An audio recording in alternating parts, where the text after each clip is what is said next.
ECN is always moving forward, and we have a bit of history this weekend. The first ever clash between the best of Europe and the British and Irish Roses. Best of 9 for the Shield supremacy. Welcome, I'm Mr. Maximo. This is the first ever Meltl Shield, and it starts right now.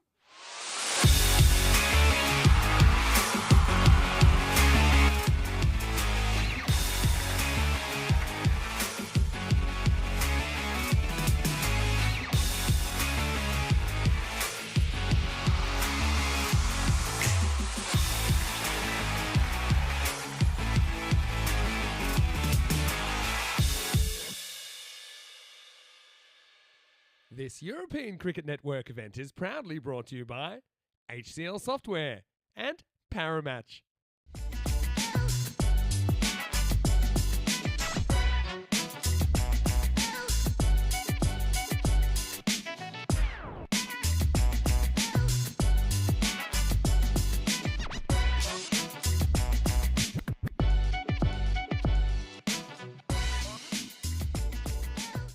Good morning to you, buongiorno, wherever you're watching from around the world, and welcome to a huge day in the ECN calendar, and really a big bit of ECN history today because we have the first ever Meltl Shield. It's the best of Europe against the best of Britain and Ireland. Team Europe versus the British and Irish Roses. So I'm Vinny Sandhu, welcome to the broadcast. We have a best of 9 series this weekend. Yeah, it's a bit of history. I'm really excited to be a part of it. We are here at the Rome Cricket Ground for the very first Meltl Shield. So now we have the first match coming up, obviously match number 1. Something slightly different here. There was a ceremonial coin toss last night, and the teams will alternate the ability to elect whether they want to bat or bowl first. And I can tell you that it was the British and Irish Roses that have won the toss for match number 1. So let's get Kiara Green in here. Now, Kiara, of course, also captain of the England 11. Firstly, Kiara, welcome to Rome. Welcome to the Meltl Shield. Thank you. It's great. We're really excited, actually. It's nice to have a bit of warm weather, and we're excited to get going. Yeah, I bet you're enjoying the weather out here. Now, big question, though. You've won the toss. That means that you'll get the option in matches 1, 3, 5, 7 and 9. What would you like to do first in match 1? We're going to have a bowl first. Okay, and is there any particular thinking behind that? No, just kind of get everyone together. It's a good opportunity to get all the girls out there and kind of see how we all get on, so it's good. It must be a really exciting experience. Obviously, so many new players to captain. Is that a bit of a challenge for you? A little bit. It's just kind of getting to know everyone, knowing what everyone does and making sure everyone gets that opportunity, but I think it will be quite a good. Everyone knows everyone kind of from places they've played, so just kind of using the knowledge of all the girls and getting them all together. Well, I know it's going to be entertaining. I'm really excited looking at your squad. Anybody in particular that you think we should be looking out for? No, I mean I haven't seen much of the Irish girls. I'm excited to see them. I know a couple of them have come off the back of playing Sri Lanka, so that'll be exciting. So I'd say keep an eye on those two. Well, look, fantastic to see you, and best of luck this weekend. Thank you. That's Kiara Green. She's the captain of the British and Irish Roses this weekend. Now, of course, we're going to invite the captain of Team Europe in here as well, and that is, of course, Dutch superstar Babette de Leijden. Babette, firstly, welcome to Italy. Thank you very much. I'm very excited to be here. I'm very excited to see you again, of course. Being a wicketkeeper myself, I'm a huge fan of your skills behind the stumps. Also, obviously, with the bat, and we've seen, obviously, your Dutch team making the final of the ECC last year. But Team Europe, captaining Team Europe, that's got to be a huge honour for you.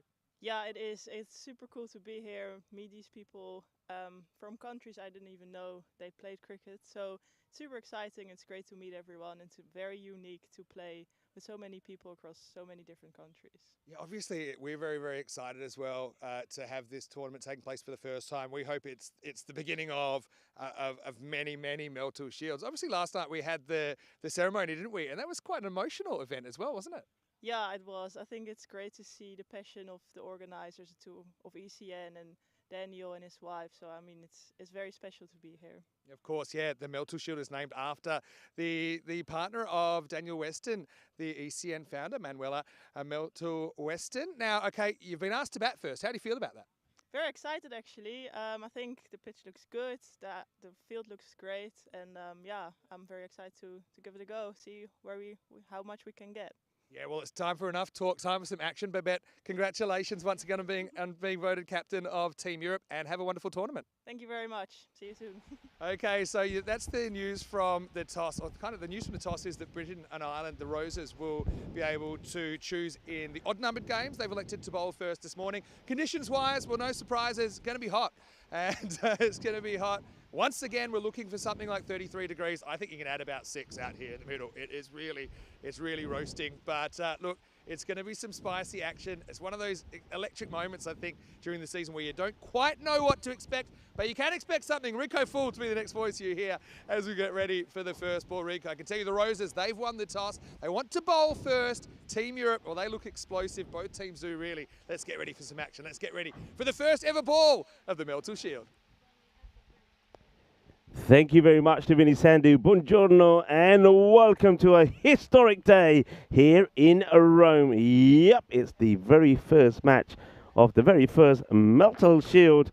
And as you heard there from Vinny Sandu, that the British and Irish Roses have elected to take the field. That means we'll see Team Europe in the middle with the bat first. Welcome everyone. I know a lot of people already tuning in from around the world. Namaste, salam alaikum, sasri akal, Aibo one, welcome, and welcome to Rome. And it's match number 1 about to start. I can tell you that the umpires looking very dashing as well is Tracy and Snehal. That'll be the 2 on-field umpires, and Metaguch will be the 3rd umpire. And the umpires here being led by Ian Ramage. This, your teams, and of course some very good, seriously talented players coming together. I think we're going to have an absolute blast. And, you know, some of the stats of these players, I mean, that we're seeing here already, scored plenty of runs on the network. And, of course, many wickets have fallen as well. So we're ready to go with the first ball coming up. And it will be the captain of Team Europe that will be facing the first ball of the first ever Meltl Shield. Babetta, the leader, gets ready to face. And it will be Grace Weatherall to bowl the first ball. So the battle of bat versus ball to commence. Here we go. Yeah, that's well bowled. Just sneaks that in. Good start, good areas there from Weatherall. Weather, as Vinny said, is going to be a very important key factor here today. I think all the players and the match officials are going to have to keep well hydrated. It's already a hot start. You can really feel the heat coming off the ground. That was just a little bit on the leg side. Slight slip there from the leader. She plays that, but no issues. We've mentioned this before.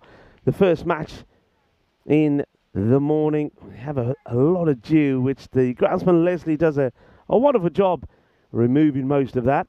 But of course, in this first match, a lot of that moisture can be transferred onto the mat early on, but it will be soon burnt away. There's no doubt about that. Right, first time we're going to see Iris Willing, of course, sensational player that plays for the Dutch national team, and certainly going to be one to watch during this Meltl Shield with the bat and with the ball.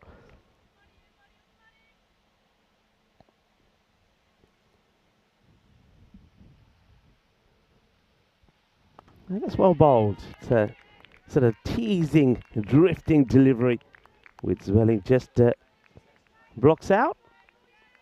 Yeah, just have a quick look at some of the stats here of Zwelling. I mean, we saw her play first time in 2023. Of course, it was in the Women's European Cricket Championship, and of course, she made a fantastic century, 102 against Austria. That's a little bit over pitch, and that's been hit well. That will go all the way, and it will be the first Maximo of the Meltl Shield. Bolle, bolle, bolle, kinna sona, shaka, lagya. Just slightly over pitch, and Zwelling just leans into it and crashes it big as it smashes in to the boundary fence there. So we're off and running. The first boundary, and it's a big 6. From Zwelling, scored over 500 runs on the network. Well, that's a nice start. Just slightly over pitching there, did Grace. And Zwelling onto it like a flash. Always feels good to get the first runs. The first boundary off the middle of the bat. We need to make sure the ICC is so if that's off the pitch now. If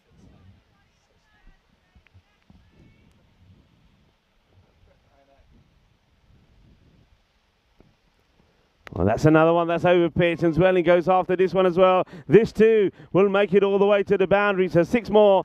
Manos arriba, arbitro. Porque eso es 6 más. Yeah, just needs to get this ball pitching. Does Grace Weatherall. If she over pitches like that, well, one thing about Iris Zwelling, she is strong. She is powerful. And if she hits it, it's going to stay hit.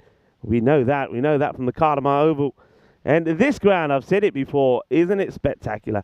It's a little oasis tucked away in Rome. And I'm calling it the twin of the Cardamar Oval because they look so identical. This one gets played away. A better delivery, more of a Yorker length. Zwelling gets that one away, so just a single of that one. And that will also be the end of the over. So Zwelling will stay on strike. A good start here from Team Europe. They get 14 off the first over, so 14 without loss. And look at some of these names. It's absolutely fantastic here.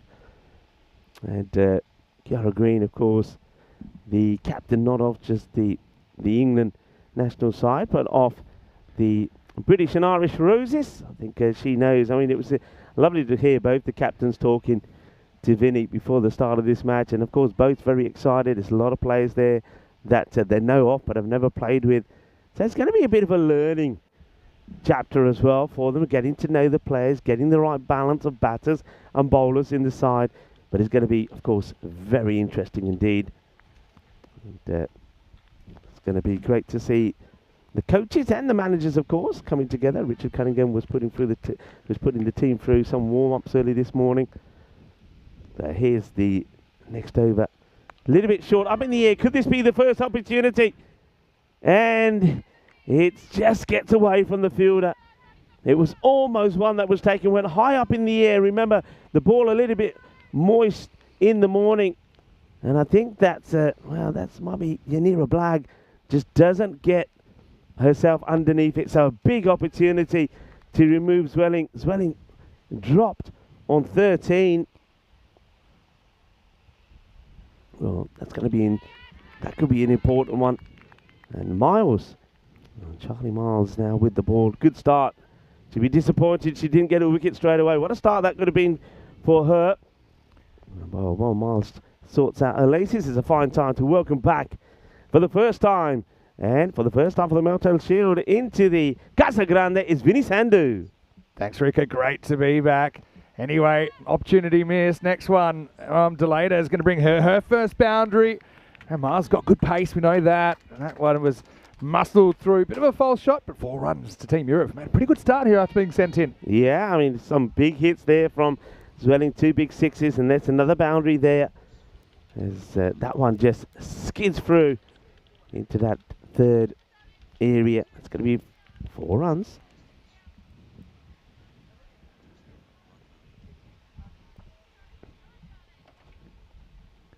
Miles goes for the short one, gets pulled away, gets it over the fielder, and that will race down to the boundary as well. Cuatro más. Well, Barbetta, the leader, we know that she's got all the shots, and this one, I think her eyes light up. It's a little bit too short from Miles, and Delata puts that away beautifully. Good shot. Yeah, I mean, these two are so destructive, aren't they? And Zwelling, let's not forget in the ECCW last year, 2 tons. Yeah. And she was saying it was actually the first century she'd ever scored. And obviously it's a huge moment. She loves this format. She's kind of built for it. Delata at the other end, again, she's just a natural athlete, part of the Delata dynasty. Pretty well bowled, though, by Miles. Just kind of pushes Delata back. They'll get a single. Yeah, it's an interesting one, isn't it? Because you talk about your melting pots of teams, and we see it in European cricket all the time. But these players coming together for the first time on this fantastic field. And, yeah, Roma Cricket Ground really looks in tip-top shape here. It's going to be hot. It's going to be spicy. It's unpredictable. I think that's the thing I love about it the most. Miles, a bit short, cut away. That's well handled. Fackrell was absolutely clean. Fires in the return. End of the second over. 24 without loss. And look, yeah, this field, it's in great condition. And every morning we see it, don't we? We see Leslie, and he's a bit of a cult figure here. He goes around and just have a look at these pictures of that surface moisture being roped off. Yeah, I mean, Leslie, he's a legend, isn't he? But yeah, he's out there with Tarek, and between them, they get a lot of, well, most of that moisture they can get off the ground off. But the issue there is, and we've seen this a few times first thing in the morning, when batters are hitting the ball, when bowlers are being hit to the boundary and beyond, well, that ball is going to go to an area that hasn't been roped. It's going to be pretty wet. So you're going to see that the bowlers and the fielders are going to be working hard to keep the ball nice and dry, particularly so that you can get grip on there. It's only a temporary problem, though, because Mother Nature will do the rest. So it's going to be hot. It is pretty hot at the moment already, up into the kind of mid-20s now. It's interesting. We're going for Kiara Green with some spin in the third over. And, yeah, captain brings herself on. Kiara, honestly, she's such a great role model, I think, for the players coming through. I mean, she's still fairly young herself, I think. First one is on the leg stump, tucked away nicely. A bit of a chase for Blagg. And this time of the day, it is still a little bit slippery underfoot. They kind of need to put all that water in overnight because of how much sun this ground is getting during the day. But it can be a little bit tricky to pull up early. Yanira does pretty well there. She's a great story as well. I think she's only been playing between 2 and 3 years. Just came through literally from never playing cricket before. Richie Cunningham saw her bowl one ball and said, right, you're a cricketer. Yeah, you're in. Oh, dear, this is going to strike the non-striker. Will. Oh, yeah, that's going to hurt, isn't it? I just have a look at this. It's a lovely shot, but you can see that Zwelling just can't get out of the way of it. Yikes, Amundo. Well, these two are national teammates as well. I'll probably have a laugh about that later. Just searching with this early wicket, aren't they? Kiara Green slides this one through. I'm not sure this gets anything, actually. We've got Christina Coulter-Riley, who's a late replacement for Maddie Ward behind the stumps. Just found that one skid onto her a little bit. Just a single. I mean, what's a good score here? I don't know. I'm thinking kind of 110 to 120 is where I'm ending up. Obviously, the batting and the bowling standards are going to be very good. This really should be the highest standard women's cricket we've ever seen on the network. All right, up in the air. Nobody back there, though. Flying away. That'll be another boundary, so Zwelling. Well, she cops one, then she hands one out. 4 more to Team Europe. Yeah, not exactly where she was going for this shot, but of course, you mentioned it. When she hits that ball, she tries to whack it as hard as she can. So that one slices on the bat, but there's nobody there back on the wide third boundary. So that one is going to race away. You can see Zwelling was really looking and eyeing up the gap over mid-wicket. Yeah, already belted a couple of sixes. Has Eris wanted another one there. Really attacking this power play. Team Europe goes for this up in the air. It's another opportunity, or is it going back? Almost a sensational catch. Oh, wow. I mean, we're going to see plenty of highlights this weekend. And if this one had stuck, it would have been an incredible effort. Just couldn't quite reel it in. Well, the place would have erupted if that catch was taken. It would have been a one-handed jalebi catch to start the morning. That's nicely played. It just kept on going overhead, didn't it? It's actually really good running, or is it? It would have been out if it had hit. So living dangerously. I'm loving the action. I'm loving the pace of this game so far. Well, here's the thing about Fackrell. She's got an absolute rocket. Comes up firing. And look, if anything, probably could have bounced it into Green a little bit friendlier. And it might have been a run-out bowler assisted. Anyway, it is the end of the third over. End of the power play. It's 34 for none after 3. It's a good start. I mean, going back to that, what could be a par score here. But if you see from this start already, of course, after this over now, they will spread the field a little bit more. But I'm with you. I think about 110. Yeah. I think 110 on here. It's will probably be a good score. In the Western Shield as well, we saw some games are high scoring, some are low scoring. There's high variance, I think, just because of the quality up and down the lineups. Here's Fackrell, who's going to bowl over number 4. 5 outfielders available from this point in time. First one, we'll find one outfielder down at deep square leg. Yeah, Miles. She was the one that tried to pull off that one-handed jalebi catch earlier on. And just there's one thing I will say. A couple of chances have gone down so far. The Roses will be a bit disappointed they haven't been able to convert one of those. Deleda runs at this, and this is actually going to belt straight through the fingers of the infielder. That's going to be for Amy Valverde there. And look, this, I don't think TV does this justice, Rico. This was absolutely smashed by Babette. Yeah. But That was cream. That was travelling. I mean, if that was caught, that would have been like catching a rock. It really would have. It's a powerful shot. But she's a smart cricketer. Midoff was up in the circle, thought that's an area that I can target. Midoff goes back now.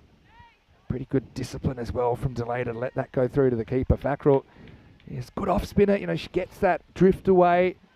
Got the trademark spinner's sunglasses, which makes you know she's legit.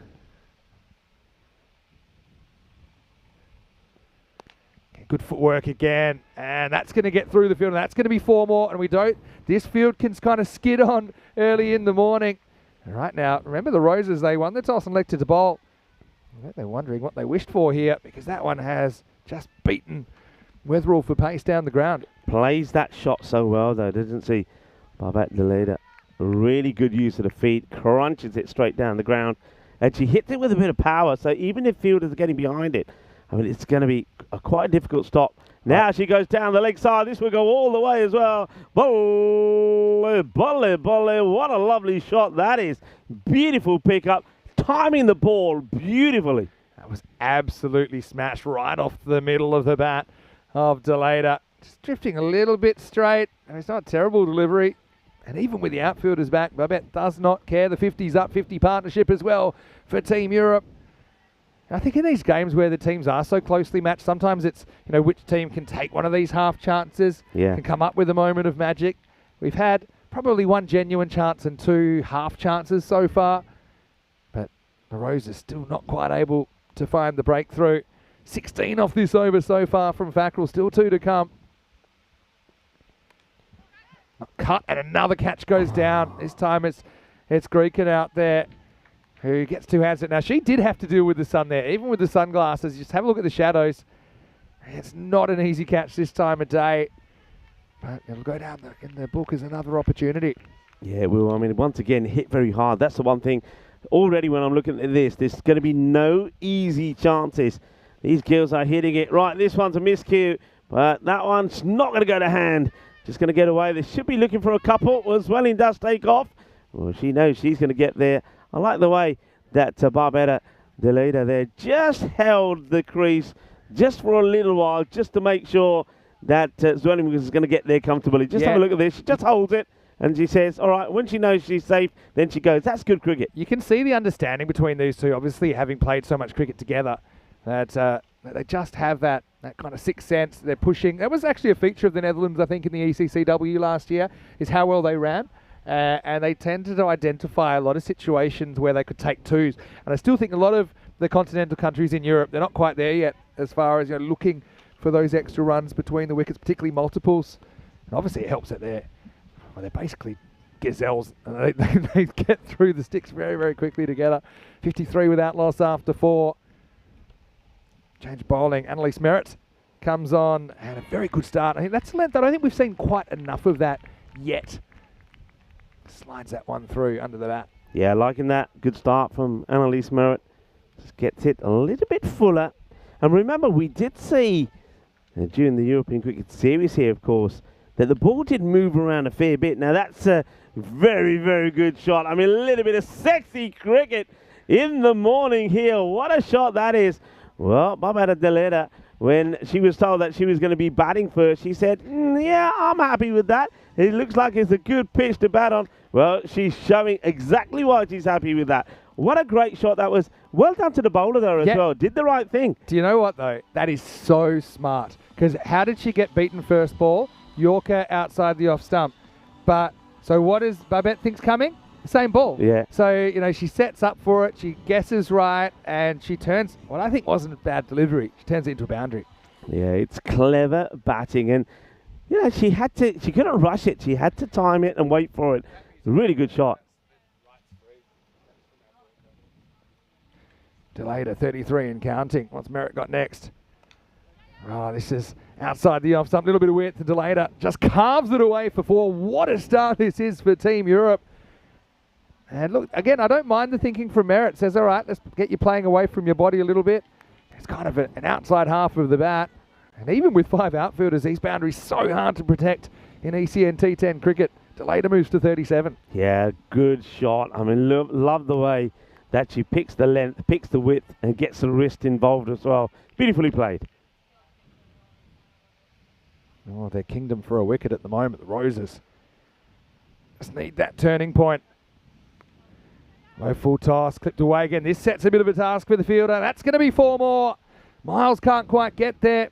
Delayed her into the 40s. Yeah, once again, I don't mind the bowling. It's full, it's pretty straight, and it's the case of, well, if you don't get anything on this, well, it's either going onto the stumps or if it hits your pads, it's LBW. There's a couple of balls that have been bowled there by Merritt, but you got to give merit to the batter. Barbetta Deleda has just played beautifully. Keeping Zwelling off strike here at the moment. Zwelling won't mind because Deleda is smashing all over the place. Now, no ball. It must have been one too many outfielders here. That's the signal there from Tracy, the umpire. So it's not just 4, it's 4 and no ball. 6 outfielders, that ball. And look, in regular women's T20 cricket, you're only allowed 4 out. You're only allowed 5 out here. But they've gone too far. They put 6 out, and really, wheels kind of off early on here. Free hit as well coming. Babette gets it, hits it. Straight down the throat of Fackrell, and ironically, a catch will be taken. It won't count. First one we have seen pouched. It'll just go down as a single. Yeah, and it's unfortunately too many out. Free hit. Well struck, but a very good catch there from Fackrell. Great technique, but it won't count. But at least the ball doesn't go to the boundary. Merritt, a couple of balls still to come in the over. Now bowling to Zwelling, who herself will want to go big. That's just agonisingly once again over the fielder. That's going to be 4 more. You've got to say that nothing quite going the way of the British and Irish Rosies at the moment. It is Team Europe that are having the rub of the green. Look, we were at the men's version of this event, the Western Shield in Portugal back in April. And to be honest, this has kind of got those vibes. You're seeing an opening partnership which are just kind of almost can't bowl to them at the moment. They're always one step ahead. This is hit on the up. Another chance for Fackrell. She puts it down. That was a bit more tough than the one she took off the free hit because she was on the move. But I've got to say, if you're going to be a hard marker, that's 5 opportunities in 5 overs. That team, British and Irish Roses, haven't been able to convert. That'll be the end of 5 then. And the score is 72 without loss. Let's welcome you into our commentary box, or as we know it here, the Casa Grande. Vinny Sandu, Mr. Exmo with you, and Rico Full as well. Always great to have something new on the network. Yes. We've been heading forward 5 years now, plus, and the first ever Meltl Shield, the first 5 overs, it's been bringing the action. It's been fantastic. I'm loving this. I didn't quite expect quite an explosive start. This is great. I mean, opportunities are there, but the British and Irish Rights at the moment just haven't been able to take. That was a difficult one there from Fackrell. She had a lot of ground to make up, and when you're running into the ball like that, it's very difficult when you haven't got a solid base to take the catch. Just quite these difficult conditions as well. Okay, I like this move as well. Well, that's pretty close, you know, and it's gone. It's the first wicket. They do change it up, and it's Greekin that comes on. The left arm spinner, even though this one doesn't spin, it hits the batter low down. And I think, look, for me, if you look at it straight on, I think that's going to take leg stump. So, yeah, change of pace and change of luck. Have a look at it here. Yeah, I mean, it's touch and go, but for me, it was getting a piece of leg stump at least. But still, a brilliant start. Zwelling goes for 27. Just had a hard time getting the strike a lot of the time in the last couple of overs. 72 for 1. Yeah, well done. I mean, it's pitched out. And there were other deliveries like this, though, but the batters just managed to get something on them. But this time, Zwelling, well, he's got her on the back foot, and I do think that is going to go on and get the leg stick. So that's a good start there from Chloe. Picks up the wicket. So well done. Chloe Grekin gets the breakthrough and ends this partnership that was worth 72. That's a good start, but it's only a start. Rebecca Blake, I'm so excited to see her in Team Europe as well. And here's the thing, when we've seen Rebecca on the network before, it was in the Continental Cup, playing for Romania. Yeah. And that's T20 stuff. Incredible work, by the way. Knocking up a ton in that series. But first time we've seen her play T10 on the network. I think she's well suited to it. Gets the coveted number 3 position. Greekin strikes with her first ball. This is absolutely smashed by Blake. Excellent fielding out there by Weatherall. Greasy conditions first up. Blake's off the mark. Yeah, good shot, but good cricket all round. And yeah, very nicely done here. Grace gets behind the ball, pushes the ball forward, makes sure it's not going to get to the boundary. Keeps it just to 1. I like what Greekin's doing here, though. Not afraid to toss the ball up and tempt. This will be a good battle. Deleta likes to use her feet. Yeah, just kind of gets kept on the crease here. Again, it's excellent bowling by Chloe. Babette has to settle for a single. But I love the intensity of these games. I think that things like the running between the wickets, searching for every single run, to squeeze every run out of your innings, take those calculated risks, so important. This player group, both sides really, I think they know what's required.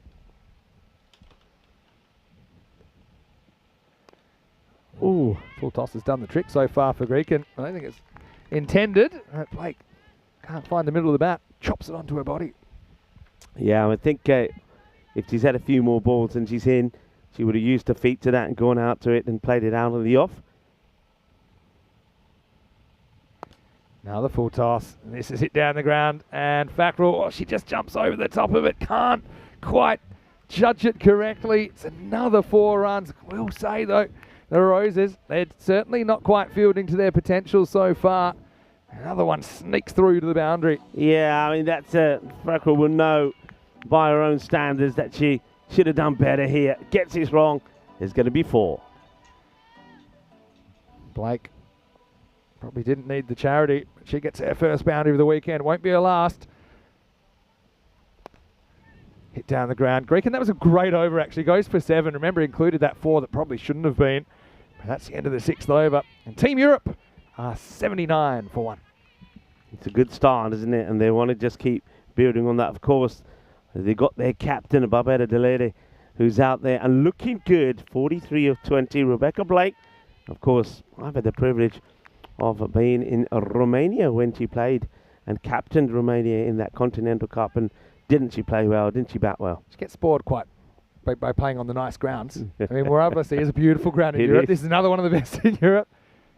But anyway, Rebecca plays her club cricket in the UK. Very good player. You can see that already.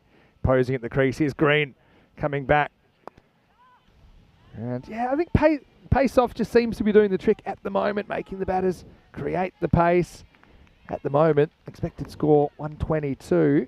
And of course, we've got our ceremonial horses of the morning. We certainly have. Well, good morning to the guys and girls from the horse stables, not far from here. I think a few more coming. Well, I reckon we're going to see the most number of riders that we've seen so far. So 2 have gone by. I can see in the distance 3 more coming this way. It's a beautiful part of the world. Yeah, it is.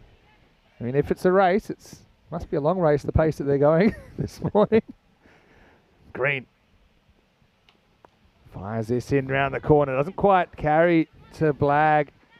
Jump on it and keep it to 1 in the end. Yeah, I'm also interested just to see how the teams use their squads. Slightly bigger squads than we saw for Western Shield. I know they'll try and get everyone involved to show what they can do. And leg side. Doesn't get anything, so that'll be called a wide. Pretty well handled by Christina Coulter-Riley. Yeah. Irish keeper behind the stumps. Rebecca Blake was trying to get the power in that shot. You saw that the ball before. The lady was quite happy just to work it round the corner. Rebecca, she's trying to get the power in it. Gets another single here. Of course, got plenty going on today as well on the breaks. You can turn over to Malta where the Valletta Cup's happening. I know later we've got Netherlands Tri-Series. USA, Canada is today. But I've got some breaking news from Malta. Wait for it. Shot. Really good shot. As Deleda brings up her 50 off 23 balls. What a way to bring it up. Dancing like no one's watching. Maximals. Seis carreras. Oh, what a shot and what a way, you're right, to bring up that 50. It's been a superb knock. So in the very first ever Meltl Shield match, we see a half century from the captain of Team Europe. What a knot that's been so far. This is a bit of an epic battle, captain versus captain here. Green, one last ball to try and change the narrative. And she does. Breaks back, it'll be 6 and out for Deleda. And Kiara Green gets it absolutely right. Little bit of turn back through the gate, rattles the off stump. And Team Europe have lost their captain. End of the 7th over, 91 for 2. Well, the 2 captains did do battle, and you thought that it was the captain of Team Europe that was winning that battle. Well, she did pretty well. She did get to a half century, but Kiara Green has the last laugh. And finally, maybe there is a rub of the green that go the way of the English and Irish Roses. They pick up their first wicket. Yeah, great knock by Babette, though. I think she really led the way. You know what I love about her batting? It's just the organisation of the footwork, kind of the kind of the clear-mindedness that she has. 51 off 24. And, yeah, well, she should be smiling because she's put her team in a very, very strong position as she heads back to the kind of the Martian wasteland of the off-field area. Anyway, Greeken's going to get the ball back. She bowled a pretty good first over. Rika is the new batter, but she's not on strike at the moment. That's going to be in the air. It's going to be dropped. I just got a feeling this might be a no ball. It didn't seem to be coming down that quickly. Well, let's have a look at it here. I mean, she's pretty tall, we'll say that, Rebecca Blake. It's a tough one, isn't it? I feel that's tight. It's a tough one. I mean, all right, it is on the way down, so they may decide that because she's come a little bit forward, that maybe if she stays in a crease, it's just about below. So it looks like she's going to get away with it. I think that's no ball. Anyway, gets away with it. Doesn't get away with the next one, though. It's going to be 4. So I suppose, I mean, that was a missed opportunity if it wasn't called a no ball. The ball before. But, yeah, this is a pretty good strike. And be 4 more to Team Europe. Yeah, that's the opening account here, Rika. Of course, we've seen her play at the Cardham Oval, and she's a very explosive and entertaining player. And it's a good start from her. You'd expect her, with the score the way it is, and with that number of wickets to come, you'd expect her to be super aggressive. And that's another beautiful shot. Well, it don't get any better than this. This, for me, so far, is a shot of the day. Look at the way she gets into position. She goes inside out, and she plays a delightful on drive. What a shot. Robin Rika, the MVP of the first ever ECCW. I've got to say, I think, knowing what we know, I'd be setting that Southern Crossfield. I'd be going dead straight. You know, a lot of these batters are trying to hit straight down the ground. You plug it and just give yourself 3 for the price of 2 down the ground. Reaches at this. Greeken puts it outside the off stump, and we'll get the call. Remember, the line belongs to the bowler now. So this one might belong to the bowler. She couldn't see. Couldn't see. If you have a look here. I wonder if they might actually look at this. Look at Snare. She's trying to see. She can't see. Now that, for me, is a why, but she couldn't see it. That's one they need to be looking at that from off the field. That's a bit of a blown call there, really. Anyway, in the air and dropped, and Fackrell will stop the 4. So that's something at this stage of the game. That was belted. Look, if you're a glass half full kind of person, you save 5 runs there, but against another catch that doesn't get held by the Roses. Yeah, well, unfortunately here, well, she's been in the wars, hasn't she, this morning, as Ria Fackrell. She's had some chances, hasn't been able to take them. The only one she's taken was the one off the no ball, the free hit. Yeah, this is risky. I should get there that time. A cruel twist of fate. I was going to say in Malta, I just saw we've had our first broken chair of the tournament. What? Tell me more. Well, you know, some venues the chairs aren't so strong. Who went down? It's undisclosed. Was it one of our very own? There's only one commentator there, is all I'm going to say. Last ball of the 8th. Good. Tossed up. Fackrell, well, she's basically on her own personal beat test at the moment. This one's into the gap. Great effort to get there, but it will be 4. And finishes another over. Team Europe at 107 for 2 after 8. What a trooper Fackrell is, though. Look, things aren't going her way at the moment, but she's still throwing herself around, trying to make the stop here. I mean, I'm loving her passion and her desire, and she's not giving up. And it looks like she might be. Yep, I think she's walking now over there to the bowl. I reckon she's going to put everything into this thing. All right, the catching may not be going to plan, but I'm going to bowl my heart out here. Man, brilliant start. Really, really good start for Team Europe, I think. But you know, don't judge it till both teams field as well. First up in the morning can be a bit tough. Here's Fackrell coming back. And that's a dot to start the over. Well done by Ria, of course. Saw her for England 11 last year. Actually almost carried it. Wasn't a bump ball. Well, that's going to get through everyone, including the keeper. And probably just a bit of a saving grace that the field is slightly slower this time of the morning. Well, that's a little bit close. I think probably just gets home, does Rebecca Blake. Yeah, so you've got Riley. Just couldn't quite deal with the extra turn there. Oh, yeah, just gets home. Probably wasn't the world's greatest bat slide. 2 more to the total. Going down as buys. 10 balls remaining for Europe to see how high they can climb. End of the bat, but still is going to go into that straight position. It's going to be 4 runs. But, yeah, Fackrell, I actually think that this is a bit of a miss hit. But you'll see it pitches just inside. Yeah, good shot from Rebecca Blake. And not far. I mean, that's just a whisker away from being a maximum. Yeah, well, it's, you know, the replay makes it look like it hits the line. So they're going to call that 6. But it wasn't 6. It was 4. But, yeah, well, yeah, swings and roundabouts there. This is going to be leg side, and fantastic stop down there from Miles. I'll keep that to a single. Yeah, very well done. Gets down, gets dirty for a side. It's well struck. There's no doubt about that. We know that she's a good striker of the ball, is Blake. That's the old two-dimensional image. The camera suggesting you hit the rope. It didn't hit the rope. Anyway, that's the way it goes. Well, unlucky in life, lucky in sixes. Riker, I get one. So it all happens in the night. Sure is. They've done well for time as well here, the Roses.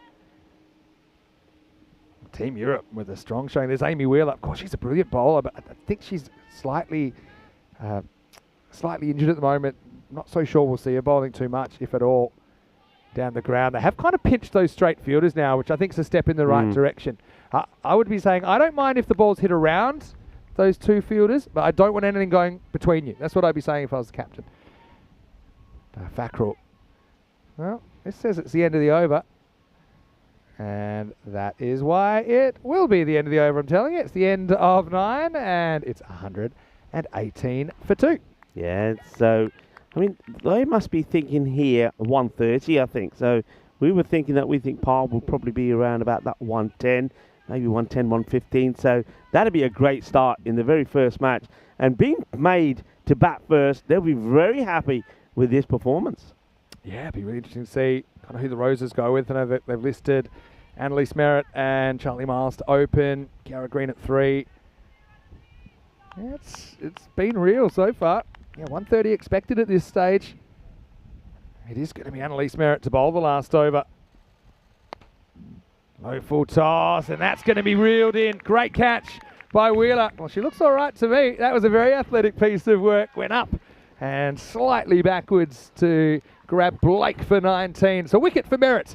And the score, 118 for 3. A wonderful catch and a wonderful moment for the British and Irish Roses. They needed something like this to go their way. Of course, there's been a few catches that have gone down, so this was an important one. A look at full stretch and just plucks that out of this Italian sky here in Rome. What a good catch that is. And that will be the end of Blake, but a very good contribution and a quick contribution. 19 runs, and she did score those very quickly, but a very good catch to remove her from Merritt. And Blake, 19 of 14. The new batter that comes out is Amelia Bartram. On home turf, really. Of course, one of 4 Italians in the squad, Amelia. Let's play cricket in the UK. Had a little bit of a snafu with the flight yesterday. I think she was, put it this way, if she was Cinderella, it would have turned back into a pumpkin, her airport transfer. But she is here. And of course, Bartram. Isn't it interesting to see her in the same team as Iris Swilling, who she hit for 6 off the last ball to win a famous ECIW match in Gibraltar, first ever ECIW that we had. And yeah, that's one thing I love, just watching rivals become teammates. Which wants to make a little change in the field here. So they've still got 2 straight. I mean, she's going to have to be going big from the word go. There's only 5 balls to go in the innings. Yeah, not a bad person to come into this situation. Amelia pumps one down the ground for a single first up. We'll go back to Raka. Now, one of the change the field here now and do get another one to come straight down here and get those 2, maybe get that Southern Cross field in, because I think here we know that Riker will be looking to go straight down the ground. Yes, it's kind of middle of the road score, I think, all things considered. This last over could matter a lot. Pretty well bowled, gets a 4. Might push for 2 here. Think about it. I think this is where you start batting with people that you're not used to batting with. And yeah, it takes a bit of time to get on the same page. And time's one thing you don't have too much of at this stage. Yeah, I think if you go straight away there's definitely 2. There was a lot of work to be done there by the fielder. Grace Weatherall, but she does very well. Keeps it just to 1. So Amelia back on strike. And that's a good delivery, good areas, nice length. Merritt's been pretty good here. And if you can keep it around that 120. We saw actually in the men's European Cricket Series just finished here, 123 was the par score. See boundaries in slightly for this Meltl Shield. Pretty well bowled as well. They'll go on the hit and they should get through for 1. So 121 with Raika to face the last ball. Yeah, good delivery, full, pitched up. You can see that it was only just dug out by the batter. They'll take the single, so very good over this last over by Annalise Merritt. Well, we love last balls. Sit back, enjoy the chaos. Last ball, the 10th, hits it, and, well, gets it through the infield. This is pulling up. They're going to get, well, they're going to keep running. This is a very interesting one because does the ball just touch the rope? So it's either 3 or 4. Let's have a look. My hunch tells me 4. I think it is 2, you know. Yeah. There, you can definitely see that hit the rope. It's a good effort. I actually think that Weatherall kind of gave up on it a little bit, thinking it was going to easily go for 4, but it went for 4 only just. And that'll take us to the end of the 10 overs. So it'll be 125 for 3 after 10. Pretty entertaining 10 overs. We'll see the highlights in a moment, but yeah, I mean, it was marked by, I think, an outstanding opening partnership in particular that set things up with the 2 Dutch players, De Later and Zwilling, getting them off to a cracking start. But also, I think that the Roses, they'll be a bit disappointed, even in greasy conditions. There's some of those missed opportunities, which I think probably cost them a few runs in the end. All said and done, it's still up for grabs, isn't it, in match 1? Very much so. Yeah, you're right. I mean, there was some catches that went down. We're going to see them here. I think, obviously, there was the when Zwelling was on 13, that was probably a pretty straightforward one from Blagg, which he just wasn't able to hold on to. But some of the hitting at the beginning in this partnership of 72 between Delete and Zwelling was quite exceptional. It was a joy and a pleasure to watch. Of course, there was a big 6, and you know what Zwelling is capable of. Well, she wasn't the only one, because it wasn't long after that the captain of Team Europe was also playing it away. But let's just say she had to go higher, because otherwise the height of Zwelling was causing her the problems. Yeah, look, that would have been an amazing one. Charlie Miles went back and tried to go Statue of Liberty style. Couldn't really stick. But yeah, I mean, electing to field out here, I mean, I kind of get the theory, but I think what we found is it was pretty difficult to hold onto the ball. Maybe outfield slightly slow. That was the first ball of cricket, and it got the trick. Zwilling's eyes lit up and got hit in the back pad. Judged LBW for 27. Still, yeah, I like the intent in this innings from Team Europe. They were never really just going to survive. They were looking to thrive. Fackrell, I mean, she's a very good fielder. That's why she's in that position. She did take a catch off a free hit, but then had a couple of kind of slippery ones to deal with and didn't always get the job done. Kiara Green, credit to her, because Delata brought up her 50 with a brilliant shot, but the very next ball, Kiara bit back and knocked the off stump out of the ground. Raika came to the crease, though. I thought she played some nice shots again. You can just see with these top-level batters how they're so organised with their footwork, and they get themselves in really powerful hitting positions, especially the slower bowling. You know, I know you love seeing batters get to the pitch of the ball. Wheeler, though, brilliant catch this one, wasn't it? Going up and to the left. And she was able to grab Blake for 19. Bartra made a short appearance at the crease on her home ground. Before we had to pull up stumps at the end of the 10 overs. 125 for 3 Team Europe.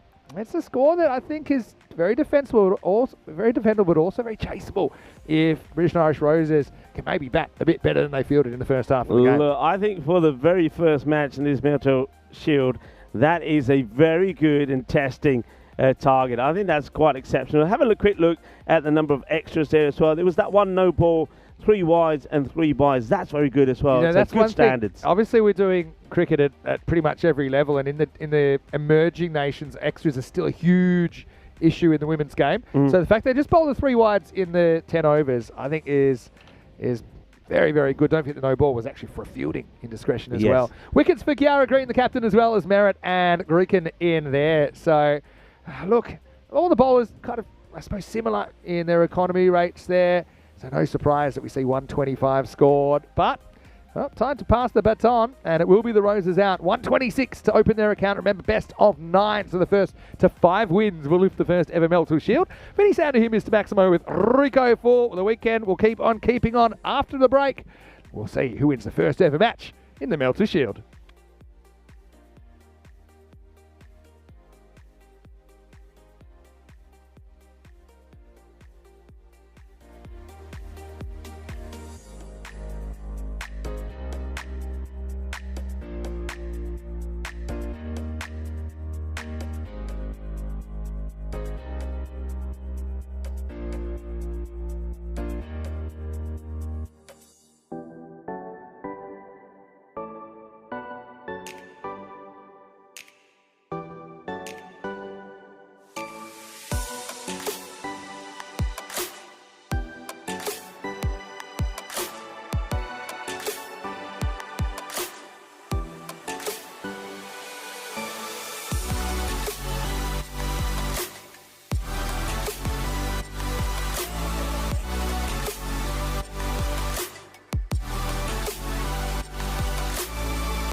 This European Cricket Network event is proudly brought to you by HCL Software and Paramatch. Welcome back, everybody, to the halfway point of the first ever match, the Meltl Shield, match numero uno. And Team Europe, having been put into bat, have done pretty well. 125 for 3, led by their captain, of course, by better delayed. 51 of 24, a wonderful half century before Kiara Green got her out. So the two captains playing a big part in this contest already. Now we're going to leave that out there for you. Of course, the bonus point system will only come into play, let's say, if there's an issue with one of the matches and the teams are tied on points. But it's worthwhile just having it out there. And I think it always helps for the batting side, really, to think, okay, well, if we aren't doing so well, we're not going to win the match. In a different circumstance, what will we need to get something out of the game? So I think it's nice to have that out there. It's always nice to have a second target. The target, of course, here is 126. Here we go. Here's the first delivery. Zwelling to bowl. And it's a lot of swing in this, but I think it's just impact outside the leg. But there's that swing that we know that there has been here on this Roma cricket ground. Just starts to come back in. And I think that probably is, it's a close one on by score, but I think maybe just missing the leg stick. So, Lisa Merritt maybe getting just a little bit fortunate there as we welcome back into the Casa Grande, Vinicendu. Yeah, it's a brilliant first ball. I mean, it wasn't miles away. It did straighten a lot down the line.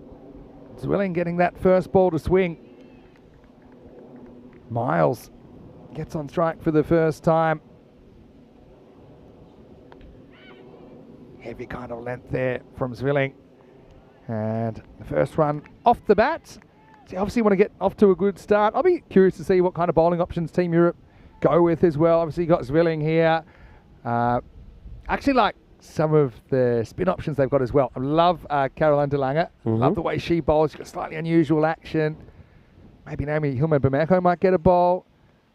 This one's down the leg side actually. In swing ball from Zwelling. So it just shows the range of skills that she's got. Get them to go both ways. The first one you saw came back in. This one goes away, but just goes down the leg side. So that's called by Tracy. Of course, the umpires here, Tracy Pasquale. Of course, top umpire from Cyprus. Shot. Really good shot. It's going to get past the fielder as well. Slight Tortuga, perhaps. But there's the first boundary for the Roses, and it comes off the bat of Annalise Merritt. Yeah, a little bit of width, and she's into a good early position. Gets hit firmly and hard, and goes all the way to the boundary. So we've got Tracy, and we also got Snehal, who, of course, is from the Netherlands. We've seen her at the Cardam Oval. We've got great match officials here. Yeah, we absolutely do. Got a great crew this weekend. It's pretty well bowled. Kind of pushes her back. Clever batting, though. Just kind of drops the bat on it. Squeezes one into the gap. I suppose with chases like this, you're pretty conscious of not letting that run rate required balloon out, especially because you only got 3 power play overs to play with. And we saw Team Europe make the most of their first 3. I like this fairly good positive start. Zwelling, though, she's a lot to handle. This one squeezes into the pad. Miles misses out. We haven't talked much about the kits, have we?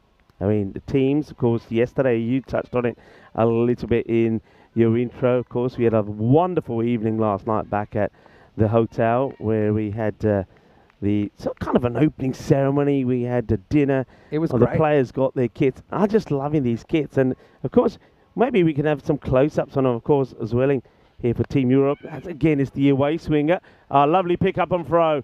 Really good work there. That's it. Caroline de Lange, and we know that she's an exceptional fielder. Yeah, she's got a brilliant pair of hands. And that was actually great footwork to get around the ball in the first place. Quick release as well. Takes us to the end of the first over. 9 without loss after 1.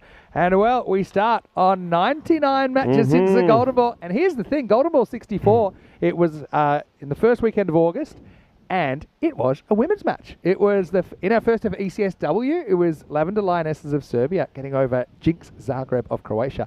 Isn't that great as well to have our first ECSW cricket? So that's domestic women's cricket on the network. And we plan to have even more of it in 2025. Yeah, loving it. I really am. And, well, I'm going to love this as well as Amelia Bartram is going to bowl over number 2. The first one going for 9, so that one's a bit of a win for Team Europe. Not bad. First one is a late pull from Miles. Doesn't get it away. I feel that Europe, they've got a bit of a spring in their step after that start where they put a healthy total on. They probably feel if they can keep it down in the power play, they can then protect the boundaries a little bit better and perhaps get off to an early lead. Pretty well bowled there from Bartram as well. They're going to take a slightly risky one. Oh, the throw just kind of drew Bartram away from the stumps. Delayed it, sprung out from behind the stumps. It's probably a half chance, really, I think, if you can find that to the bowler over the stumps. Miles had a lot to do, but they will get through for a single in the end. Yeah, I think in hindsight, Delayed is probably thinking a good underarm throw into the hands of the bowler would have been a better option. It's a nice looking shot. Yeah, that's going to be 4 as Merritt does just drop the bat on this, uses the pace of Bartram, gets it away for another boundary.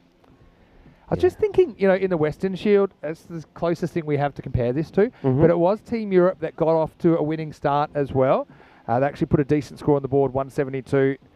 The Knights, of course, the British and Irish side, the Knights in the Western Shield made 166. So, but then we did see the British and Irish side recover and kind of improve a bit more as that went on.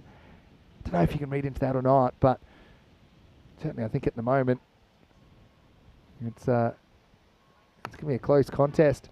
Down the ground, this is going to beat the fielder, and it'll pull up. Oh, I think that's just gone into the rope in the end, but it's fantastic effort there from Naomi Hillman-Bameko, who threw herself at this one. And I actually think she does kind of get there in time, but she's not able to stop the ball from touching the rope on the rebound. Let's have a look at this. I mean, at this point, it's fine. She's not touching it, but where does this ball end up? There's the ball. Yeah, just there. It just gives the rope a little bit of a kiss. So that will be 4. It's a great effort. No. I mean, it's a wonderful effort from Naomi. But she just couldn't get... She had to try and flick it back, but couldn't get a good piece of the hand on that to do it. That's the dead ball. The bowler will go back, Bartram. And so what you'll see about these kits, I mean, you'll see that from Team Europe, it's predominantly the pattern is of stars. You'll see, I mean, maybe, there you go. You can see like the stars all over there. And of course, it's got the European Union colours on that. And then for the British and Irish Knights, that's up in the air. Oh, it would have been a great catch. Jeez. What a catch this would have been. I mean, she saves 3 runs here because this ball is going for 4. What an exceptional effort this is. It's an amazing stop, really. If this had been reeled in, it reminds me of actually a bit of Miles' effort in the first innings. Wow. Sims. Sims is a brilliant fielder. She did very well to get a hand on that at all. Thick outside edge. That'll fly away. That's going to be a boundary. So Miles chancing her arm. We'll get a 4-run finish to the second over. 23 without loss. Well, that one just gets away. So 23 of the first 2. So very similar. We know that Team Europe were 24 of their first 2 overs. So it's going to be close, isn't it? And remember, 99 matches since the Golden Ball. Could we start the Meltl Shield with a Golden Ball? Now that would be something quite spectacular. Yeah, it sure would. Anyway, Bartram's over goes for 14. There's some live pictures of the Roses camp. Hey, interesting that the computer believes that the Roses are well ahead here. Really? Yeah, that's what it says. Okay, that is interesting. Yeah, there's the kit, of course, of the British and Irish Roses, and you can't make it out from that shot, but with a close-up, you will see the detail of the roses on that kit as well. And I like the fact that it's got a bit of the green of Ireland on there as well on the sleeves. I like that. Nice little touch. Yeah. There's Naomi of Spain, of course. Sims comes on, bowls the 3rd over, slides in. You can see Miles looking for the run, but it's not there. Yeah, they might just want to keep an eye on the backing up of the batters here. I mean, they're trying to obviously make every ball count. They need to try to get a run of every ball. And I like that attitude. Just, you don't want dot balls. That's probably what they're saying to each other. No dot balls. If we get a good ball, we respect it, but we try and get something from it. Nice start from Sims. Steady. Oh, it's good flight again, but it's also well picked and well hit from Miles, who goes up and over the offside. Cuatro carreras. Yeah, that's a good shot. It is a really good shot. I mean, it's still, of course, in the power play. So get enough of it. Get it over the inner ring. And one bounce. 4 runs as that one smashes into the boundary fence. Stronger together. And, well, which team is going to be stronger together with the first win? That's well bowled and nicely played as well. They've got to run quick here. And a good pick up and throw. But the backing up really good. And Elisa Merritt gets there. Let's have a look here how easily she gets in the end. So it's a good pick up, good throw. But look, because she's gone straight away, no issues at all. Good understanding between these two. Pretty well bowled again. Taken off the stumps. Merritt will get one. Yeah, it's interesting how quickly that switched around now. So, in the space of an over, Rosa seems to have taken a bit of a dive. 25% now. It's going to be an unpredictable series. Nice cut shot, but finds the fielder. Well, they go on contact. That just shows you what you can get away with if you run straight away. Merritt backed up well and got through for what turned out to be a fairly comfortable single. Yeah, I mean, look, this has been hit very well. I mean, often you see singles taken in that area when the ball hasn't been hit with too much pace. But if you're backing up and if you're honouring each other's calls, you will get there. So 3 overs complete. We'll have a chance to have a look how the power plays compare here, and you'll see only 3 runs the difference. So very close, 31 without loss compared to 34 without loss. So it's going to be exciting. But of course, next 2 overs is where Team Europe did accelerate. They've got 2 lots of 19s. And let's see if the British and Irish Roses can do the same here. Big over coming up here now. And yeah, making sure that the field is set right. So Carolina to bowl her first.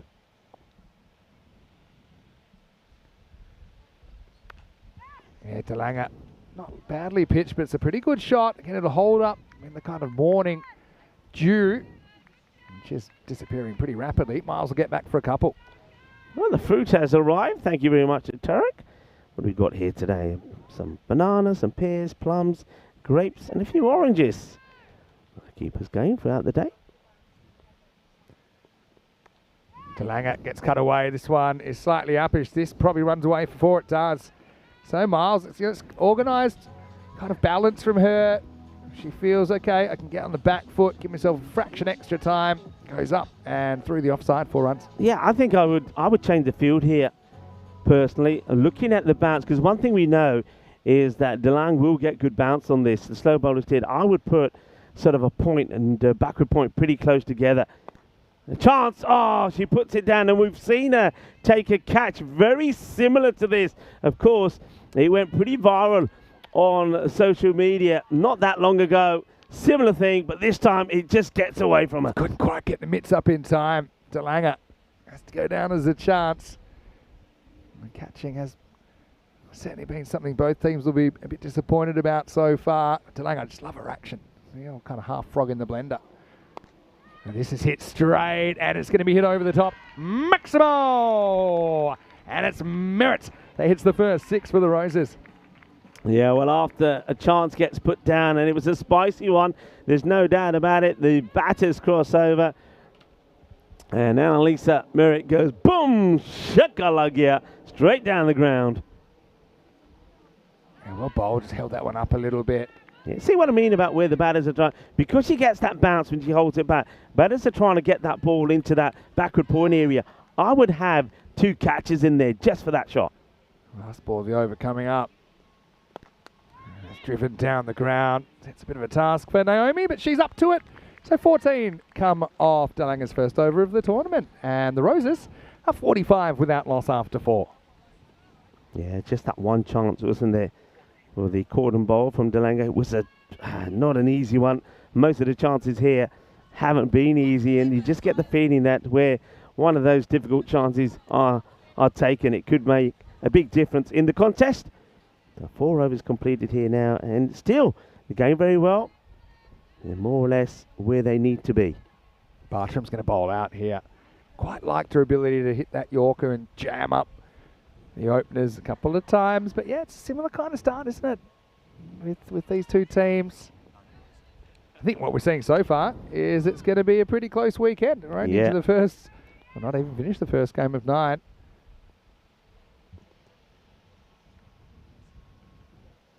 Bartram doesn't really get the swing that time. It goes down the leg side. Yeah, just strays down the leg side. It's quite deceptive, though, in a bowling, isn't it? Because it's not the traditional action. The ball probably comes out of the hand a little bit wider from what the batter is thinking. And then if she gets that ball to swing back in, it's quite difficult to contend with. Here she comes again, Bartram. And there's that swing. See what I mean? That's a perfect delivery. Yeah. Let's have a look at this again, this ball. Just watch this ball. So look at her action. So it sort of comes out from the side and then watch that ball take shape. Beautifully bowled. Sometimes it swings, sometimes it doesn't. It's the dark arts. I said the other day, you can put a man on the move, but no one can tell you quite how the ball's going to swing or when. Bit shorter, but no run again. Now, Vinny, a few people might be asking and wondering what these dots are.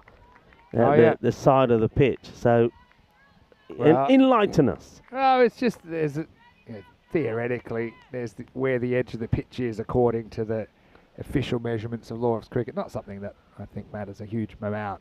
You sometimes see that in the subcontinent as well. Straight and into the gap. That's 4. Nice shot by Merritt. And Bartram just gets a little bit short that time. Kind of loses the movement. 50 partnerships up. And we've seen 2 first wicket partnerships 50 plus in this game, haven't we? Yeah, well, what a start. We know that Team Europe, their openers, they put 72 on for the first wicket, and the 50 comes up in this one as well. Well batted to Merritt and Miles. Yeah, I'll come back to that in a second.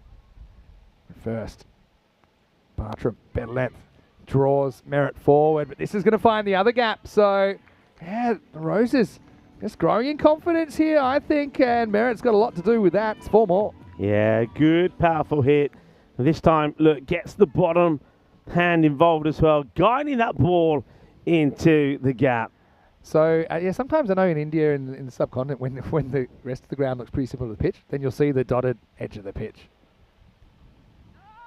But what it means, I mean, the only thing it really affects is if a ball's off the pitch or not, which, again, doesn't feel right to me. Yeah. That if it's outside the dotted line, it'd be a no ball, not a wide. Mm-hmm. It's a bit silly. Anyway, it looks like an extra. It reminds me actually of some Aboriginal body art. That's kind of cool. It's like a runway. Well, this one is going to be 4 more. So Bartram is going to go a little bit expensive in this one. Well, I did say that it was the next 2 overs that Team Europe really did accelerate. With the British and Irish Roses looking to do the same. This over has been a very productive one so far. And another boundary comes from it. So we've seen 14 off this over. Game on here. Good finish from Bartram though, but she can't quite find the breakthrough. And at the halfway point of the chase, the Roses are 59 for none. Yeah, 59 without loss. And you're watching the first ever Meltl shoot. Of course, yesterday I was talking about how we all came together and there was the presentation of the kits and of the teams. So we'll go back to that in a moment. Just have a look at our upcoming events. Of course, today and tomorrow, and we're done here in Rome. Of course, Valletta Cup is still happening there. Charlie's there. Some exciting matches there. And of course, Nishay Bhatt is made his way to Austria. That will start tomorrow. And of course, Corey, well, he'll be talking to us from the Netherlands again. Corey and Leonard will be talking to us through the Tri-Series there in the Netherlands. And of course, after Austria, we've got Croatia. And then, well, something new that's cropped up there, Greece. Tell me more about that. Yeah, so it's actually a feature. It's a couple of players from this weekend. It's Spain against Greece, or Spain in Greece. There'll be 1 T10 and 5 T20 matches. And Danny Hudacek will be there to take you through that. It's also the last weekend before the ECC starts. I'm loving the amount of women's cricket we're getting at the moment, and the coverage really is putting women's cricket on the map, and I'm loving it. Of course, we started that big time on the European Cricket Network with the first ever European Cricket Championships, the women's edition, back in last December. I know that's growing already this year as well, from 5 teams to 10. That's well bowled. Oh, beautiful. Beautifully bowled. And that's the wicket that they really wanted. just flights that up there. And Dudabalapuri gets the wicket. That's really good bowling. It's all about the flights. He wins the battle of the flight here. Yeah, well, Anuradha Dodabalapur is someone I've wanted to see playing some T10 cricket for a while on ECN. I just think she's a very crafty bowler. She has been leading Germany for years and years and years now, and she'll be a real leader in this setup. Yeah. And you could just see there the shape she got on that, got to drop a little bit, hits the target. So Miles has to go for 21. Did kind of turn her innings around though, Charlie. She ends up with 3 boundaries. She's the first to fall at 61 for 1. Yeah, 21 or 14. Not bad at all. 3 fours in that, but that's very clever bit of bowling. So, wicket goes down, and yeah, well bowled there.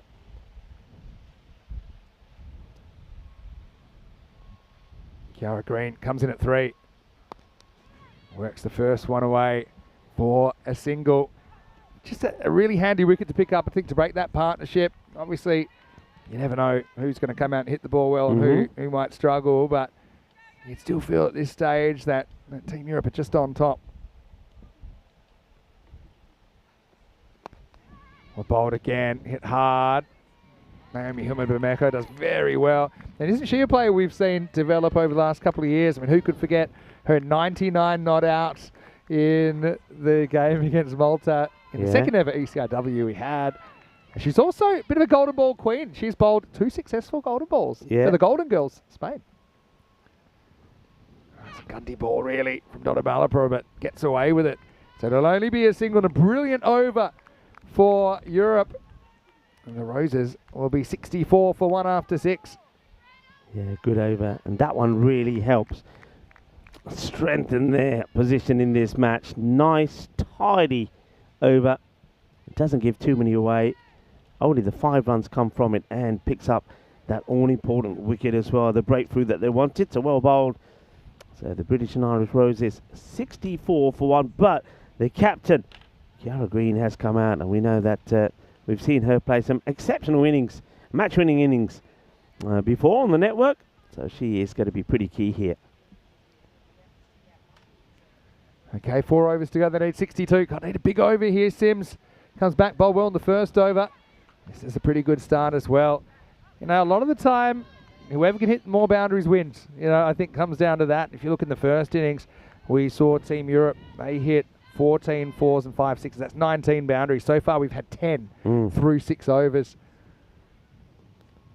Oh, that one goes very close to knocking off the leg bail. But in the end, I think they'll scramble a bite. Yeah, very close. I like the fact that looks like Team Europe deciding that pace off is a good idea. I mean, of course, when the team's chasing, well, that one is probably pretty high. Now, the question is, first of all, how far does it go? Well, all the way. It's going to be 6 runs. It's a big hit. But now, is this going to be a no-e or not? It's got to be. I mean, she's come down, but this ball isn't coming down. It's coming down to an extent, but I still think at the crease it's waist high. I mean, it's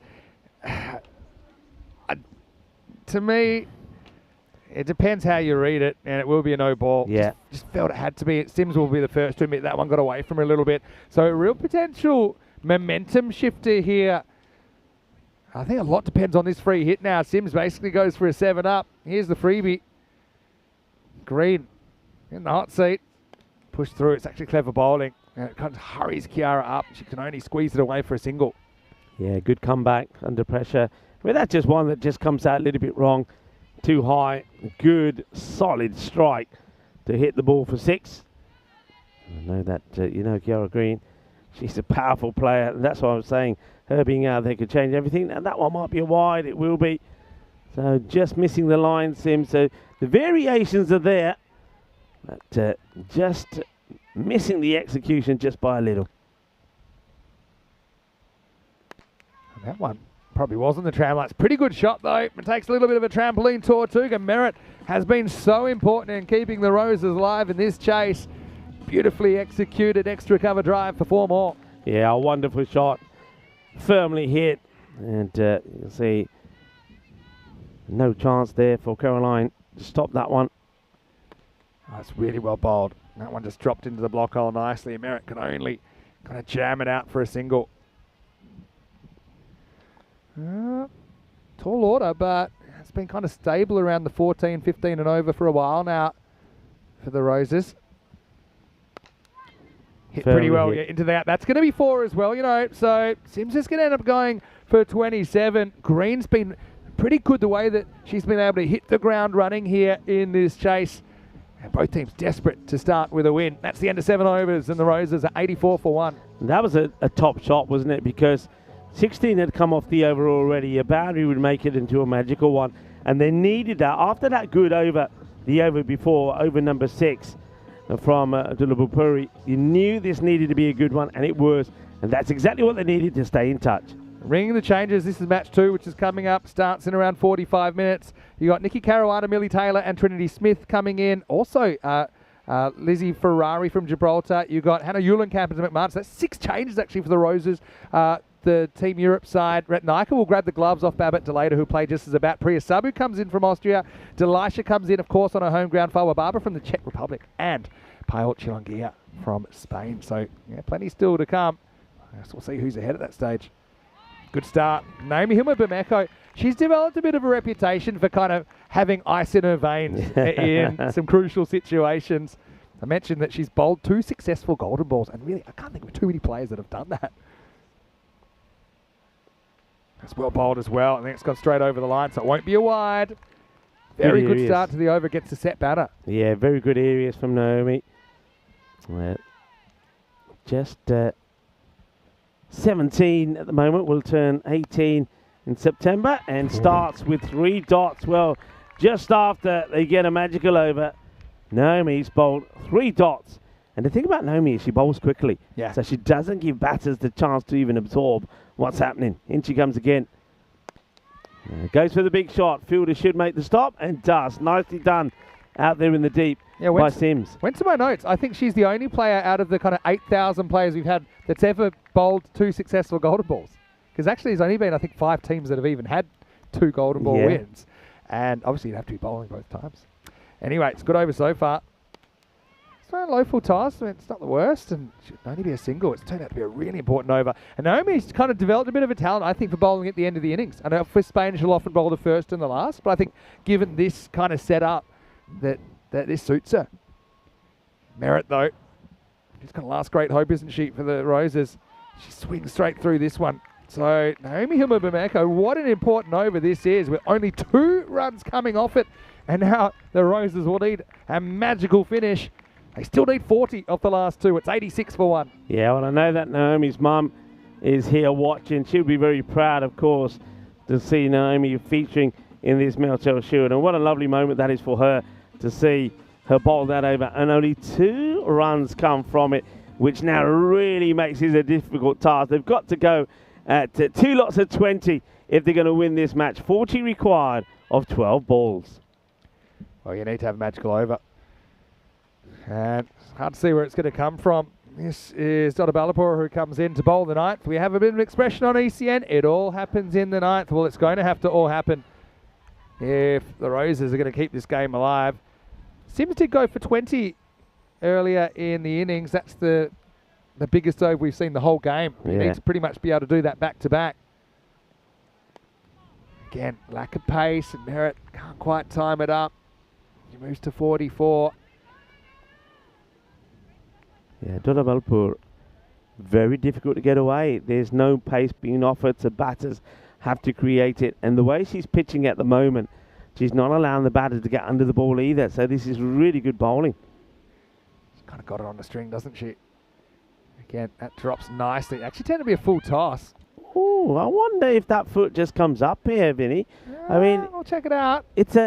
I think she gets in, and then, let's see here. I think the foot then comes up. Have a look. I reckon it's going to be gone. Have a look. Yeah, that's out. Oh, that's out, right? Yeah, it is. It's out. I mean, Babette, if she'd taken it clean, it would have been out comfortably, but you can see there it's pretty clear that we're going to have a wicket. It's going to be the end of Kiara Green, and there's the decision. So it's going to be a wicket for Donna Balapur. Hasn't she been really important? And Team Europe, I just think with their areas, they've been kind of in the right spot a bit more often, especially at this key point in the game. And it would have seemed like they're heading for a 1-0 lead in the series. Well, Donna Balapur, well bowled. That's a second wicket and she gets the wicket off. Kiara Green, the captain of the British and English and Roses. What a good one that is. Really well bowled, but good work also there behind the stumps there from Barbetta, the leader. She just waited, and I think she saw that foot was up. Well, and she's all right. Number I know one, what you're going to say. She could have done it earlier. If she'd taken it, then it wouldn't have been close. But you know what?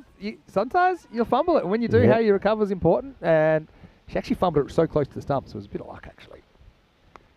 But if your fumbles are creating wickets, then you know that you're having a good day. As Fackrell comes in, gets off the mark with a single.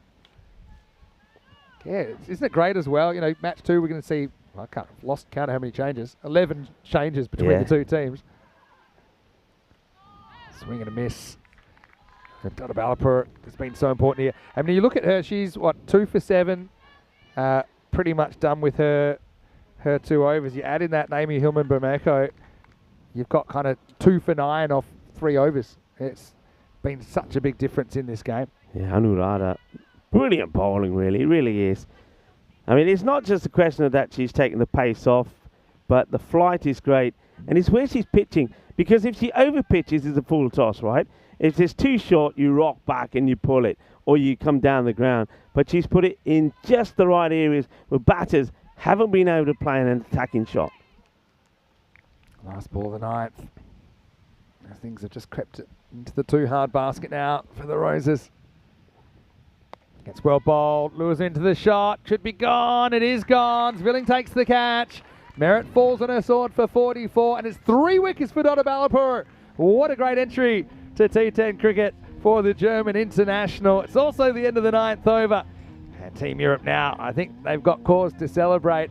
Roses, 89 for 3. What a good catch there as well. So like I said, no pace in the ball, so you're really having to whack it to get in anywhere. And Zwelling is in the right place. Good technique from Zwelling. I like the way that she watches it all the way into the hands. A very good knot, though, you've got to say there from Merritt. Gets 44, kept her team in it, but falls at the last hurdle. Yeah, good knock from her. It's good signs. I suppose that she's hitting the ball well. The problem was, I suppose, she just didn't quite have another partner that could go at the kind of pace she was going. Otherwise, it could have been a different kind of story. 10th overtime now. Naomi's going to bowl out. They need to carry the 3. 37, so it's just gotten out of control. Naomi, what a brilliant first over. Only went for 2. Here's the final over of game 1. It's going to start with a dot. I mean, Naomi makes bowling look so simple. It's a skill she's got. Obviously, brilliant with the bat as well. She was listed as a bowler in this game, listed 8 in the order, but we also know that she's a very promising batter as well. 99 not out, her highest score on the network. Looks like she's changed her action a fair bit. I'll go to that in a moment. Once again, well bowled. It should just be a single. The 2 batters running hard here, looking like they want the 2. Well, one of them is keen, the other not so keen. Yeah, Wheeler's come out and trying to squeeze everyone out of this innings. Yeah, she's got an interesting action. It's almost like she bowls out of the front of the hand a little bit. But these slide on. She's not going to turn a lot sideways, but she puts the ball in good areas to start with. I like that. And it's going to be up. It's going to be in the air. It's a tough one. In fact, it just loops over Donna Balapur there at point. It'll only be a single. Wheeler's off the mark. Yeah, but also I think with a run-up. I think when I've seen her before, she's had a longer run-up. But what she's done here, and I think it's working for her, she's just got, look, you see here, a couple of steps, and gets into a stride there, and gets the ball in the right areas. As well, will she reach this? Oh, yeah, she will. And Naomi Hillman-Bermejo takes her first wicket in this Meltl Shield. And it's a second catch there for Zwelling. And it's going to be the end of Ria Frackner going for the big shot, but straight into the hands of Zwelling. Yeah, I think, again, Naomi deserves that wicket, doesn't she? And, again, getting your best fielders in the right positions. I think Zwelling is used in that deep mid-wicket spot. It's a bit of a hot spot. Zwelling just looks like she's got massive buckets for hands when she tries to catch those balls. It just disappeared in. And so it'll be 4 down now, all over bar the shouting. Roses are going to go down 1-0 in the series. Right now, with 2 balls remaining, they're 91 for 4. Yeah, good catch from Zwilling there. No issues at all. She's a good catcher, good player, great all-rounder. Hey, Naomi, can she get another? She hasn't bowled a bad ball. Yeah. She just seems really well balanced and poised at the point of delivery. And she just keeps reproducing these difficult balls. Last ball coming up for match 1. And it'll be squeezed out for one. Kulturali will get a run. And that is all she wrote. It will be Team Europe, who go 1-0 up in the series. They'll win the opening encounter in the Meltl Shield, 125-92. Look, I think it was set up at the beginning and the end of the game. I think the opening partnership of Zwilling and Babette Deleda, a very productive power play, and I think it was a 72-run opening partnership, set up the total. And then I think the bowling, particularly the death bowling from Dota Balapur and Naomi Hillman-Bameko, just didn't give the Roses a real hope of catching up that chase. So, look, credit to Team Europe, but this series, there's still 8 more games.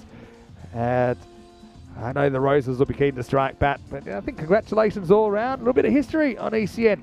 Meltl Shield Match 1 is run and won by Team Europe. Yeah, I mean, it's a wonderful performance. If you think about that, over number 7 went for 20, and that gave, of course, the British and Irish Roses a glimmer of hope. But then look what happened in the next 3 overs. Only gained, by my calculation, just for 8 runs. Yeah, it was a brilliant finish. Let's have a look at match 2. I mentioned they're ringing the changes. Probably have a different looking opening partnership for the Roses. And Europe, you can see they've got the option. They've elected to bat first this time. Hey, it worked well last time. Why would you change it? They still do have those same openers listed. Ratnaika adds a bit of firepower in there. She'll have the gloves and listed to bat number 3. Let's go and have a look at the highlights of this one. 126 were required. And look, there was no kind of shortage of action early on, no shortage of aggression as well from the Roses. But yeah, Team Europe, they didn't really give too many that were that easy to hit. I think Merritt thought she batted well. Miles did kind of struggle early, but caught up her innings in the end. I just think, if you can put 120 plus on the board, you bowl and field well, it's going to be pretty tough for teams to chase those kind of runs down. Yeah, I mean, that was one that got away from Carolina DeLange. But in the end, though, I still think that was hit so hard. If she doesn't get hands to that, it could have been a boundary. And I think in the field as well, they made the stops when they had to. There was some that got away, but in general, I think it was a pretty good performance. And that was the bowling there. What a start that was. And I really did like the bowling there of Anuradha Dudabulpur. She just bowled beautifully well. The flight was good, the location was good, and she just troubled the batters. Yeah, I just think that Team Europe got the Roses right where they wanted them, and then they kind of twisted the knife a little bit, little by little at the end. I think you look at Dota Balapur, I think she bowled one bad ball, and it didn't even really get hit. Yeah. I don't think Naomi bowled any bad balls. I think asking the right questions, as Deleda, who was able to execute the stumping of Kiara Green despite not taking it the first attempt. But really what they got it to a situation where the Roses needed 40 off 20. We only saw one magical over in the whole game, so to go back to back, that was always going to be a tall order. Iris Villing, I think she found a bit of a home there at deep wicket, didn't she? Looked very, very well poised under those high balls. That was the end of Merritt, who batted really, really well to top score in the second innings.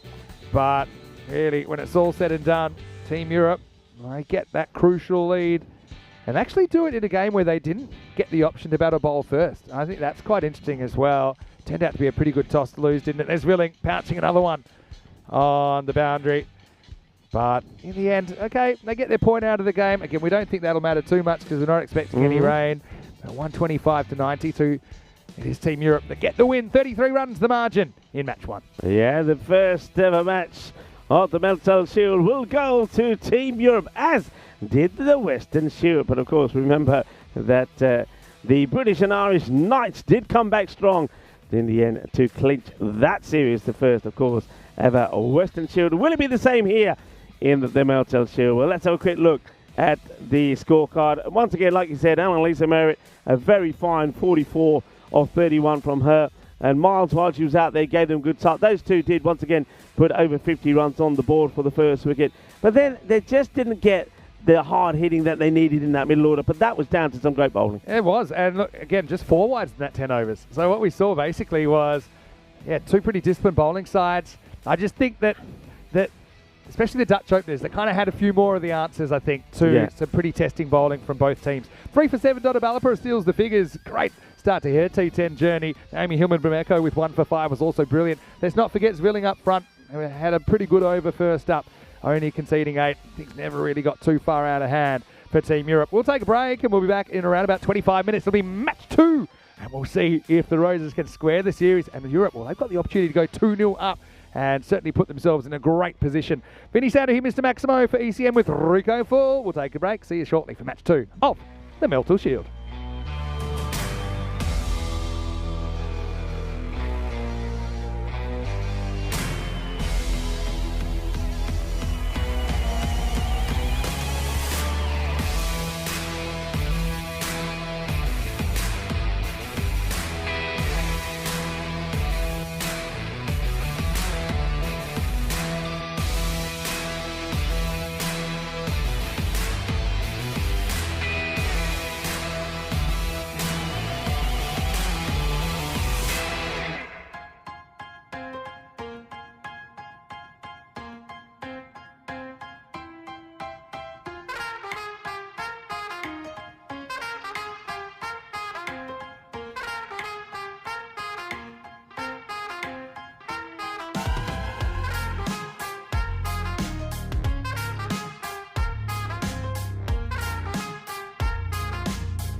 This European Cricket Network event is proudly brought to you by HCL Software and Paramatch.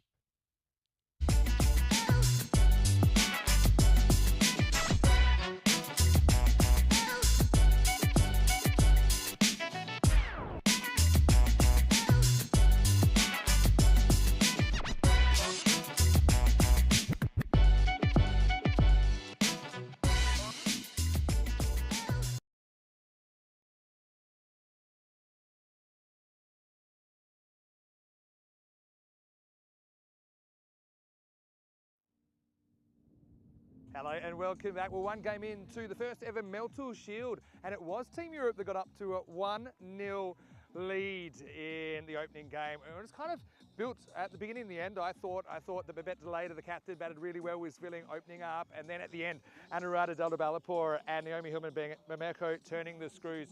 So I can tell you that Team Europe actually had the option to match too, and no surprises, they've elected to bat. And if it worked once, why wouldn't you do it again? And also interesting to see, I think we've got double-digit kind of changes across the two teams. So we're going to see a few new faces, a few players in different positions. But I did notice that Team Europe, they still have that opening combination. I think they'll probably go with it again. Rathnaka comes in for Team Europe. Looking forward to seeing her. She'll be behind the stumps in this one, giving Babette Delayder the chance to captain from the field. For the Roses, I thought that Kiara Green was very, very good with the bat and the ball. And it's a bit of a big task, I think, because they're hitting a team now that has the opportunity to go 2-0 up. I'm sure Europe would love to do that. Can the Roses square it at 1-1 going into match 3? We're about to find out. Rico Full standing by. The party atmosphere out here in the middle. Rico, let's get ready for match number 2. I can tell you that Team Europe have taken the option to bat. Thank you very much to Mr. Maximo Vinisandu. Wasn't it great to have a sneak preview of the Meltl Shield? Looks absolutely fantastic. Of course, remember this event is named after Manuela Meltl Weston, who of course is the wife of our founder Daniel Weston. And so we have a look at the teams for this one. Vinny's already highlighted some of the key changes there. Yeah, looking forward to seeing Rathanayake in the side, Priya Sabu and Fawa Babar in as well. Babar, of course, she's an exceptional batter, so let's see if she gets an opportunity to score some big runs. Sophie McMahon coming into the side. You can see there Hannah in there as well.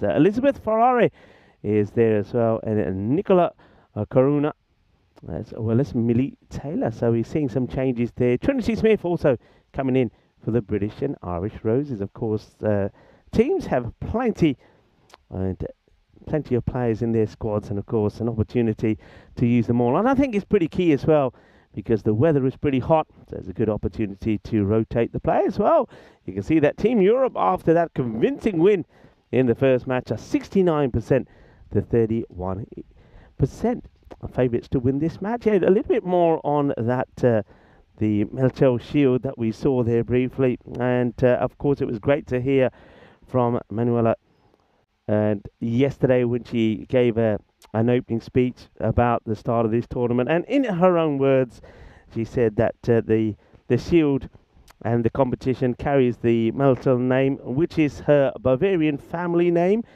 And she says the Shield has been designed, of course, by Sanjay, and it has the family coat of arms, which is a handshake in the center, because, as she says, family believes in this gesture, a sign of integrity, trust, and mutual respect as we get on the way in this first match, and all values that apply to this competition as well. Yeah, well said. A little bit more about that shoot a bit later. You see that it is Taylor, Millie Taylor, starting here with the ball, flighting it up, and that one gets through everybody. How far will this go? Well, still will just hold up. Coming back for a second. Gonna really have to stretch to get there. They will.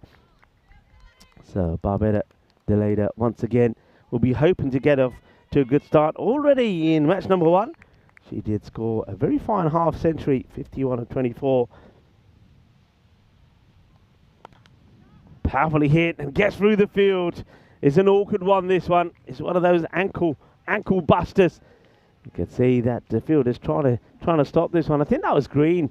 So once again, a little bit of the captain to captain action, but that's right at the ankles of Kiara Green, not able to make the stop. So a nice shot. And first boundary for Deleda. Taylor going to change the action slightly. You're going to come left arm round, and it's been worked away. There's a fielder out there in the deep who attacks this well.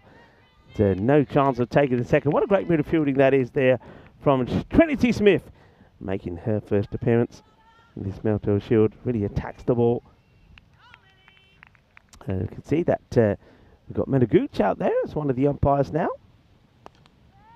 Menaguch out there with Tracy Pasquale, umpire. Shania will be the third for this one. Giving it some flight, but how high is this one? It's going to be one bounce fall, but it's worth just having a look at the height. I don't think this one is really coming down that much. I think it was pushed through. So we'll have a good look at it here. Once again, the batter does advance, but probably that one is just on the way down. I think when you look at where the batter ends up, a long way outside of a crease, but a good powerful shot. That'll be 4 runs to finish the over. So the over gets completed.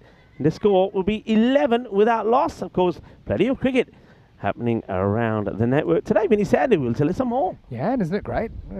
More women's cricket happening right now as well in the Valletta Cup. In the gaps, you can switch over. MCC, I think they did a bit of a number on Greece this morning. Serbia Malta should be a good game. I think that's starting around about now. Greece will take on Isle of Man later.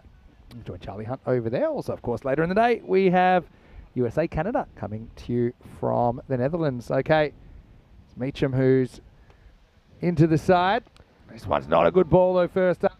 That's going to go all the way. Maximo! Any question here is how high is it? I mean, anytime you see a ball getting kind of pulled away, again, we'll have to see, does Deleda kind of get down the track a little bit, but not the greatest start.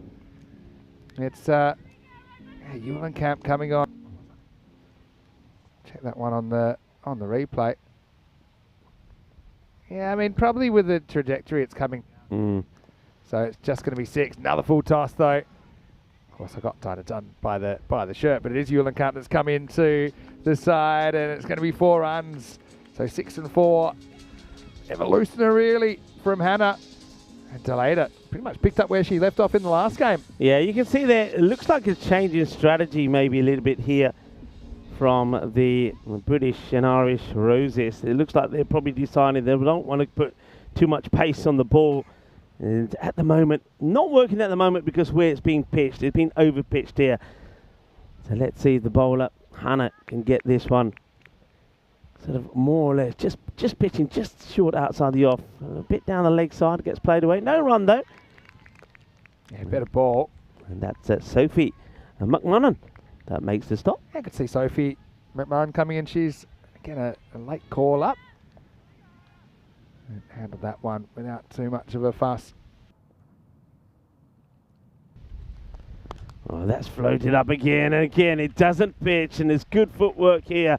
Once again from Deleda. Lovely shot. She does bat and play this straight shot so well. Watch the footwork. Comes down. Look at the head. Head is perfectly still, and that's the key to a shot like that. Dances down the wicket and plays it beautifully down. 4 runs. Hey, what about that Meltl Shield? Doesn't it look terrific? I love the stories behind it as well. This one is punched and not get a single here. But I even like little touches like the handshake. Yeah. In the family coat of arms. Family crest. And the little 4-leaf clovers everywhere. Yeah. I really love that. It's kind of personal, and obviously we're creating a bit of history here, aren't we? Yeah. This weekend.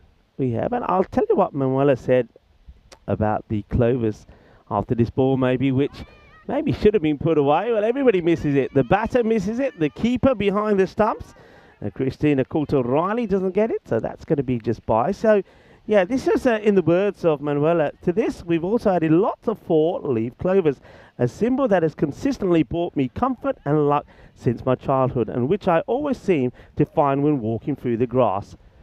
It's 27 for no loss after 2. The 4 leaves represent faith, hope, love, and of course luck, values that also resonate with this tournament. But can I tell you something that I couldn't believe in this speech? What's She said that? she finds them all the time. I've never found one. Have you not? I've spent so much time looking. So now you just find them all the time. You just got too Man, much luck. You it's don't not- need any more luck. You got plenty of luck. I suggest the opposite. You know, find nothing. Just boring 3 leafers. Well, there you go. If anybody finds a 4-leaf clover, Send it in. please send it to Vinny. At European cricket. Anyway, here's Greek, and she bowled really well Yeah. in the last game. Started with a wicket. And I think Roses, they'll use a fair bit of pace off here as well. Thing is, these two, they're so powerful. They've both got long legs. They're able to kind of mix up the length very quickly. Like this, and that is tattooed out of the ground from Zwilling. Maximo! That one might have actually gone into the opposition camp. A warning shot, and it's going to bring 6 runs from Zwilling.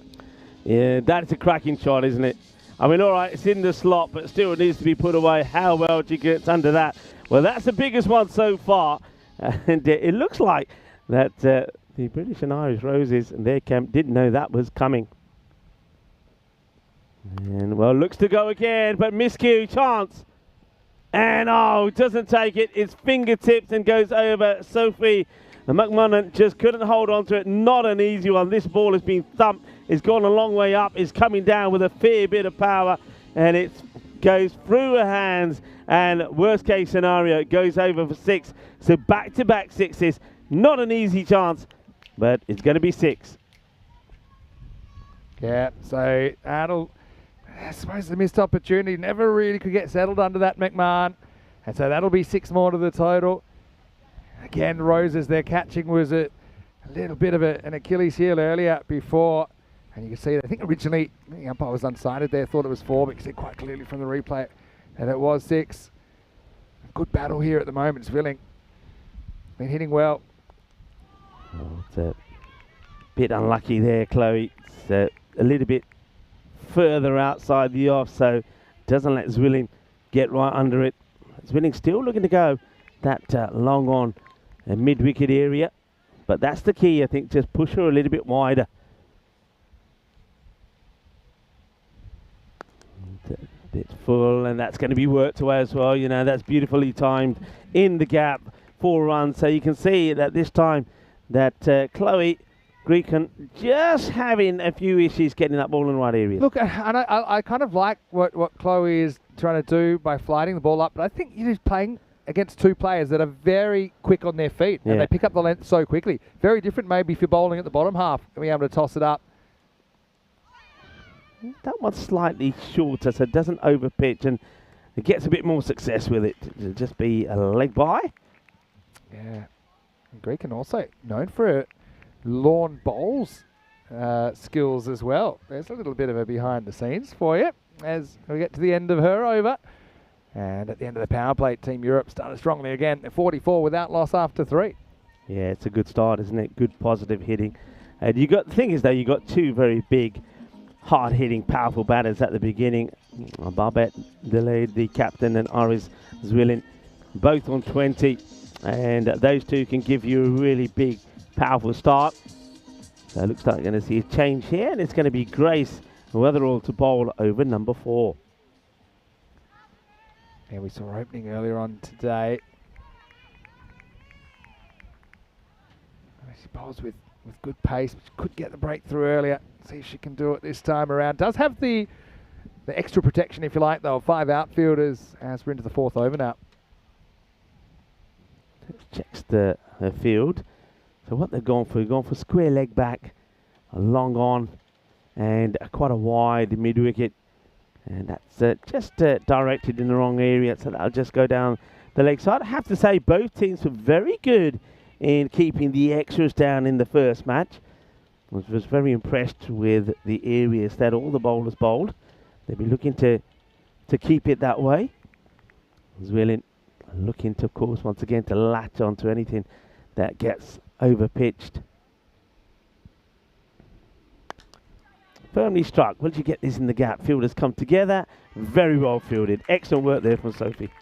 Yeah, good recovery there. And this is the kind of ground where you can throw yourself around. For sure. I mean, for sure. I think Sophie would be pretty comfortable on the green spaces out here. Of course, plays in Ireland, which is known for its greenery. Yeah, look, we're hearing a fair bit of music being played around the ground. What do you think of that music? It's party time. Yeah, and you know why I'm mentioning music? As this one is going to be a wide. Well, today I know that we have some weird and wonderful international days. Today is International Strange Music Day. Strange Music Day. Strange Music Day. Okay. It's a day for all the music lovers who have a soft corner for unique and bizarre, especially when it comes to music and songs. So, and it also it tells people to embrace and listen to different types of music that they normally wouldn't do. So, International Strange Music Day, celebrated today. What's your favourite strange music then? Tell us in the chat, ECN European Cricket Network. Mine has to be every so often. I quite like the old electronic stuff. You know what I mean? Yeah, it just, I don't know why, but not all the time. Every so often. Good time for copyright now after my excellent singing of that. I'll give you a weird one. Yeah. Polka. Yeah, well, I tell you what, talk about strange one. As this is being played, of course, you went home for a little bit and you came back and you told me about your daughter. Ukulele? Yeah, ukulele's I mean, good. I don't think I know anybody that plays the ukulele. Now, that is strange. So how did you get into that? Just saw it, wanted it, got it, played it. All in a day. Hawaii. Ukulele's very big in Hawaii. Yeah. And it's a bit easier. Obviously 4 strings and a little bit small, obviously. Here's Weatherall. Well stopped. Well stopped. Of course, we have our own music lovers on the European Cricket Network. I know Dave is, very good musician. Well, Dave, strange music. Well, to everybody in the chat, and welcome to you all. So, what sort of strange music do you occasionally listen to? Hello to Daniela, who's tuning in, of course, from there in Romania. I've got another good strange one for you. Okay. Europe-based. How about yodeling? Are you much of a yodeler? Okay, here we go. Yodelay, yodelay, yodelay, yoo-hoo. There you go. How's that? That's actually... That's not bad, It's right? the best yodeling we've had on the network. There you go. Go on, your turn. Yodelay, yodelay. I never normally sing, but if it's strange Dogs music... around the globe are just barking in a frenzy now. You know that? In the spirit of Strange Music Day, I'll do it. I'll make an exception. 50 partnership up, these two. Again, have brought up the milestone. And, well, will this carry? It looks like it will just drop short of the fielder. That was coming in from that third. And Nikki Caruana down there, she's into position. the side. Yeah, it's not an easy one, really, because she's looking straight into the sun. So you see she doesn't really pick it up, ends up kind of being a step behind, then just tries to block it, gets past her. They do only run the one in the end. They were thinking of the two. Could see Nikki in the side, though. She's a Gibraltarian, and yeah, she's coming off a pretty good Central Europe Cup in Czechia in the T20 stuff. And the 4th over here at Europe, 51 without loss. Yeah, it's a good start. And what about these two? Once again, another 51 partnership. Last time they put 72 on together. Let's see where they get to this time. 51 without loss. Yeah, dogs are now just going barking mad around Actually, the world. I should have just after that. I You should have just done passed. silence and that was all that dogs could have heard it and humans couldn't. Here's Cara Green. And she gets lifted up and over the leg side. Maximal for Zwilling. Well, she'll be hoping she can go on with it a bit more this time. Remember, she scored 2 tons in the ECCW in Spain last year. I love the way that she creates this shot. I mean, the ball's not there for it. She's got to make it. And just dances down the wicket and takes on the captain of the British and Irish Roses. Good shot. Change of angle for Green. Well, that's whacked. And that's going to go all the way. Well, stronger together. Gets absolutely pasted here. That is blasted. What a hit this is. What a lovely hook shot. Look, he's expecting it. And boom. That's going to go all the way. 6 more. Yeah. Boom and crash. These two, they just pick up the length so quickly. It's been an exhibition this morning from the Dutch openers. It's another one that's going to test the field. They can't stop it. It's going to be 4 more. And Zwilling, she is going big here. 2 6s and a 4 in this over so far of Cara Green, the captain of the British and Irish Roses. Actually just trying to maybe tighten up that field there on the leg side. Of course, she can bring one over. Do you think that that's fielded out and off the boundary could come across? Because Zwilling doesn't look like she wants to hit too many outside the off. Yeah, I mean, probably. The things have already got 5 on the leg side. And you can't have any more. I suppose you could have an extra outfielder. This one actually finds the fine leg in the circle. That's Caruana who's been moved across there. Does well to at least make the stop. It's only one. Yeah, it's an interesting one. I suppose I probably would bring the point up and just push the mid-wicket back. It's probably what I do here. But I think, yeah, Kiara Green, she's flown the flag pretty well for the Roses this morning. Just has to keep mixing up her bowlers, try and find someone that can break this partnership. And that's whipped away, and that's too wide of the fielder there. That's going to be 4 more. It's a lovely shot. So now Delede getting in the act as well. This is a very expensive over here for Green. It's gone magical. Yeah, so Green, I mean, she's doing what she can to kind of keep mixing things up. So, yeah, she's kind of gone over a wicket, around, over and around. I might have to try under the wicket soon. Nothing's really working. 72 after almost 5 overs. Last ball, the 5th to come. That's a good delivery. Almost gets that one through. So nothing of that, but the over does go for 21 and the score 72 without loss. It's a good opportunity for myself, Rico Full, to invite you into the Casa Grande for, of course, the first day of the first ever Meltl Shield. Getting upgrades all the time. Of course, you might know us from the Cube, but now we're in the Casa Grande, which is our new kind of commentary tent here. It's all decked out, plenty of table space here. We've got a fruit bowl. Yeah, but Meltl Shield, it's been super exciting so far. But you're at 1-0 up, and with this strong start, best of 9. If they could nab another win here, obviously it puts him in a fantastic position. Yeah, this is a big match. If Europe can go 2-0 up, well, that certainly is going to set the standard for the day. And they're looking to do it. This is a great opening partnership once more. And, well, they're asking the question, not out, the shake of the head from the umpire Tracy. And remember, these two, they put on 72 in the first match, and the score at the moment is on 72. Good delivery. I mean, yeah, it jumped up. You can see here, just kind of saying, maybe flick my sleeve or something like that. Certainly got a bit of bounce. This pitch is known for being bouncy and carrying a lot of pace. That was a good start to the over from Weatherall. Straight over the stumps in the end. Yeah, good start, Weatherall. Swilling, looking as ever to be aggressive. Oh, that's launched. How far? The fielder just came off the line. Now I think this might still have gone for 6, but if you see enough of this, she comes running in and then has to backtrack and finds the ball go over. Where does it land? I think it's 4. It's 4. So you can see what I mean. If she had stayed on the line, it would have been a catching opportunity. Yeah, and it's kind of it's a habit, I suppose, when you see a miss hit to come herring in. But ECN ground dimensions, you're better off staying on that boundary, just so you know where it is. In the end, it's got to go down as a chance. Willing is missed, and she moves to 44. She'll just let that one go by. Yeah, that was Millie Taylor on the boundary there. Just misjudged it, came running in, then tried to go back. And by that time, the ball had gone over, and, well, annoyingly for her, and I suppose also for Weatherall, just bounces before the rope. 137 expected at the moment. Obviously, you got slightly different looking lineup for the Roses with the bat as well. Eulenkamp coming in, listed to bat at the top. McMahon also. Let's play down the ground. Should just be a single. Good early call there from Zwelling. She's now moved to 45. And interesting, these two have sort of changed roles, haven't they, in this match? In the last one, it was Delede that was doing the leading. This time it's Zwelling. You know that the Netherlands clubs, a lot of them are multi-sports clubs, and hockey's a big sport there. A lot of these players, they play a lot of different sports, but they're just such a good hitting nation. And so I think it translates so well to cricket.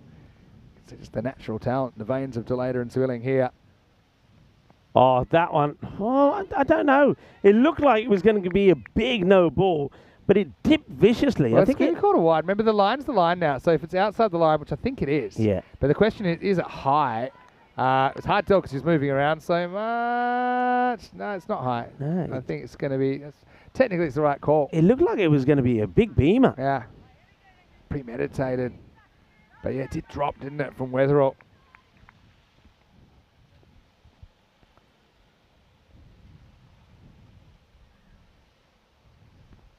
Short, goes for the pull shot. Is a fielder out there, but can't do anything about it. Well, look at the dust storm over there as well.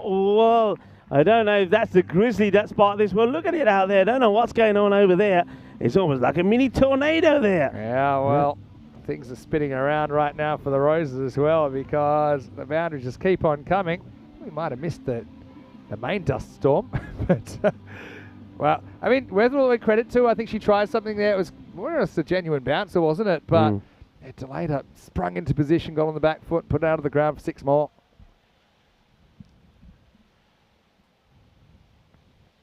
Just loses her run up there.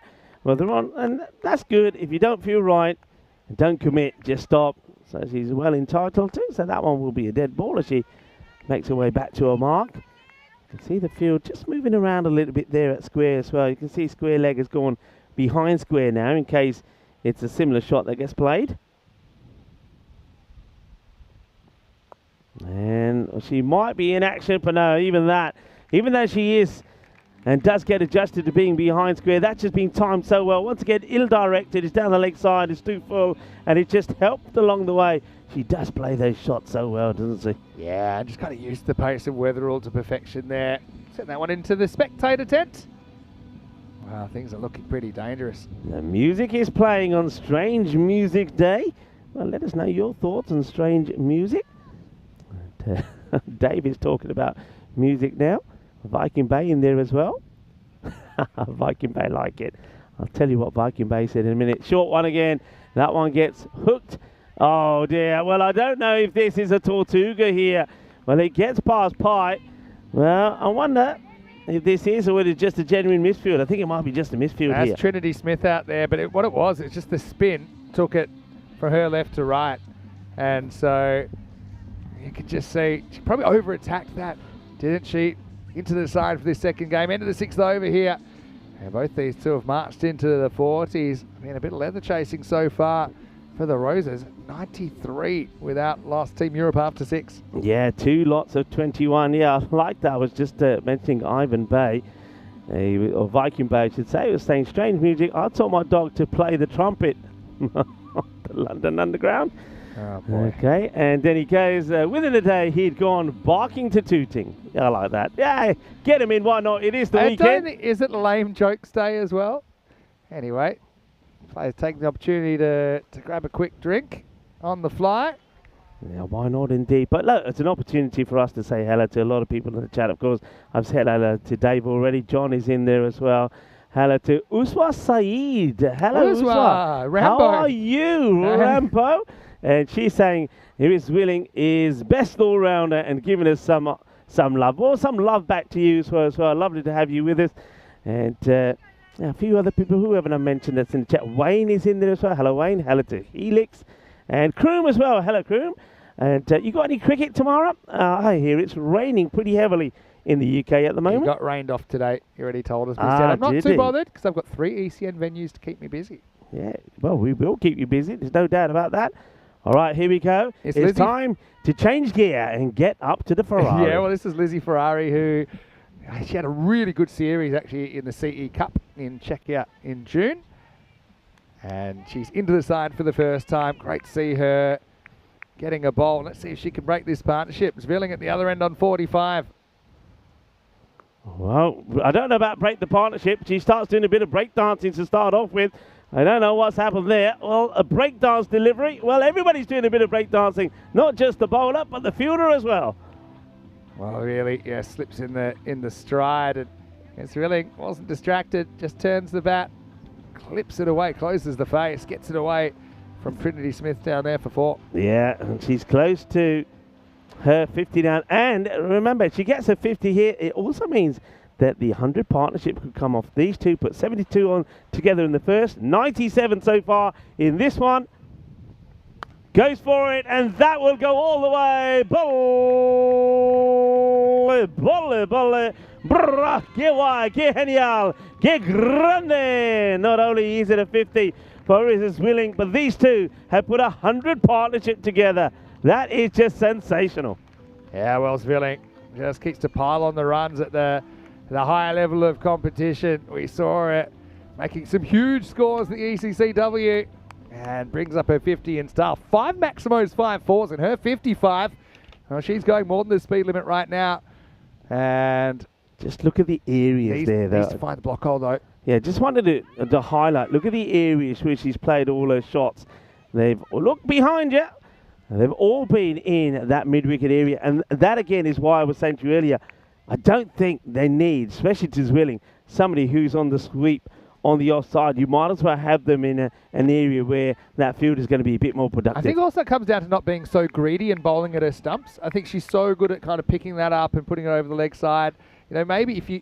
I don't mind the idea of having that deep point back and the offside back, but you need to be able to put the ball there. Yeah. You need to be able to get it outside off in the first place.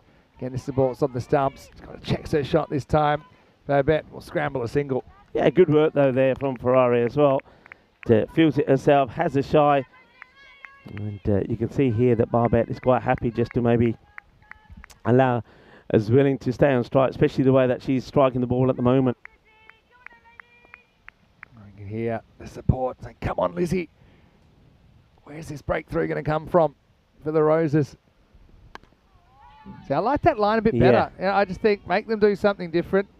And, okay, it's hard because you've only really got, you've got no long off back, no deep cover back, but at least make them play a different shot. I think the wagon wheel told the whole story of where Zwilling's receive balls and put them. Yeah. Yeah, just get it wider outside the off, get it playing in a different area. You see, in that area, these two batters have been pretty good. They played it well. Well done, though. Good bit of fight back here from Elizabeth Ferrari. It's good Yorker to finish the over. Jams it up. I was calling for it. And Lizzie, I actually think it's a pretty good over. It goes for 12 in the end. But Team Europe are flying away. 106 without loss after 7. These are some of the upcoming events. And you can see that we're getting pretty close to men's ECC, which will be on the 23rd of September. Before then, we'll have Austria starting Monday. We have Croatia 2 weeks after that. And we even have that Spain versus Greece women's series in Corfu. Really excited, though, end of the year. We'll finish up with the ECCW, which has actually expanded from 5 teams last year to 10 this year. I know we're looking at doing 15 next year.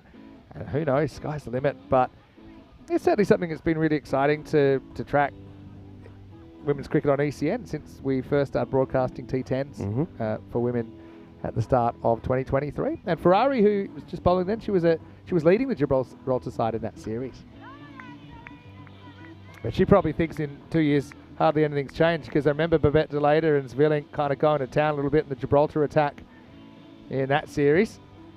I'm just waiting for a couple of technical things. I don't know if they're thinking about grabbing a drink for DeLater. Maybe she's just in some sort of discomfort. There's Lizzie there.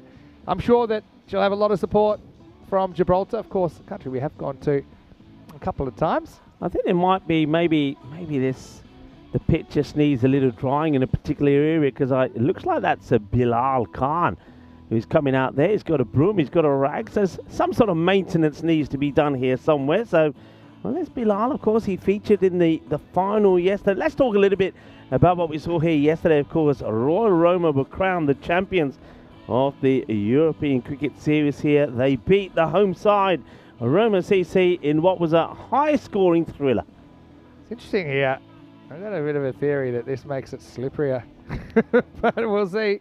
I think the plan here, I've seen them do this before, Vinny. The plan is that, first of all, I don't know how it could have got wetter now. I mean, it must have been a lot wetter earlier. So that's the thing that puzzles me. But the plan here is you put that down, they'll then sweep it away, and the idea is that will take away some of that moisture that might be there. I mean, there was that one ball, wasn't there, the first one that Elizabeth bowled, and she slipped. So, well, there's Prabhat as well. Of course, he is the president of Roma CC. So, nice to see him. Well, look at him. He's giving it a bit of elbow grease. Come on. He plays the sweep very well, you know, Prabhat. Oh, look, Prabhat is a multi-talented guy. Interesting there, Bilal brought the broom on, but he was very quick to just drop it on the ground and then leave it to the specialist. So, you know, horses for courses. Bilal did most of it, but then Prabhat basically pulls rank and says, look, this is my ground. I will sweep it the way it needs to be swept. Sweeps against the grain as well. It's probably the best sweeping I've seen since Alistair at the ECL, if you remember that earlier in the year. Look at Prabhat. It's good technique. Yeah, good technique indeed. Italian curling team's on the phone. All right. Anyway, Gregan's back to bowl. Oh, Joe, that's a very, very sort of a late kind of reverse. He almost plays that off the stumps. Both these two play that shot really well. I just don't think they've felt the need to go to it because they've been scoring so well in a more orthodox fashion. It's Deleda will get the strike back. What an opening partnership this is for Team Europe. Chloe Gregan with the ball to see if she can break this opening partnership. Flights it up, and that's well hit down the ground. And, oh, that's unfortunate. Throws herself at this, Sophie, but it clocks her, I think, probably on the side of the leg and still ricochets over the boundary for 4. Fielders, especially boundary riders today down the ground, have been put to the ultimate test, haven't they? And kind of does a lot of things right there to Sophie McMahon, but just right off the end of the fingers. And even the support fielder there as Weatherall's coming around. Couldn't do too much about it on the rebound. 4 runs. Deleda moves to 45. Well, respected. Good delivery and respected by the captain of Team Europe. Yeah, good comeback from Chloe.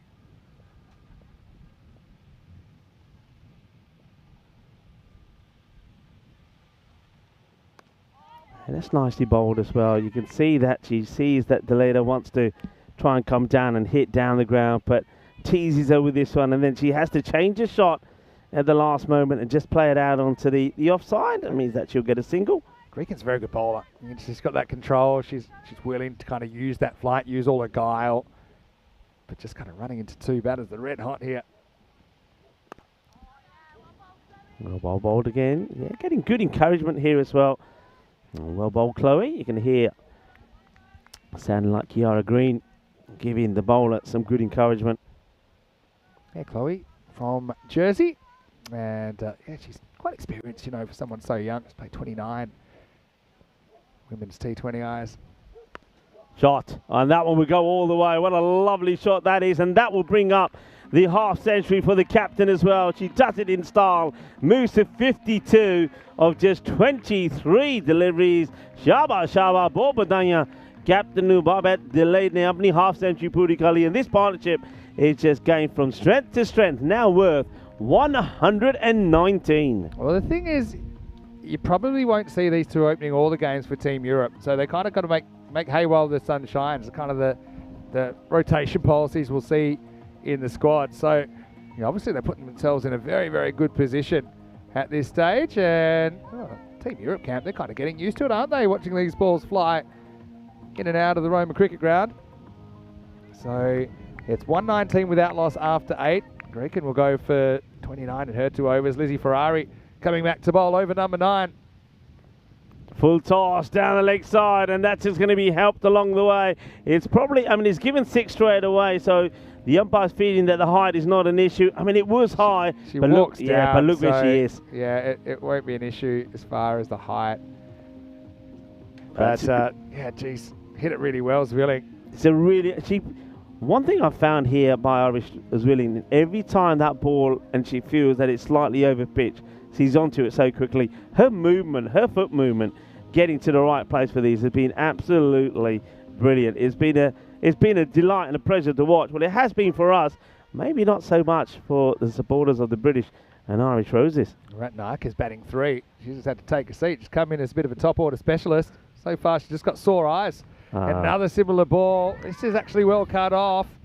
And Babette Deleda, she's very quick, backing up to scramble through for a single. But really, Zwilling, she'll be kicking herself. She couldn't knock that one out of the park as well. Yeah, she will be. She'll be disappointed that one doesn't go to the boundary. It was a hit-me ball, it has to be said, from Elizabeth. Just got to get it to pitch. Yeah, it's the right idea, but it's a cracking shot, cover drive, and that's going to be 4 more. Just misses the Yorker short this time. No margin for error to these two. And this score is climbing. It's 130 with an over and a half remaining. Top draw, this shot. Top draw. How beautifully she plays this. The footwork was epic. And that's a lovely shot. She goes to do it again. This time, it's a bit of a misfield. But enough on this to stop it going to the boundary. The batters will get to, as it's a good recovery there from Grace. Yeah, luckily she got a fingertip on that. Otherwise, it would have gone for 4. Was able to recover. The big question is where the run's going to come from for the Roses as well in the second half of this game. Slightly different looking batting lineup. At the moment, it looks like they could be chasing 150. That's what the computer's telling us. This one gets through, so a red dot ball. And Ferrari does well, getting that one through. It's a real mental test as well. I mean, all these players are used to being successful at at the level of cricket they play. You know, against the best of the best here, you're going to have highs, you're going to have lows. You just got to be able to deal with them, keep moving forward. Well, she's probably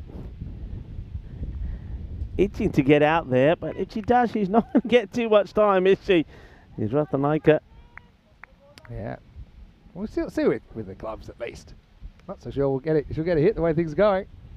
Full toss, and that's going to get hammered, and too hot to handle out there in the deep. Too hot to handle, too spicy. 4 more runs. Again, the Roses. I know these aren't easy, but these are the kind of things that have been costing them this morning. It's the ground ball. It gets out there quickly to Trinity Smith, no doubt about it, but it's another boundary. They're kind of compounding their issues here. 136 without loss after 9. Europe with the 10th over to come. Yeah, that one goes for 17. Once again, a misfield right there at the end. I mean, you want to be stopping that, but they don't. Hello to John Gray, who's joining us in the chat as well. I hope you're having a wonderful Saturday. And Andy Brown is saying to us, remember that Chloe Grecken is a world bowls champion. I mean, you said that she's pretty good at the bowls. Well, a world champion, according to Andy Brown. And now, well, you've got lawn bowls, a very similar sport, curling is on ice. We've seen Prabhath with the broom already. Multi-sport legends. Here's Millie Taylor, could see her coming back to bowl out. So, again, it's going to be something a little bit different for these two to look at. But, geez, this is such a great opening partnership. Looks like it might be the closing partnership as well. No surprise that you see some smiles on the faces of Team Europe at the moment. And that's bowled. Good delivery. Gets a good bit of lift on this, does Taylor.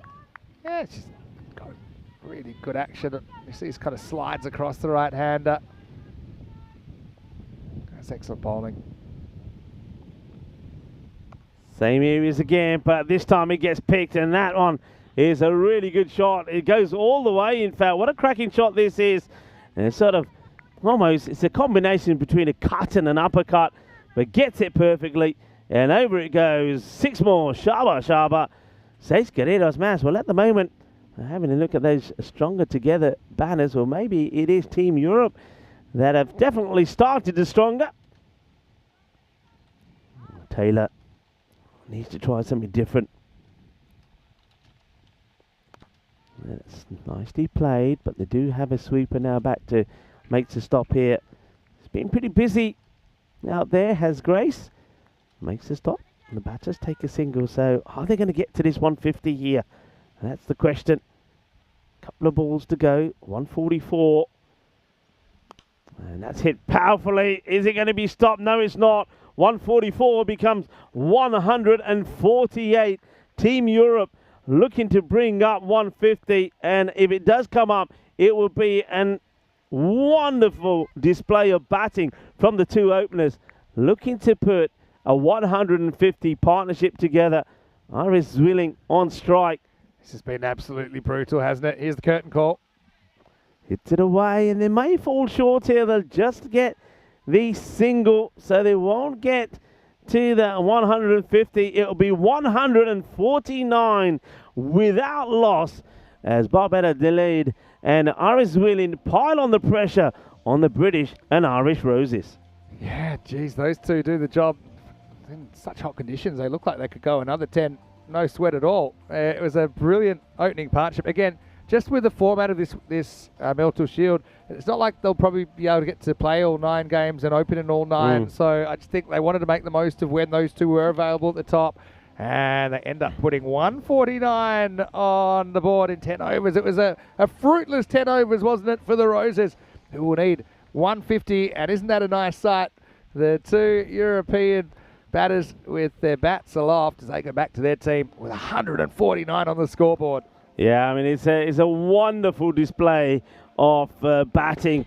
I don't think the British and Irish Roses bowl that badly. I think occasionally, particularly to Zwilling, they're overpitched a bit. We'll see some of those highlights here. But where they will be kicking themselves is in the field, because they made a few mistakes there, a few errors.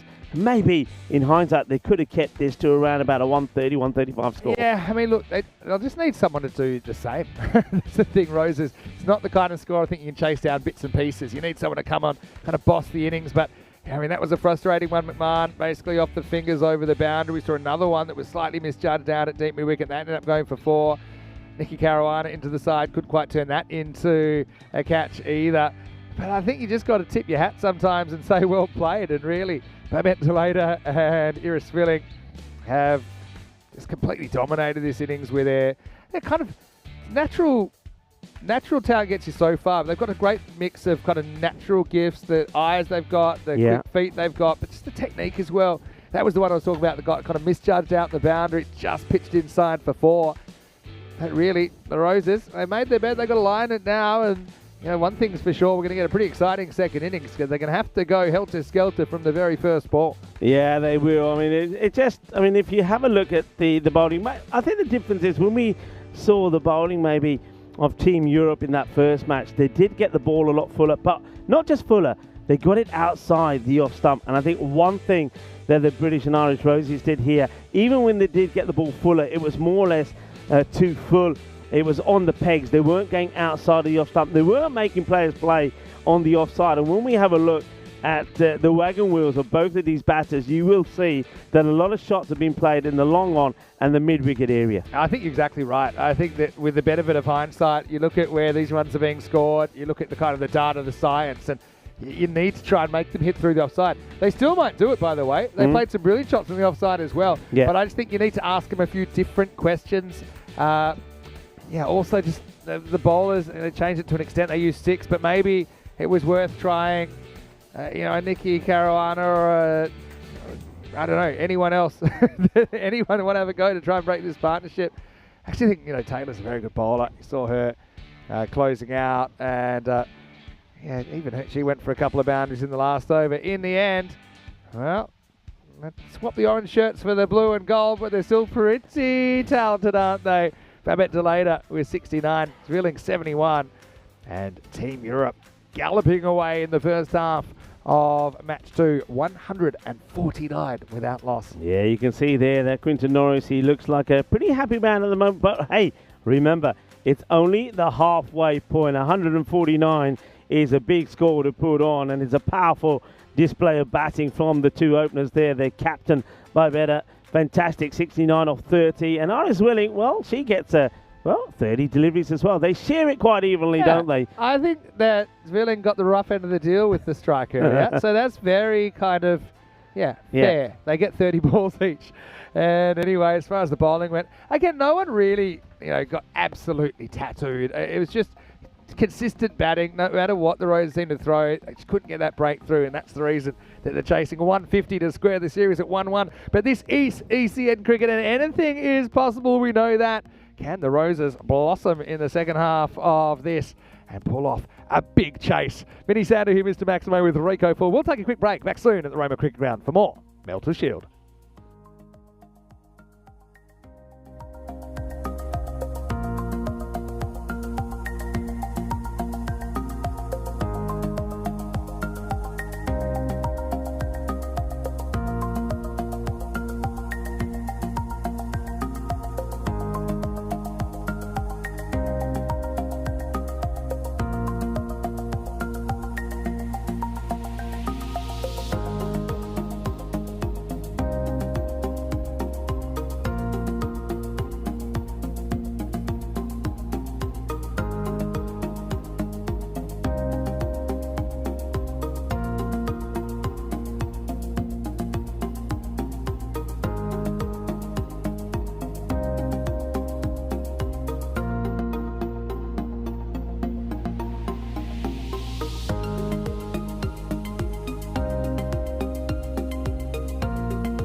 This European Cricket Network event is proudly brought to you by HCL Software and Paramatch. Hello, cricket lovers, and welcome back to Italia. We're at the Roma Cricket Ground here.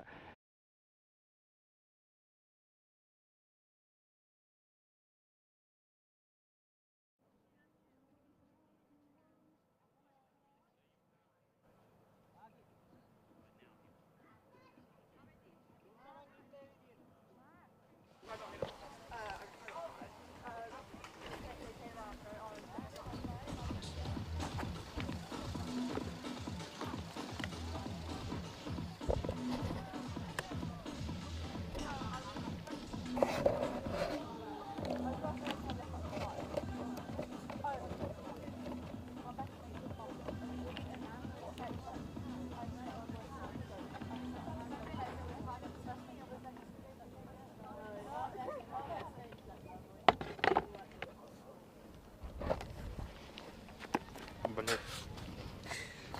Чей-то весь карты, ебать. Тупая голова. To have a very good start, to have any hope here. Europe hoping to go 2-0 up in the series. Shake, rattle and roll. First ball knocked away, they won't get a run.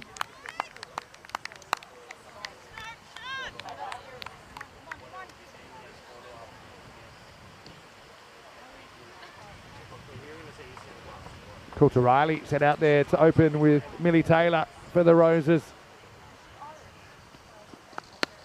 Fleming gets pulled straight. It'll only be a single in the first run of the second innings. It goes to the Irish international, Christina Coulter Riley.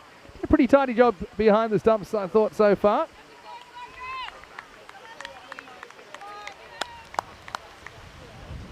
Taylor will get her first opportunity. And she sweeps this, sweeps it pretty well. Probably goes pretty close to the boundary. It will get there in the end. So 4 runs, the first boundary. And it comes off the bat of Millie Taylor. Someone has to stand up and have an absolute heater, you'd think, for the Roses. If they're to be competitive in this one, you see, given just 4%, but where there's life, there's hope. You want to have a good start, though. You want to be pushing kind of 45 kind of power play, stay on pace. Oh, that's short, and it's going to be a top edge. It's going to fly, and it's going to be 4 more. So 2 balls, 2 boundaries to Millie Taylor for the British and Irish Roses. Drilling just kind of rolling the dice with the short ball there.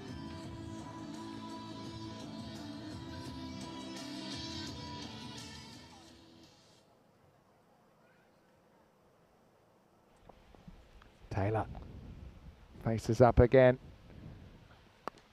Better length this time, I think, from Zwilling. Oh, this might be tight. Oh, throw comes in. It wasn't really gathered that cleanly. Babette Delata without the gloves. Because Methnara Ratnaka is behind the stumps now for Team Europe. Vinny Sandu here in the Casa Grande, and joining me once again is Rico Fall. Yeah, wonderful to be here on a lovely sunny day in Rome. It's a good delivery, and it's certainly taking on the fielders. Pick up and throw this time from Rebecca Blake. No, that's not Rebecca Blake, beg your pardon. That's Farwa Baba. Yeah. Yep. It didn't take long before the 13s got you. But anyway, Farwa's in. She's great to have in there. Of course, she was player of the series in the bilateral between Czechia and Spain in Barcelona earlier this year. She was also player of the series when Czechia played Croatia in Croatia late last year. So, yeah, good to have her in the lineup. And now here's a bit of a change going for Anuradha Doddabalapur in the power play. She bowled really well at the end of the innings last time. She's bowled really well full stop with 3 wickets, and she's been brought on in just the second over. Yeah, she bowls so well, Doddabalapur. Just floats the ball up there. I mean, these batters are going to have to use their feet and trying to turn these into full tosses. Let's see how it goes. Starts with a flatter one. Gets played away, gets past the inner ring. It'll just be a single. One thing about the first innings, just a lot of sixes. You know? Yeah. If you're going to win this, you're going to have to find someone that can hit a lot of sixes. Little sweep round the corner. Not sure if this bat or maybe a little bit of the body, according to Tracy Pascal. Says that's a leg by. Yeah, so in that first half of the game, we had 10 sixes. So, yeah, 6 and over, basically. And we had 15 fours. And I think that's been a key difference so far. The ability for the... Oh, well, what's that hit? Does that hit both bats? I think, yeah. And that's why I think you can see there that Taylor is saying, nah, we won't run here. It's not fair. Well, I mean, 2 batters can't hit the same ball. I think it was fair because it was going to be a run anyway. Just she hit it so that they couldn't make it anymore. That's hit pretty nicely. Just straying down the leg side slightly there. Dudaballapur, and that will go for 4. So it gets past the infielder. 4 runs. They've got to go for this, haven't they? What they can't do here is fall behind. That's the one thing that we saw in that last match. They just gradually, after the 5 over mark, they gradually started to fall behind over by over. Here they've got to stay up with the rate. Yeah, you're exactly right. Going to take some risks early, give themselves a fighting chance. Dudaballapur just kind of getting a bit too straight, I think, on that occasion. Up in the air, and it should be gone, and it will be gone. Nice catch taken, and, well, she's done it again. Dudaballapur breaks this partnership, and she breaks it early this time. Just 17 on the board. It slices off the bat there of Christina Coulter-Riley. She's going to depart for just 7, and a very nice catch taken. Well, I don't know how Babette Delata fits that big brain in her head, because I don't know how she would have thought to bowl Anuradha in the power play, but she does, and it comes good. So everything, ironically, coming up roses for Team Europe at the moment. There's the first wicket of the game, and yeah, disappointment for Christina Coulter-Riley. She'll have to go for just 7, and the roses are 17 for 1. Yeah, nicely held there by Delisha as well. Of course, playing on home ground, and the Italian player will be delighted to get her name in the book. But Nanyakara makes no mistakes with the catch. All right. Wetherell gets a hit at 3. Oh, it's a moonball. I think it's gone straight through the legs. It's a nutmeg, you know. It's a nutmeg, which is probably not that far from just giving the leg stump a kiss on the way through. That is so close. I don't know how she does it. It's a bit of an overspin, maybe she puts on the ball, but it really does dip. That's the end of 2, and 17 for 1. British and Irish roses. Good to see Jay Wild in the chat. He's also here at the ground. I want to say hello to Dave B. Oh, Wayne's in there as well. And yeah, to Kroom. No, he's putting his feet up today because he doesn't have any cricket. I never knew that Jay Wild had such a sweet tooth until we had that evening meal yesterday. I'm gonna shame him here. The number, you know what? I liked his tactic though. He table hopped, and every table he went to, he had a dessert, and he just left the plate there. Oh, that was a good tactic. That was very clever. Jay Wild, of course, does amazing work. He loves the old Jimmy Buffett, doesn't he? No. Player recognises player. I've been known to take down the odd all-you-can-eat. I think that's no secret to the viewers. Baba, having the ball, good player. Didn't get to see her with the bat, and starts one wide, just a little bit too wide. Just tries to put a bit too much effort in this one. That's going to be a wide to start. And we kind of missed her actually in the Czech series. I know she was away, so couldn't play for Czechia, but yeah, I'm sure she's got a lot of family and friends tuning in. Excited to see how she goes. That's well struck. That will go all the way. Shaba, Kinna Sona. And that is 6 runs. Well, that is sweet out of the middle. Well, sweeter than the desserts that Jay Wild was polishing off last night. Yeah, well said. You're really getting after Jay. That's a good shot. They need to clear the ropes, find a way to do it consistently. Millie Taylor, lovely little pickup shot there. Barber, feet to the fire. That's high up in the air. Now, the question is, catch is taken, but unlike this from the fielder believes that it probably is a no ball. I don't think it's been called on the fielder play. I don't think it is, you know. Now, Barber is saying, why did you throw it like that? Now, she's a long way out. That's not a no-y. I think that's out. I think that's going to be out. And, yeah, it is. You can look at the field, but I like it from the fielder. The fielder takes the catch and says, well, just watch this. Thinks, just in case, I'm going to have a go anyway. So that's the captain thinking about good thinking from Barbette delayed. But that's going to be a wicket, and well done to Fawa Baba. I mean, it's a high delivery, it's a full toss, but couldn't get the power in the hit. Could Millie Taylor. That means she's going to depart quite disappointingly, I think, for 15 of 7 balls. Yeah, I mean, it's a bit of a strange one. I think Babette probably wasn't so aware how far the batter was down Taylor, and that's why it wasn't. Even though she probably hits it at waist high or above, it isn't going to be that high at the crease. And yeah, just again shows the IQ of Babette Delayder. You know, even though she missed and probably would have been an overthrow if batter was paying attention. I think, to be honest, Taylor knew the jig was up. She kind of knew that she was going to go. So, Barbara, well, it's not a ball that's going to win too many beauty contests, but it gets the result, doesn't it? Kiara Green, captain, comes out at 4. Well, she's gone too short here. I suppose what it does show is Baba continues to just struggle to get a line right here, but it does show you're far better off going too full, than maybe too short. Yeah. Fawa just looks a little bit rusty. I know that she'll come good. Well, all right. Now, this is another one that's a teaser. The catch is not going to be taken. It gets over the fielder. And I think this is high, you know. Let's have a look at this one. I think that one might get called because I don't think it's coming down as much as the one before. Remember, it's waist or above. We're slightly stricter on these on ECN. Yeah, let's have a look here. That's where he's hitting. I don't think that's going to go down enough. What do you think? If in doubt, I think I'd like to see that call, to be honest. Anyway, we're back to live, and it's not a no ball, and that means this is catchable. It could be a wicket, and it is.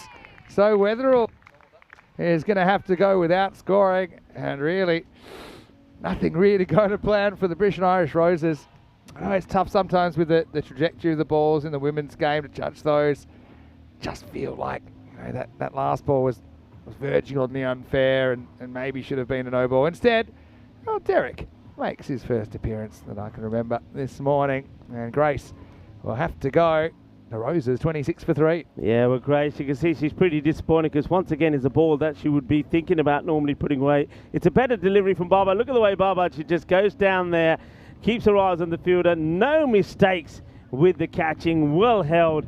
But unfortunately, Grace Wetherill will go for a duck and is adorable poor this time doing the job in the field. It's been a bit of a ball magnet, hasn't she, Anurada? Barbara, well, she'll tell you, the best over her life, 2 for 9. And she's still got a ball to go. Here's Sophie McMahon coming in the number 5 spot. Baba waits, trying to compose herself. The batter gets ready. Here we go. McMahon. And yeah, he's taken a couple of deliveries, hasn't it, to get it right. But you can see once she's homed in that radar of hers, she's bowled a pretty decent over. Finishes well. All right, she got a bit lucky, I think, with the first wicket. But she gets the second one in the right areas. Good catch there taken by Dudaballapur. And that's the way it's looking at the moment. With now the British and Irish Roses are in all sorts of trouble. 26 for 3. I think you just got to realise also this weekend, your teams are going to have ups, they're going to have downs. I know for the Roses, probably will be feeling quite kind of tough emotions right now, but they can still turn things around. Like even if it doesn't happen this game, it's a best of 9, right? So even if they do go 2-0 down, let's say the catching's been pretty good so far. We saw Delayder take one. We saw Delisha take one. Dudaballapur took one as well. And now we're going to see Payal Chilangia with the ball. Yeah, I love watching Chilangia bowl. She's a very clever bowler. Let's see how she starts. Starts with one that's going to be just a little bit too wide. But she also is probably very similar to Fawa Baba. But she does get the ball in some very good, challenging, testing areas for the batters. Also, she's a very good fielder as well. Yeah. Remember her taking some great catches. That's true. Well, that's played up in the air. Gets it over the backward point, and that's going to be 4 runs. Yeah. Well, Green gets about on this again. Where's she charging? Where's this ball? Is it coming down? Again, probably is. Because of Payal, she bowls with quite a bit of loop, so that is going to drop below the waist. They've kind of perfected that art in this, haven't they? That'll be 4 runs. Yeah, Payal, one thing I like about her, she's kind of a gamer. She's got competitiveness in her DNA. It's a pretty good ball as well, drops down. Turns out to be low full toss. Green will get a single. But yeah, I remember she took a brilliant catch at the ECCW as well, right in front of us. And yeah, she's a bit of a character, plays with emotion. But yeah, I like it. She's going to really tempt the batters to come at her. It's in the air, but we'll get past the lady, who will keep it at just 2. In comes the throw. Needs to be backing up here. Oi. Well, that's why, because you knew that one was going to take off, and it is well backed up. Just the couple. Yeah, the old full toss is in vogue at the moment. No one seems to be able to time them up. So that's the difference between maybe 2 batters that are in form, like we saw the openers for Europe. I think these full tosses would be going a long way. Oh, well bowled. That's a better delivery. Brings this one in a little bit closer, a bit fuller. It's almost that perfect Yorker length. A bit of an inside edge there. They'll just get a single. I'm going to go early shout. I think Ratnaika will end up opening the batting in Game 3 for Team Europe. I don't think they'll have the luxury of going once again to Zwilling and delayed. I think they've got to think a little bit strategically. Yeah. Oh, well, it's a difficult one because I think this has gone through the bat and the pad, but there's definitely a stumping opportunity here. If that could have been taken cleanly there by Ratnaika. It's a tough one, kind of unsighted. She actually kind of moves back slightly, which didn't help either. Man, it had a long way to go to some scene if she did take it. Well, that's that fuller delivery, and the chase is on, and this one won't be stopped. There's going to be 4 more runs. Once again, it's those wide, lofted deliveries outside the off that the batters need to try and capitalise on. And, well, Kiara Green does get that one away. It will be the end of the over. Once again, a bit like Fawa Barbas, even though there were some deliveries there that weren't the best, is not the most expensive of overs. 13 come from it. They need to be going at around about 18.5. Yeah, it's tough. And even to keep their point, we don't think that will really come into it because the points are only used if teams are equal on wins. And you might say, oh, well, how are you going to be equal on wins when it's best of 9? But as you know, weather can intervene. Yeah, it certainly can. Well, we had a bit of rain early in week 2, didn't we, in Rome? So hopefully it doesn't come to that. But it is there, anyway, as a bit of a tiebreaker if the wins are equal. Yeah. Okay, looking forward to this. It looks like we've got Delisha, who's going to bowl over number 5. Here we go. You can tell that you weren't here when we had that bit of rain that you I didn't say I was that here. you talk about. I was aware of it. It wasn't a bit of rain. The heavens opened and it seriously chucked it down. And don't forget, we had another day where we obviously had, and that was on the Sunday, the lightning, and no ball called here. Oh. So it's a no ball call. Must have been for a field. Yeah, too many outfielders. So, all right, well, here's a chance for McMahon. Can have a real dip at it. Free hit. Well, can't be out, but good work, Ratnaika. I like the way you still have to go through the motions. Well, and definitely will cost a few seconds to set the stump up, but it's good practice. Good teamwork there. Yeah, I've left you in the wet a few times, haven't I? If yes. I'm completely honest. Yeah. When I book my holidays, I'm always checking the forecast. I know you do. You definitely do that. Okay, that's nicely played. Is this going to be a chase now? Iba. It just holds up. I wonder if she gets anything on this, because that ball certainly does. Oh, that one's been worn by Ratnaika. Ouch. That is very much an out. First here. I don't know if she gets anything on it, but it does slow up. I just think this grass, it's quite lush. And look at this throw. Well, this is Rebecca Blake. She throws this in. I know she's got a strong arm. Well, Ratnaika feels the full brunt of that one. Still, that's good keeping to at least block it.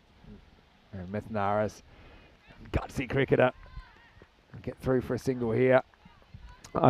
One of the last week, on one day, I stayed behind after the matches and I turned my arm over, had a bit of a bowl. And Ratnaika, as we pulled the cage out there, she was keeping wicket. We had some of the women were batting, and she was exceptional behind the stumps. I mean, I'm not slow, but she took probably 90% of everything that come through. She's very competent behind the stumps. Very good keeper, very good cricketer. We saw her play a fantastic tournament in the ECCW as well. It was in the MVP conversation. And that one now, once again, is another one that's going to be a subject of debate. Is this one a no or not? I mean, this is pretty full. I think she doesn't come charging at this one, I don't think. Yeah, it won't be a no ball, but again, it's close. See, it's kind of Probably hits it waist high, but if it's going to continue on, when it reaches the crease, it's going to be okay.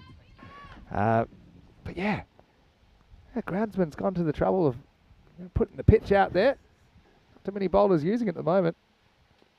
It's better. Yeah. Nice take. Even that take, I love the way that she kind of rides the bounce there, does Ratnayaka. And that will take us to the end of the 5th over. So 48 for 3 after 5. And well, I think this probably gives us an opportunity to welcome you into the commentary box. And I've got to say, this Casa Grande, they've really put it on for us here. I know there's great facilities for the spectators here. Every time we come to this Roma Cricket Ground, there's something new, something different. And yeah, we're enjoying the hospitality, and hopefully you're enjoying the first ever Meltl Shield. Yeah, and I tell you what I was able to do yesterday. I had a look at some of the plans that are in place for the building of the clubhouse and the players' areas over there and the restaurant. Looks amazing. If that comes off, I'm telling you what, we're looking here at one of the top, and I mean it, one of the top destinations for cricket in Europe. It really is going to be amazing. And not just Europe, I think even in the world. I mean, the ground itself is beautiful. I mean, the maintenance of it is great. The location is wonderful. Of course, you're in Rome. I mean, what more do you want? You could just get onto some of the local tube stations around here, get yourself right in the middle of Rome. But yeah, once they get the clubhouse here built, the restaurant and some of the player facilities, it's going to be one of the best setups. Does that mean Leslie, the groundsman, he'll be the kind of the boss of the hotel? Yeah, he's got his own little, I mean, when I saw it, he's got his own little chalet. He really has. Oh, not about to pour, takes a bit of a tumble there and on the follow through. There's a Casa de Leslie is in that plans. And yeah, got a little area for, of course, for Leica and Jackie, the dogs. Yeah, just watch here. See, oh, it's just that. Oh, that's a bit. Actually, the front foot there, yeah, she kind of went over, wasn't didn't look too great. Yeah, I think she's all right though. She's got a strange little hop in the follow through, but yeah, she seems fine. That's the main thing. Almost like she's so focused watching where the ball's going, she forgets to like keep walking. That left foot stays very grounded. Oh, a little tickle on this, which see this ball once again just hold up inside the boundary rope. That's just going to be a couple. Well run though. They've got to run these hard. Yeah, that looked a little nasty, didn't it? From Dada Balapur, but she's okay. Oh, that's a good delivery, but it's really well met as well. That's a great bit of cricket. Great bit of cricket. Well, that's what you're watching, if you're wondering, is the Meltl Shield. But what a good shot this is. You can see that this is pretty close. I mean, if this is missed, it definitely would have been a big appeal for LBW. But the player meets that really well. That ends up being a really good shot to the boundary. Yeah, Green's been pretty impressive. Bit of a shining light so far for the Roses lineup. So it's 56 for 3 after 6. And, well, the milestones keep on coming. 100 matches since the Golden Ball. I did mention the last Golden Ball we had, Golden Ball tiebreaker, was in a women's match in our first ever ECSW. It was in August in Croatia earlier this month. And it was a banger of a game, and it finished after sunset. True story. Anyway, it's going to be Payal who's going to bowl the 7th. So really, the only question now is, can they salvage the point? It'll feel like something. But good looking shot and great catch though. Oh, makes it look so easy. Makes it look so easy, does Willing. Great catch. That's a 3rd out there. I mean, this was struck so well by Sophie McMahon. She's going to be really disappointed that a good shot like that has got her out. But Payal Chingalia picks up a wicket. There's the Spanish player, thanks to another top quality catch there from Zwelling. Muy bien, Payal. And she just, again, asked the right questions, I think. It wasn't a bad option from McMahon to take it on. But as Willing mentioned that she's got such a sure pair of hands out there. She's having a brilliant start to the series. And for the Roses, they're 56 for 4. Charlie Miles will come to the crease at number 6. Charlie Miles in it. I suppose here, this is, I suppose, where you're probably saying to yourself, if you're a batter coming out there now, all right, what's the next realistic target that we should be working towards? Get some practice out there on the pitch that you're not familiar with. Get in, play some shots, and try to prepare yourself for some very big, important games that are going to be coming up now for the British and Irish Roses. They're going to go 2 down here, so they're going to have to start finding winning ways pretty soon. So it's about getting out there and getting used to those conditions, play some nice shots, and get yourself in some sort of form. Ciara Green, the captain, on strike. Will be looking to go after Chingalia here. Gets a full delivery. Plays it out pretty well. The difference between perhaps what we've seen from some of the British and Irish Roses players is that whereas mainly the likes of Zwilin and Delete were able to take a step and get under the ball and powerfully hit it over the top, they haven't been able to do that. They're playing the shots, but they're not being able to get it right underneath. That's another good example there. So the shots being played, but the likes of Zwilin and of course also Barbetta were hitting those over the top for mainly 6 and 4. Yeah, no, you're right. I mean, Bales, it's like her bowling. You know, I think being a left-hander gives us some natural advantages against right-handed batters. Yeah, well bowled again. You saw once again from Payal Chingalia, the first couple of deliveries just took a bit of time to get it right, the same as that over there we saw from Faba Baba. But now she's got the radar tuned in. She's quite difficult to deal with because she's not giving you the pace. Right now, this is where I think the British and Irish Roses, they would love to have a bit of pace so they can get some power in the shot and get some momentum in them. But here, against the bowling of someone like Chingalia, you've got to try and create that. And that means you've got to take a risk or two. Ratanaika is breathing down the batter's neck to take off the bails here. Here we go. But she gets that one pretty well. But here we go again. Zwilin takes the catch. Well, what a little combination this is. This is a great partnership. Well, Chingalia does the bowling. Zwilin takes the catch. And it's another one that will go. The 5th wicket does fall. And it's going to be Charlie Miles will go for 2 of 3 deliveries. Yeah, well, Charlie will be disappointed again. Yeah, the full toss seems to be the kryptonite at the moment. Iris, she kind of owns that patch, doesn't she, already? It's probably the first time she's played at this ground, but she's made it her own, that deep mid-wicket region. And the Roses just a long way behind the running here in match 2. They're 60 for 5. Great technique there from Zwilling. I wonder how many times she gets balls hit at her when she's doing the training and taking those catches, because she just makes it look so natural and so easy.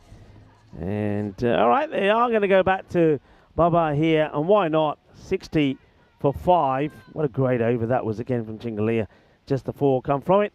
And Fawa Baba had a few issues with the first 3 or 4 deliveries with the height. Let's see if she gets her line right. Up in the air, just out of the reach of Barbette. Delayed. It's going to be just a couple. So delayed it. Diving with one hand, trying to take the catch, but can't reach it. Obviously, Barbette, part of the Delade dynasty. Tim Delade, of course, played a lot of cricket for the Netherlands. I guess it's a generation ago now. They call him the King of Warburg. And then there's Baz, of course, current Netherlands player. They call the Prince of Warburg. I couldn't quite come up with a... because they are cousins. I actually think... I've got her as the Countess... the Countess of Warburg. I don't know if that works. We'll have to check that with her. But geez, she's had a brilliant morning, hasn't she? Eulenkamp gets hit at 7 right now. It's Green on strike. Oh, no, I think that's a bit of bat on this, you know. It's going to get away and it's going to go to the boundary. Yeah, there's an edge on this. It's not, once again, it's a difficult one if you're standing up. Look, I don't think there's, yeah, I mean, it's one of those, she does well even to get a glove on. Yeah, that. but she's not back or forward. That's one thing if you're keeping, if you're not up to the stumps, and see she's not in the picture there, she's got to be further back. And then she'll probably catch that. We'll take a pick, right? Yeah. She's basically caught in the twilight zone there at Naka. Green will take the 4 though. Well, she'll take another one as well. That's a much better shot. That's the overpitch one that we've seen a few times there from Baba, and that's beautifully played. Yeah, it's what you got to do, the full toss. I mean, I think a lot of people with the full toss today, they've tried so hard to muscle them down the ground for 6. But, I mean, if you've got a bit of width, just throw the hands at it. Just play the line of the ball. Put it the line it is. And Green, again, she's been standing up for the Roses today, moves into the 20s. Lofted, and it will go all the way. Well, that's the shot that I was wanting to see Kiara Green play, and she nails it right out the middle of the bat. Well, this is sweeter than a bowl of rasmalais. That one goes all the way. Lovely shot. Pings out of the middle of the bat. Beautifully played. Yeah, well, it's the one that a lot of players have failed on, I think. But Kiara hits it really well. Maximo time. And that's another really good shot. You can just see the last sort of, say, 4 or 5 deliveries that Kiara Green has played, that some of the rhythm and the flow is coming into her batting. Have a look at this one here. What a lovely shot this was. Just beautiful timing and placement. Gets 4 more. So this over being a pretty productive one at the moment. Oh, that's hit hard. Oh, wow, what a hit that is. Lovely jubbly. That will go all the way. Boom. Shaka-lugya. And that is 6. What a way to finish the over. Well, they needed something special, and they got something special. 29 come off that 8th over from Fawa Baba, and that's a great strike in there from Green. Yeah, it's fantastic. Battership, really, from Kiara to hit shots all around the ground there. 29, biggest over we've seen of the day so far. Scary thing is, it wasn't enough to get the rate down because they need basically in the 30s and over from here. Well, even 2 lots of those won't win it, will they? But I suppose what they are showing here is they're starting to get into the rhythm. They're starting to play some nice shots. Just waiting here once again, maybe just for the probably some issues with the technical issues perhaps with the scorers. Just a slight wait here before this next over is bowled. It does look like we are going to see Delisha have a bowl. So Nanyakara is getting ready to turn her arm over, and not sure what's going on here, but looks like we're okay. We're ready to continue. Delisha's going to grab the ball over number 9, and really this one is a bit of a done deal, isn't it? But I won't say it's a must win, but it's not far off, is it, for the Roses in match 3? It's going to be worked away once again in that sort of behind point area. I just think that the captains here, both captains, will have a look at some of the shots that have been played and the number of balls that have gone in this area. Maybe we'll see that area protected better in the up-and-coming matches. I do think that that's an area where you can patrol and stop a lot of these balls going there. I don't think they've done, either team has done that so well this time. That's a good delivery. Well taken there behind the stumps for Ratanaika. It's got to be extra special for Delisha bowling right now as well, on her home ground. Yeah. Yeah, she's played a lot of cricket here, trains a lot here. To be representing her continent here, it's pretty cool. This one gets dragged into the long on area. It'll just be a single. So single gets taken there by Hannah, who hands the strike back now to Kiara Green, who, as I mentioned, is starting to play some very nice shots and time the ball well. But she gets beaten by that one. It's the rising delivery, and very quick to... Oh, well, that one just popped up again from nowhere. But Ratanaika very quick to whip the gloves off to chase after that one. One Italian to another with love. Delisha cops that one. There's the keeper, Methnara.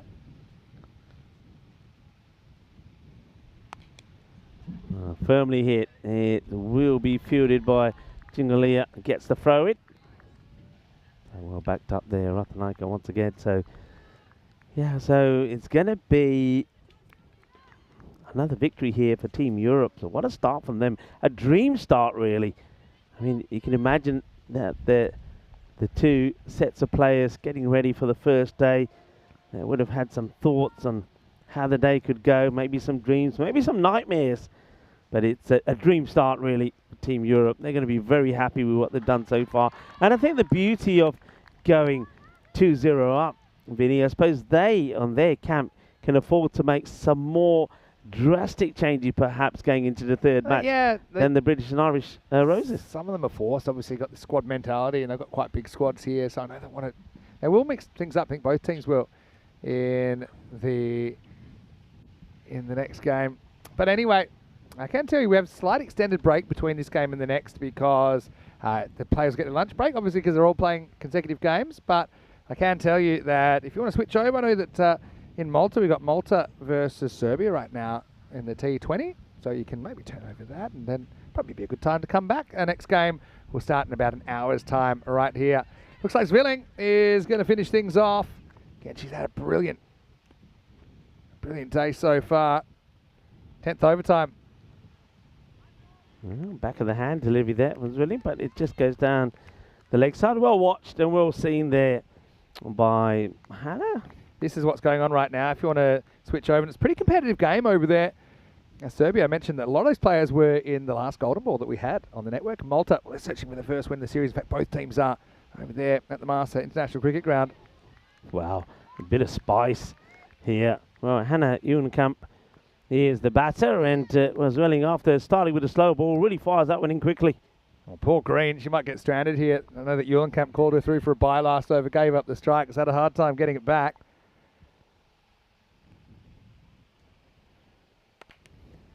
Bat on ball, and they'll take the single. So an opportunity for the captain of the British and Irish Roses to see if she can at least finish on a high herself. Yeah, look, I've got to say I'm a huge fan of Chiara. I love the way that she led the England side last year in the CW. I love her attitude, just everything she said, everything she's done on the field as well this morning. Can she get a 50? Oh, goes for it up in the air. Chingalia takes the catch. Oh, beautiful. What a catch that is. What a moment. Well, is that your HTL play of the day with Pial Chingalia taking a wonderful catch to remove Chiara Green. Green going for the big shot, obviously, to try and bring up her half century. But a lovely moment. Well, I suppose fair play. Irish Zwilling has been taking all the catches for her players, and it's about time, I suppose, her teammates return the favour. What a good catch this from Chingalia. Beautiful work by Pyle. I love the way she kind of protected the ball as well when she took that catch. And look, I think that one clear metric this morning in the first couple of games is that Europe have out-caught the Roses. I think they have. There's no two ways about it. I know, obviously, they've had the benefit of a couple of really strong opening partnerships that have put them in strong positions to start with. But, yeah, plenty of cricket left. I mean, even this. Yeah, Roses bat a bit better, they make 120. Europe bat a bit worse, they make 120. It's not as much between these two teams as you suggest. If you looked at the results alone, Ferrari gets a bat. Pretty nice shot from Lizzie first up. She'll get a single. Yeah. Gets a single, hands the strike back over there to Euenkamp. And again, if we thought there was rain on the horizon, then the point equation actually would probably be a little bit more relevant. Unless we all have to go off for sunstroke. I think we'll be staying on the field this weekend, but 6 off 2 for that. Just a bit of a side note here. Euenkamp on strike. Good teasing delivery back of the hand. She gets this one right, and a smile, and quite rightly so, on the face of Iris Willing. Everything's gone right for her today, and of course, I think there'll be no surprise if she's the player of the match with her batting, her bowling, and her fielding performance in this match. And that's another dot ball, well bowled, and that will be it. It is the end of the match. They won't quite get to the 100 mark. It'll be 97, just the one run coming off that over. 97 for 6. Had a good finish from Zwilling. She certainly, I think, is not just our, but I think you'll see it confirmed she will be the player of the match in this one. A great 71 not out of 30 deliveries. Remember, she combined well with Barbette Delid, the captain. She made 69 of 30. Those two put on a great partnership of 149, and then plays her part beautifully here. Held on to the catches in that very important long on position, and with the ball was very tidy as well. 1 for 14 she picked up. So a great performance once again from Team Europe. They win another match here. Let's have a look at the highlights. All smiles, though, of course, on the faces of Team Europe. So this one was interesting. It wasn't the best delivery that you'll see that Baba bowled, but it was enough to get her a wicket. A nice catch there taken by the fielder and making no mistakes. That's a good catch taken by Nanyakara. And so batters, they just didn't get the start they wanted. Of course, that first wicket falling with the score on just 17. Now this was the second one from Baba in the same over. And I like the way she went down on a haunches saying, come on, please catch it for me. Please catch it. And there was no mistake from the fielder. It was well watched, well taken. That's another one in the bag. And it just didn't, early on, you can see they just didn't get the ball right. They didn't make the contact the way they would have liked to. A couple that just went over their heads as well. And that one a little bit short, played out on the leg side. But you can see there was good fielding. The ground fielding was really good. A lovely shot that there. Oh, look at that. Well, Spring Media getting funky with the camera work as well. I like their work, of course. A big shout out to them, our production partner. But there's Willing taking the catches that matter. And once again, she was fantastic in the field. And that partnership between her and Jingalia went really well, didn't it? Well, this is another one. There we go. Thank you very much. You do the bowling. I do the catching. But don't forget, Zwilling said, when I'm bowling, I want you to do the same. You got to return the favour. And, well, Jingalia couldn't do anything about that one. And that was when Kiara Green, she really did just turn it on in that one over that she did take Baba for 29. Played shots to all parts of the ground. That's the talented player that we know that she is. But then, here we go. Time to return the favour. Well, I took 2 catches off you, but Jingalia, over to you. And there you go. Payal Jingalia takes a very, very good catch. Very well judged. Just watch this. Yeah, terrific. Good catch. And Zwelling picking a wicket there in that last over, which, well, not just a wicket, only gained just for the 1 run. So this one is a win by 53 runs. Remember the last match, it was a win by 33. So the British and Irish Roses, they do a little bit better in the run chase this time. In that first match, they got to 92 for 4 here. Lose a few more wickets, but do get to 96, but still falling well short of where they need to be. So just remember, the players now will take a little bit of a break. So we've got about an hour break. But you can, of course, go over and see some of the cricket, some of the other action that's happening. Perhaps there in Malta. We're into match number 7, where Serbia are taking on the Maltese women. At Serbia at the moment are 44 for 1. So you can, of course, go over and join that for a while. But we, of course, will be back with some more action from this, the Meltl Shield, in about an hour's time. We'll have a quick look at the scorecard. And just never really got the right start with the openers. Grace Weatherow getting out for a 2-ball. That wasn't part of the plan. Kiara Green, 45 off 21, 2 sixes, 6 fours on her way to that score. She'll be disappointed that she wasn't quite able to get to her half century thanks to a good bit of catching there from Zwilling. And Payal Jingalia getting the wicket. And Sophie McMahon played some nice shots before. It was Iris Willing who bowled, and, well, Chingalia's time to return the favour when she took the catch. On the bowling front, I think a number of bowlers you saw will be used there. Zwilling finished with great figures. 1 for 14, 1 wicket there for Dudabel Puri as well, 1 for 12. Fawa Baba had a few issues in getting the ball to pitch sometimes. There was a few extras in there, wasn't there? But she did take 2 wickets as well. 2 also for Payal Jingalia. Very much the same as Baba. Had a few issues early on, but once she found her radar, it did stay put. So we're going to take a short break here now. And just to remind you, though, that in this Meltl Shield, it is, of course, the Team Europe at the moment that are in the lead with 2 wins to 0. So the British and Irish Roses are going to have to come back strong. So we're going to take a little bit of a break here now. And, well, a time for us to maybe get some lunch, or maybe time for you to get some lunch, or, well, depending where you are around the world, maybe it's dinner time. But do come back and join us in about an hour's time, ready for the start of match number 3. Hasta pronto, mi familia.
This European Cricket Network event is proudly brought to you by HCL Software and Paramatch.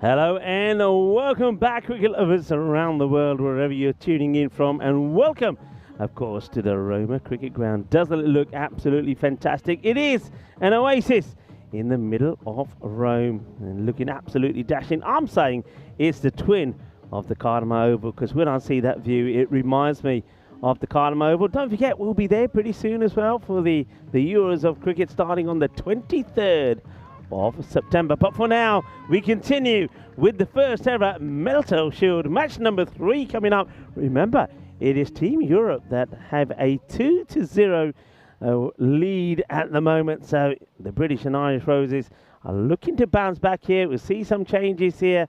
Metanara Rathanaika in the side. This time we see Delilsa is there as well. So that's pretty key. And also Parchingalia, of course, came into the side a little bit later as well. And with the British and Irish Roses, we saw Sophie McMahon come into the side. There's that shield. And the story behind that shield, well, there's the coat of arms. Remember, the handshake there in the middle, a sign of integrity, trust, and mutual respect. All the values that, of course, Manuela Meltl wants to see in this championship. 74% to 26%. In favour of Team Europe at the moment. I know a lot of people are liking the shield. We can show it to you maybe. There you go. Isn't it absolutely brilliant? So you can see the handshake there in the middle. And that, of course, is all about the sign of integrity, trust, and mutual respect. And that's the values that want to be applied to this tournament. As we go to the first ball here, Naomi Hillman Baliamo with the first. Good start. She bowled very well in match number 1 earlier, didn't she? Comes Naomi again. That one just gets played away. That will be a single. The first runs in this. You start to feel, I mean, it's not quite a must-win match for the British and Irish Roses, but you think it's quite an important one. And being 2 down, just a little bit too high, I think. Yeah, just going back, of course, to that shield. Of course, carries the Meltl name, which of course comes from the Bavarian family name from Manuela. So it's played away. Once again, this is going to get away from the fielder, and you can see how quickly the ball is going to start to race across the outfield now. I mentioned this before, after the first sort of few innings, once things really start to dry up, the ball is going to race across the surface. That's going to be 4 runs. And I was saying that I think that teams will probably start to look at deploying maybe a wide third and backward point, because a lot of balls to go in that area. This is driven handsomely down the ground, but what a good bit of work that is. Great fielding. And, that's it. Caroline DeLange makes the stop, not getting past me. Well, Naomi puts, I don't know how much of this, if any, catches Naomi. Well, there's a nice little back flick there. Lovely little bit of work. Well, some stronger together team fielding there. Oh, Payal Chingalia. Here she is chasing it. There's the back flip. And nicely into the hands of DeLange, who gets the throw in. Good work. And of course, we will be starting tomorrow. And I know that Nisha Bhatt is probably in Austria already, or in Vienna at the Seebahn Cricket Ground. It will be the start of the European Cricket Series Austria. Cricketer CC will be taking on Vienna CC. Snazzy and Vienna Danube will also be in action. They're the 4 teams that we will see in action on day 1 of that European Cricket Series. We don't stop here on the European Cricket Network. It's a good delivery. Now, where does this get? Does this catch a bit of the lid here? I think this might do, you know. I wonder if we just have a look at this. And if it does, I think the umpires need to just have a... Ooh, maybe she just gets the fingertips in the way. And that's I better delete it. And now this one is... I think the batter just froze to delete it this time.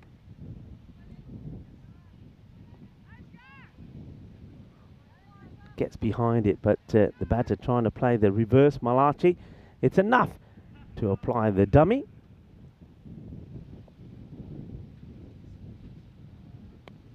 It's a sweep shot played. Will just be a single as Ria Fracknell adds to her tally. They want to have a good start here, of course, and build and keep the rate ticking. A nice breeze just blowing across the ground at the moment. That will be a big relief to the fielders and the batters, but that's well struck. It's almost like a straight bat pull from Millie Taylor. Gets 4 runs. Just a little bit too short and holds up. Caroline DeLong. Just a little bit too short this time. A nice shot played, 4 runs. So the first boundary off the over. And Millie Taylor going well. That's her second.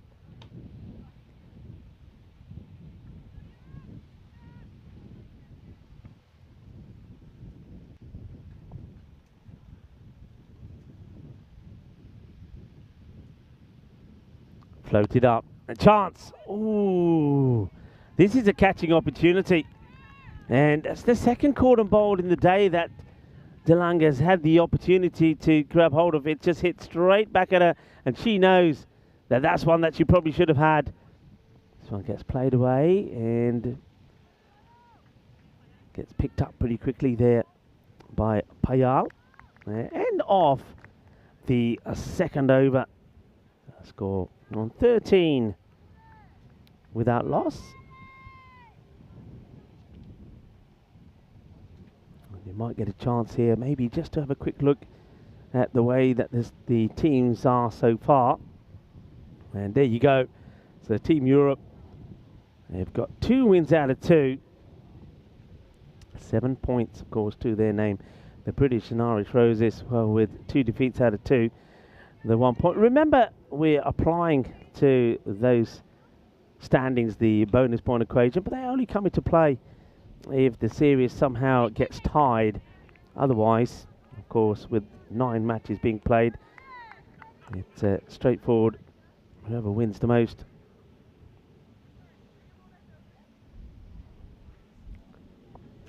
Sims with the ball. Floats it up and it misses out on it. Gets called. It's going to have to be very quick here. And, well, I think that's been given out. Now, I would like to see this again one more time. I just want to make sure that the stumps aren't broken without the ball in hand. That was the only thing I'm thinking here. That she's surprised by the call. Here's the throw. I wonder if you can see anything here. Now, where's the ball here? Is the ball in the hands there? I think it is. Ball in the hands, and then the stumps are broken. Yeah, good work, and you can see a long way short. So that's going to be disappointment. Millie Taylor, after hitting 2 boundaries, she's going to get run out. She just, yeah, you can see she's frustrated. Fracknell called her through, but she was on the back foot. And by the time she reacts, she knows she's in trouble. And, well, the bowler does very well. So Sims does the job, gets the run out, and unfortunately, Millie Taylor is going to have to depart for 10. 10 off 11, getting run out there. Good bit of fielding.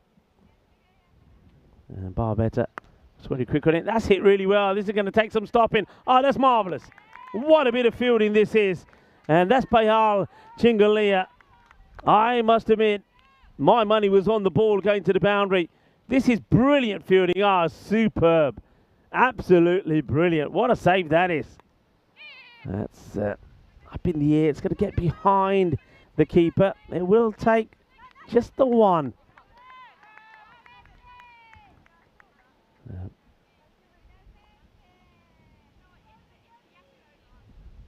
Annalisa Merit, the new batter, joins Ria Fracknell out there.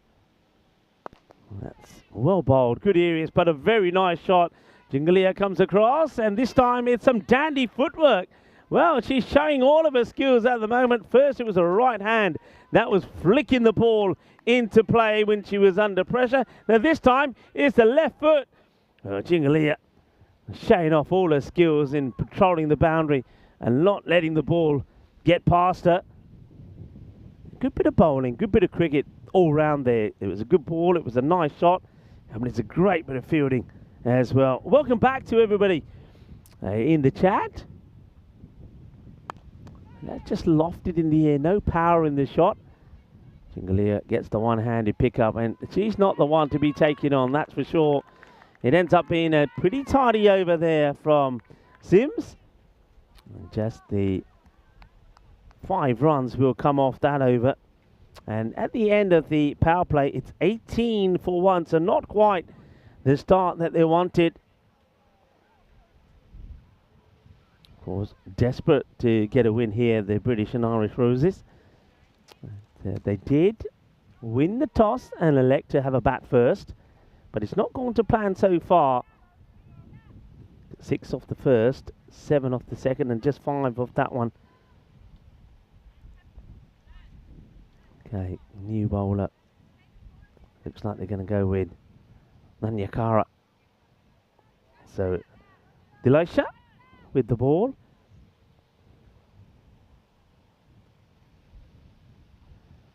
That's a very good hit. That gets thumped over cow corner. And, well, Ria Frackrell finds the middle of that bat. That's going a long way. Well, the Sheriff is after that one. Well, Sheriff, where's the horse, buddy? Well, it's gone a long way. What a cracking shot that is. And it goes all the way. Boom, shaka lagia. Manos arriba, arriba, arriba, vitro. Porque eso es 6 carreras. Oh, that's been absolutely walloped. Great hit.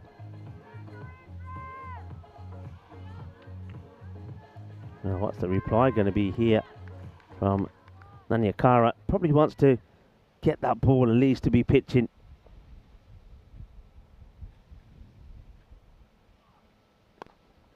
That's been hit pretty well as well. Once again, it's a very good shot. A little bit over-pitched.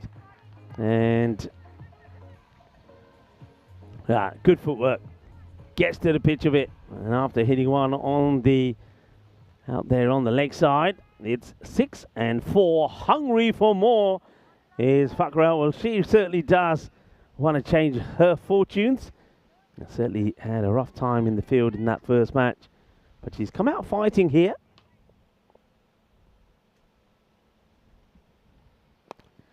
That one is going to be too hot to handle even for Payal. That's going to be 4 runs as well. So that's 3 boundaries on the spot. And yeah, Backrell really turning it on here now. They needed an over like this after that low-scoring power play. She's hitting the ball well. And Nanyakara is under attack on her home ground as well. Right, miscue. That will drop inside that 30-yard circle. So that'll end the run of boundaries. 6, 4 and 4 and a single. Hello and welcome back to Dave. Chris Smith in the chat as well. Hello to John. Paul Kempin is saying he feels that the British and Irish Roses to win this one. John saying to him, don't bank on it, Paul. Hello to Salman Khan, who was also favouring the British and Irish Roses. Yeah, good afternoon to everyone. Good afternoon, Paul. Lovely to have you with us. Oh, that is a tremendous hit. Oh, you beauty. That has gone a long, long way. That over now will go magical as that takes it to 22 off the over. And Ria Packrell has really turned it on. That is a biggie. That's a Bizaway Super 6. And, well, the Sheriff has got off his horse again to chase after that one. So after just 18 came off the first 3 overs, well, 22 come off that one. And the score after 4 overs is 40 for 1. She just put it in the slot. That was a problem there from Nania Kakara. And it was easy hitting, just was literally stepping into it. Didn't really get the length right. All right, here we go. It's time for Payal Chingolia to come on. She's bowled well so far here today. She's going to start with the wide there. There you go. I'll take that. The commentator's curse to start off here for Chingolia. But she'll get it right. She'll get radar switched on pretty soon. That's for sure. Okay, now catching opportunity and, oh, gets put down. It wasn't an easy catch, and this one I think is going to now drop and go for 4. So after going for 22, Dilesha, she gets into position here pretty well, but I think that ball was just travelling a little bit faster and harder than she thought. So a little bit of luck there for the better. So that's going to be the first boundary for Annalise Merritt. He'll get 4 runs. Oh, now then. Wonder if there's a bit of bat on this. Let's see what the signal is here from the umpire. Yeah, I think definitely was bat on this. Otherwise, I think that one would have been very close. So giving us runs. And that's why you can see Chingolia, she starts to appeal. And that gets well stopped. Nicely done. Just that's Naomi. Just makes that stop. Doesn't let that ball get further. Of course, they always can go back to her whenever they feel they need to put the brakes back on again here. She bowled a very good first over. It's a bit down the leg side, and it's going to get past the keeper. This one is on its way to the boundary. That's 1, 2, and that's going to be. Oh, I tell you what, if that was taken cleanly by Barbette, I think there was a chance for a run out here. Look, she's not in the picture. Oh, that's a let-off. That's a big let-off. Could have been run out here. And Elisa Merritt, don't forget she was dropped on the boundary first. Yeah, so Merritt living a bit of a charmed life at the moment. We've got dropped on 2. And then should have been run out there on 7. And went to get 3 wides. I should have maybe got a bit greedy. 2 would have been enough. Floated up.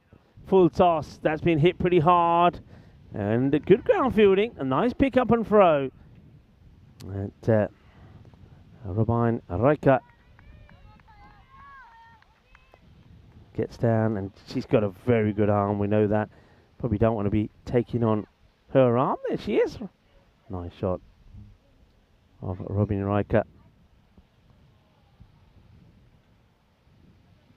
So last ball in the over. 12 have come from it so far, and that's a much better area. Gets a bit of an inside edge on that one, and don't forget there's a ball similar to this that just caught the bat, and that was, if it hadn't have done, would have been very close to a leg before. So not the worst of overs. It's a good comeback after the wide and the boundary. But don't forget there was that chance when it was a catching opportunity put down. Remember, plenty of cricket happening there in Malta as well. And of course, you've got the Valletta Cup happening there. And we've also got some cricket from the Netherlands at that Valletta Cup at the moment. Serbia women are playing the Maltese women, and I can tell you that the way that's going at the moment is that Serbia scored 117 for 7. Malta in reply after 10 overs are 61 for 4, so needing 57 runs in 60 balls. So run a ball is what they're after to get them a victory there, the home side. 50 came up after that 5th over, so 52. So 1 wicket down. Yeah, Vakro, who was going really well. 30 she made, but that will be the end of her 30 of 15. Let's have a look at this catch one more time. It's a great catch. It really is. to remove the dangerous rear. Let's have a look. I mean, hits it pretty well. This ball is spinning quite a lot, and that's a really good catch. He's backpedaling, gets himself into a position, takes a catch, and all of a sudden, the day for Delisha Nanakaria gets a lot better after she takes that catch. Wonderfully done.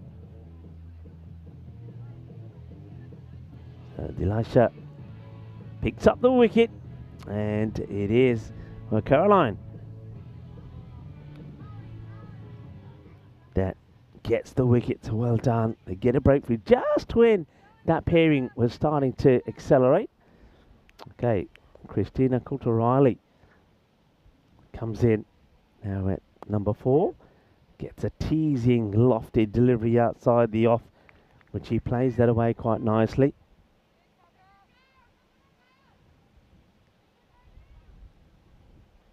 Right, Merritt started aggressively, playing some good shots. Thumped in the air. Then Naomi makes the stop. So once again, you can see that they're going at around about 100 score mark at the moment. So they're going at around that 10, but they're looking to get the acceleration in. But I think it's just clever from Team Europe. They seem to be deploying just keeping the slower bowlers on, not bowling with any particular pace. And in doing so, they just can't seem to get them away. So an end of another over. That one a good one. Picked up an important wicket there of Fragnell, and also just the 5 come from it. So well bowled. A very good catch there from Delisha as well. And Nanyakara. That's the way that it's looking at the moment. So, and Elisa Merritt has played some nice shots to get to 10. And she's hoping that she can get a partnership now going with Christina.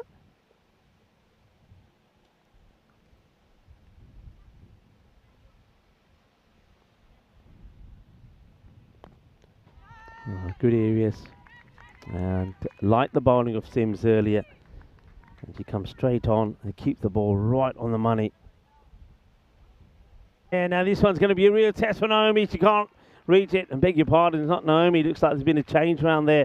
So it's Carolina DeLange that goes back in that area. Reaching for it, but does well with the ball so far away to still get power in there. And it's enough to get over the outstretched hand of Carolina DeLange. So that's going to be 6 more. Good hit. Shaba. Nicely played. Oh, that's flighted even higher. That's hit hard and straight down the throat of the fielder. What a good catch this is.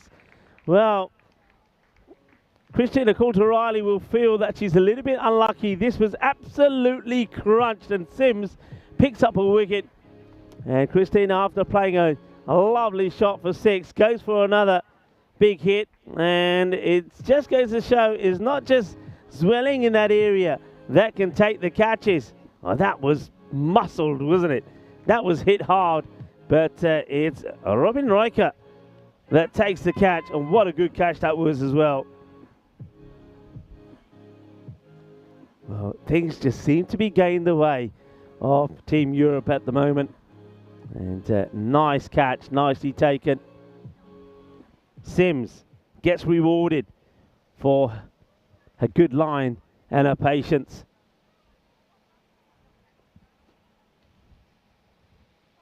Just have a look at the percentages there. Europe 84% to the British and Irish Roses 16%. Wheeler, Amy Wheeler comes in next, and well, she's going to play the old party trick shot over the keeper. That's going to be 4 runs. Well, that'll do nicely. Not quite where she meant this to go. It sort of hits the back of the bat and goes all the way to the boundary. Well, it doesn't matter how they get them. Question is, they've got to get them. That's the most important thing.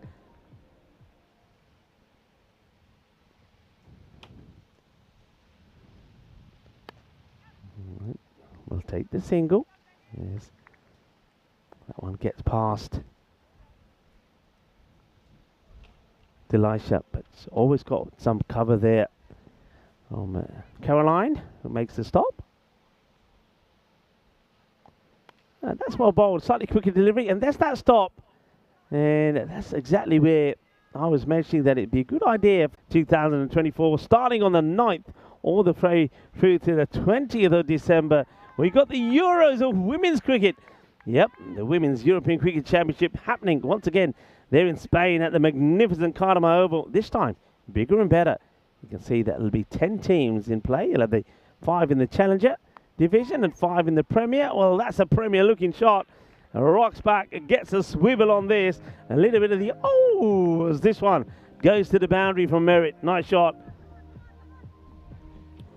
And they're just trying to get that acceleration in, aren't they?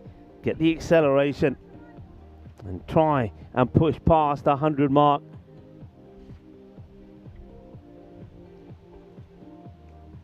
A couple of tidy overs, of course, that we've seen so far. So that's a good start here. So they will go back to Delisha Nanyakara. The first over didn't quite go to plan.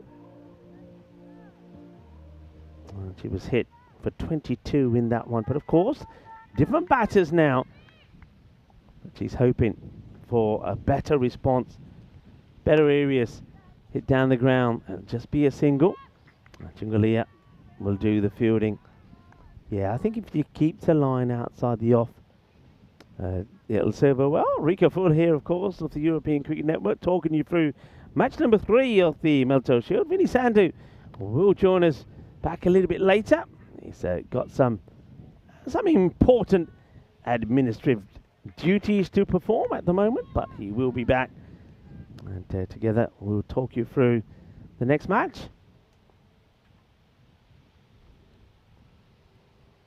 And yeah, well bowled again. Better areas. Just a little bit fuller. In the first over, she was just a touch too short and was allowing batters to get her away, especially Ria Frackrell took a liking to her line and length. Goes pretty full here. That's well hit, but will be no mistake there for Caroline.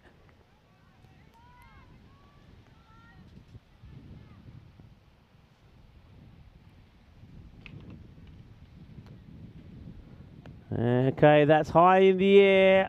It's going to get fined off the fielder who can't stop it. That's going to be 4 runs. A little bit overpitched again. And this is Mathanara Ratanaika that's trying to make the stop here. And just going to do so. So it's going to be another boundary. It will be the end of the over. It's a better over from Dilasha. This time, just the 14 will come from it. Score 83 for 3 at the end of 8. So I think they'll probably go here for Chingalia and maybe Naomi Human Brahamo to finish things off. Still trying to keep the score around about that 100 mark. Floated up, hit down the ground, and well stopped. And no chance of a second. Didn't get it cleanly straight away, but well recovered there.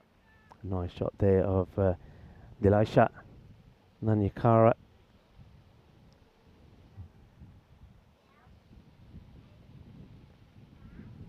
And that's well struck, but well watched. And of course, Raika has already taken a very good catch in that area.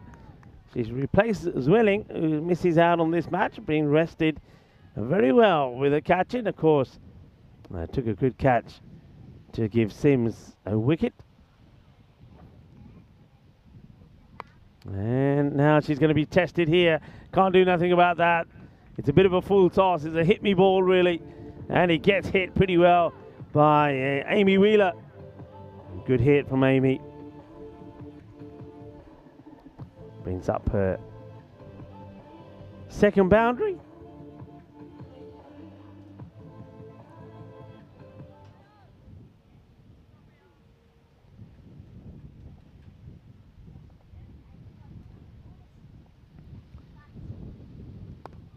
This one, better areas. Just a tad fuller. Good length. It's a very difficult length to try and get away.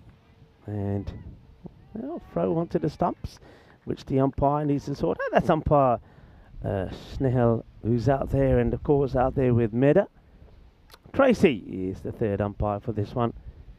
And of course the umpire's being led by Ian Rummage, and Charles Croucher also part of the match officials.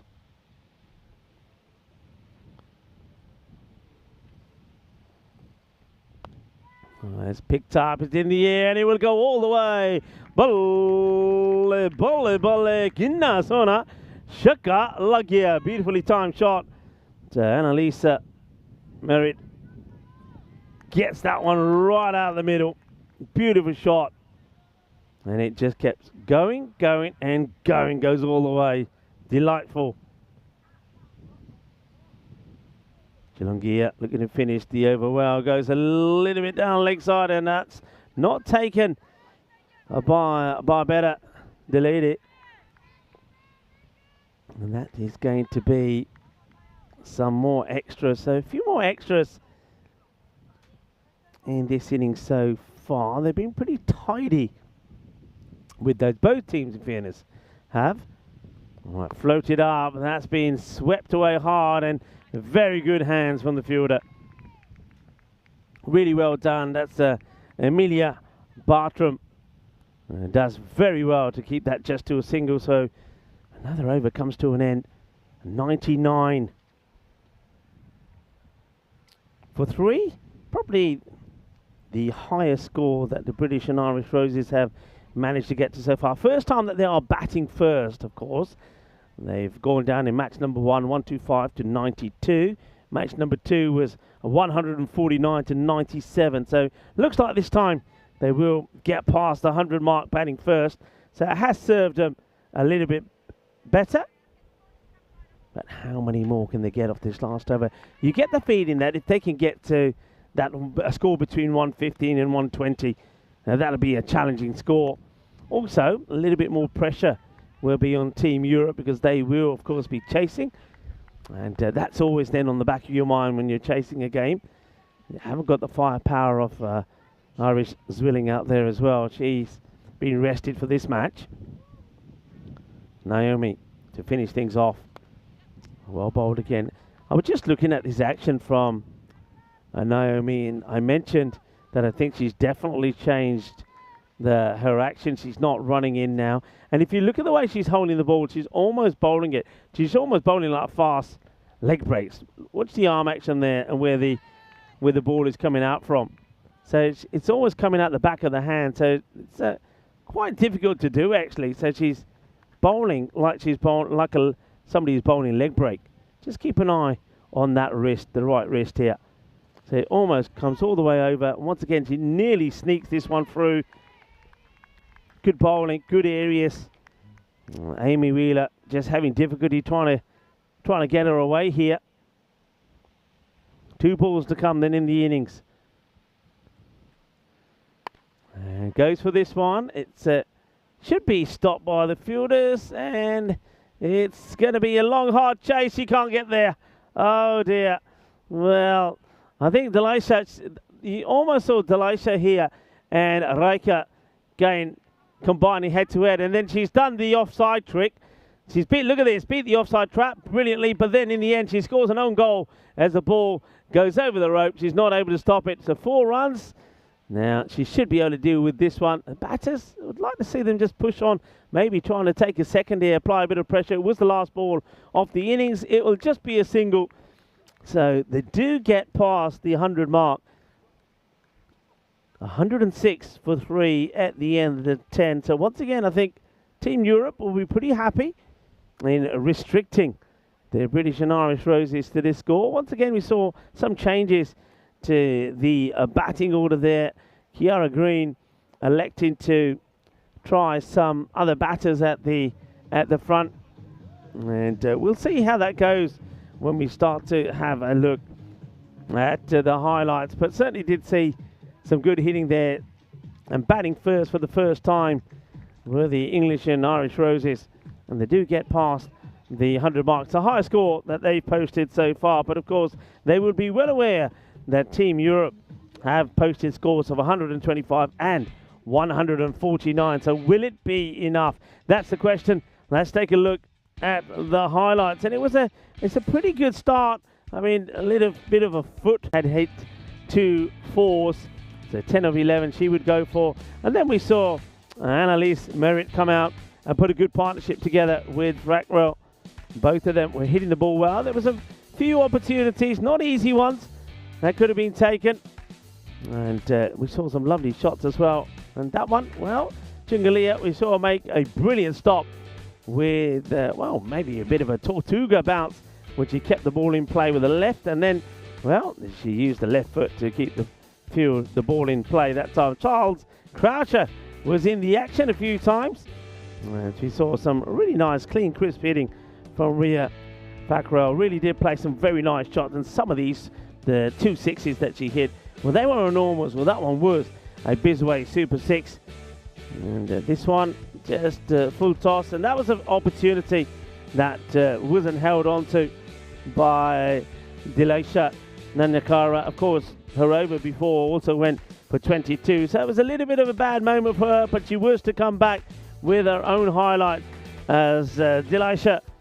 Nanyakara did hold on to that catch, and that was an important one really, because needed to get the wicket of Frackrell, because she was starting to look dangerous, but it was a good knock. 30 of 15, a very good strike rate of 200. And things though, the runs didn't really dry up there, because Annalise Merritt decided it was her turn to play some shots. She too would hit 2 sixes and 2 fours, but what a good catch that was out there on the boundary. Fantastically taken by Riker. And after that, Amy Wheeler came out and she played some nice shots. 3 fours in her 20 of 13 deliveries, and was just trying to keep the scoreboard ticking, and Annalisa Merritt would end up 31 of 16 as well. So better, you would say, from the English and Irish Roses.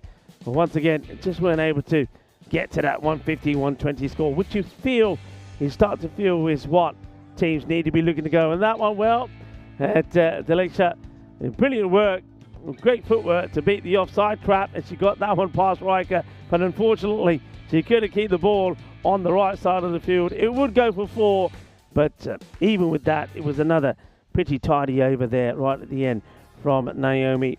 Just the 7 runs would come off it. She once again has bowled very well.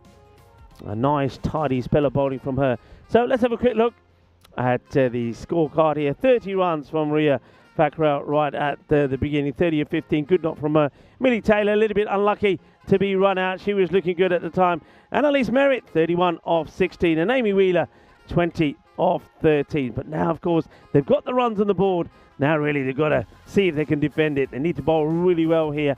And I think the key is for the British and Irish Roses to get that early wicket, get the wicket maybe, especially off the captain, Babette Delede. Get that wicket early. If you get that one early, then you can maybe start to starve the Team Europe off the boundaries and try and defend this 106. There's the bowling figures there. As I said, once again, Naomi, no wickets for her, but just 13 runs she concedes. Excellent also from Caroline DeLange. Just 11 runs conceded. She picks up a wicket as well to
This European Cricket Network event is proudly brought to you by HCL Software and Paramatch.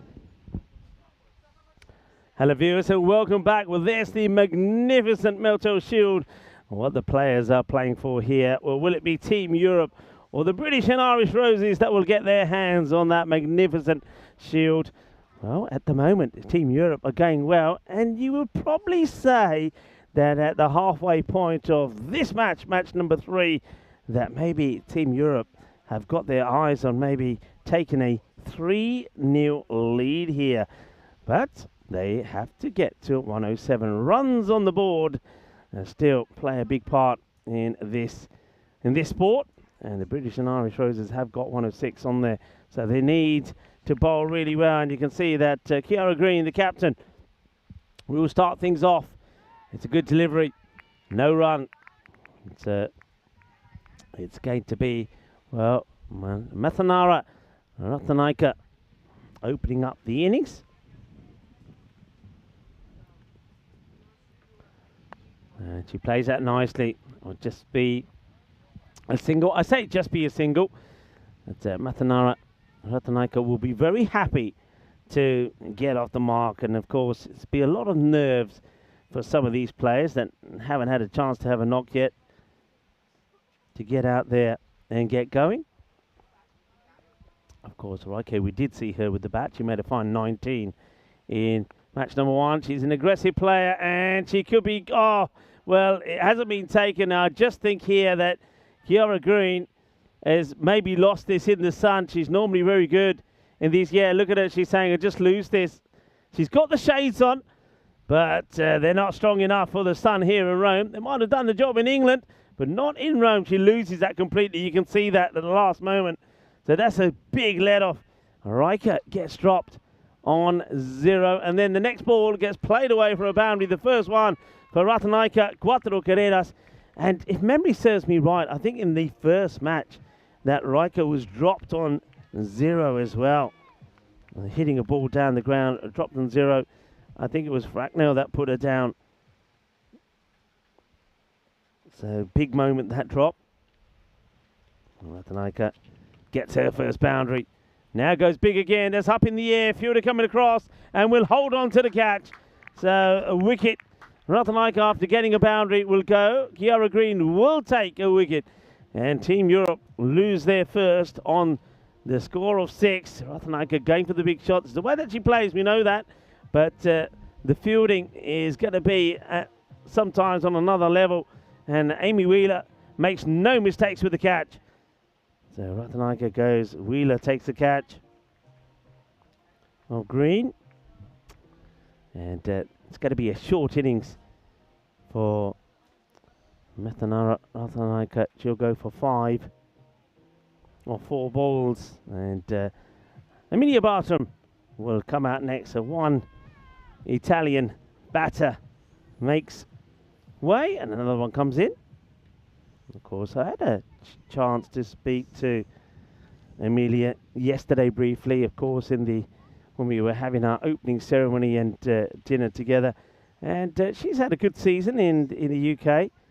And she said, obviously, the weather has played a part, but she's been in pretty good form. So she'll be hoping to get in and make some runs on our home soil, of course, here in Italy. So Emilia Bartram, left-hander, looking to get going here. Got a ball to face in this first over from Green. And she goes for a big time, but she could be out here. She will be out. It's going to be a first baller. It's a disastrous start for Emilia Bartram. She will go for 0, and that's the perfect start for the British and Irish Roses. 2 wickets in the first over from Green. And Team Europe 6 for 2. Emilia Bartram didn't want to hang around. And a very good catch taken. Green takes another wicket. And it's going to be a golden duck for Emilia. Well, it's not a happy homecoming, is it? As Golden Derek will follow her off. And a little bit of the old first time round. And yeah, very good catch, very well held. So Bartram goes for a first ball, golden duck. And end of the first over, 6 for 2. Green, the captain, does exactly what she needed to do. And now, let's see how Millie Taylor goes. Well, beats the batter outside the off. Millie would have been disappointed to have been run out on 10. She was looking good while she was out there, 2 boundaries, and then she got called for that quick single, but she was stuck back in a crease. Couldn't get to the other end. Oh, it's another swing and a miss. I like the bowling of Taylor when she gets that ball to go right across the batters. And Millie Taylor, of course, taking the catch to remove Emilia. Played down the ground. Easily fielded this time by Ria Puckrell. Welcome to so many people in the chat, loving all the interaction. Paul Kempin saying he can hear and he's loving the European cricket tune Between the Boundaries. Well, I hope you're liking the tunes. As I mentioned already today, it is well, International Strange Music Day today. This one gets played for a single. This is a day for all music lovers who have a soft corner for the unique and bizarre, and especially when it comes to music and songs. International Strange Music Day also encourages the rest of us to switch up from our regular playlist for something a bit more eccentric and maybe unusual. Oh, that's a glaring misfield. There's only one way to describe that. Annalise Merritt just doesn't get down to this one at all. It gets through her. And she'll be disappointed that she doesn't get any of her body behind this. She just goes hands first, doesn't really get that left leg down. And as a result of that, the ball gets past her. She'll be disappointed within herself. She knows she's got better and higher standards than that. So 4 runs, and Riker a little bit lucky to get that one away. I want to wish, of course, all of our Ukraine viewers a happy Independence Day as this one is blasted. Well, Riker gets a lucky 4, but there's nothing lucky about this. As she goes, boom, shaka, bolle, bolle, bolle, 6 runs. Says Carrera's a good hit. Yes, it is Ukraine Independence Day today. And also on this day, back in 1971, India's first test win in England at the Oval. So back on this day in 1971. And more of those stats for you a bit later.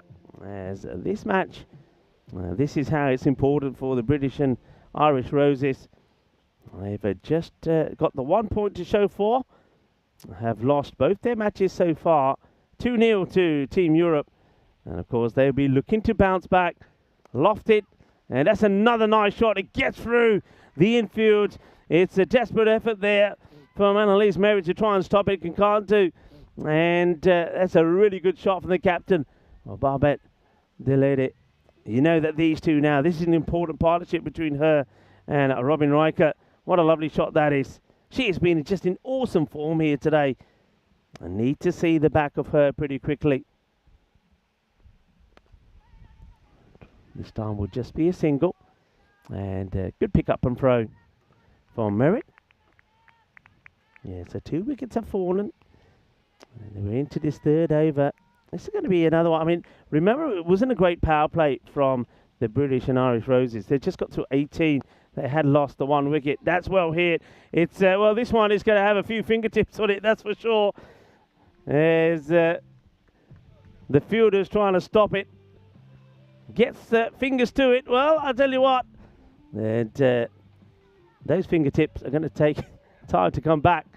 A nice shot, nicely played. So it looks like Ria Puckrell is going to try and change up here, do something different. Comes round the wicket and just gets, well, the best way to describe that, just gets plodded on the onside, and the batters, they take the single. It's good running.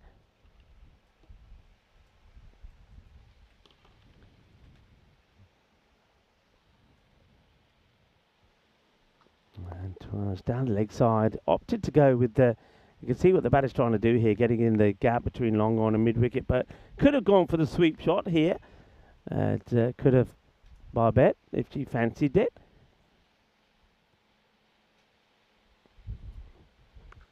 That's nicely cut away. But once again, well, we've touched on this a few times. Just the fielding from the British and Irish Roses hasn't been as you'd expect. And I wonder if it's to do with maybe they haven't played a lot of cricket because the weather's not allowed them to, or whether it's the weather that's getting too hot for them to handle. I don't know. But at the end of 3 overs, it is 31 for 2. They have easily won the power play, but have lost the 1 wicket more. And it's a fine time to welcome back Vinny Sandhu, who joins us in, I think, a very important phase in this match, number 3. It really is. I mean, it was an interesting first innings, wasn't it? I think it probably ends up around a par score, maybe 105, 110 for me. I just think we've seen some exceptional batting so far, particularly, obviously, from Delata and Zvilling earlier.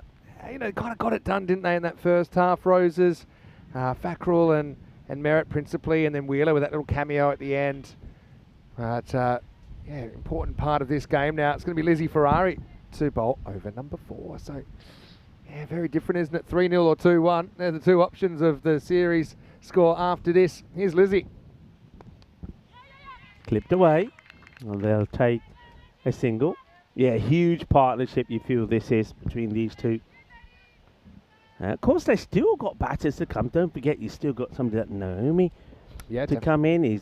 She can hit the ball very well. You've got the likes of Lisa Bowering as well. They got 9 genuine bats inside when you look at it. I mean, even Sims at 9. That's very low compared to what she could do. But that's what happens when you get these super teams. Yeah. You end up with some people that are actually playing in pretty crazy positions. Oh, that's crunch. That's going to be 4 runs. There's no doubt about that. And you stay where you are this time. I don't want you pulling the cables all over the place. Yeah, we don't need that. Well, you know, Raka, she played a brilliant knock in the final last year for the Netherlands in a losing cause against England 11. So she'll probably feel there's a bit of natural justice to be handed out in this series. It wasn't the worst ball from Ferrari. I just think, you know, that Yorker, when she nails it, that's her most dangerous weapon. And we saw her almost sneak one through earlier in the over, but that was just a flat bat smack, wasn't it, from Rabin? And just out of the reach. I mean, this is a real teaser. A real teaser. It's close to Kiara Green, but once again, the ball is coming downwards. I wonder if Green, if she got it with a dive here. Yeah, I mean, Green's got that right-hand magic hand. Remember it from last year in the ECCW? Took one off her own bowling. That time it just didn't stick. That's short and out of the reach of the fielder as well. It's not the best of deliveries, but it almost got her a wicket here. Elizabeth Ferrari just a little bit too much down the leg side, and that's a nice looking shot there from Barbet. It's a fraction too short. I know you kind of got to pick your poison against these two, but I still think you'd rather them coming forward and maybe lure them into a mistake. I think if you let them play from the crease and give them the length, they're just going to eat it up.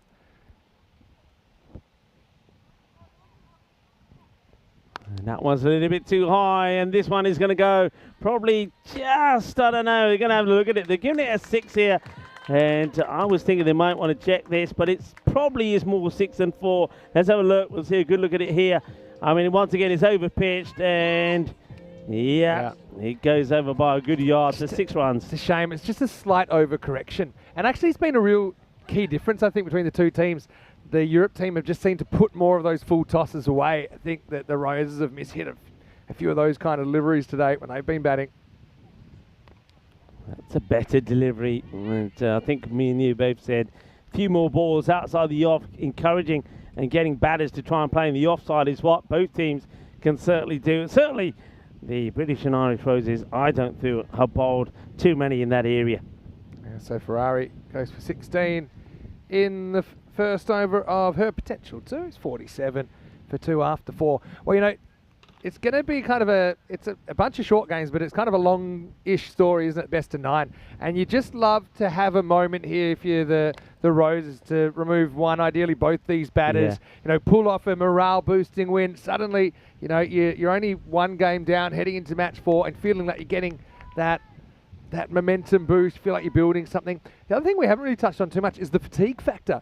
I know that these are slightly bigger squads, but 5-game day, with the same two teams as we saw in the Western Shield. It's a bit of an attritional thing as well, isn't it? Here's Greeken, who I think's bowled pretty well today, coming on to bowl over number 5.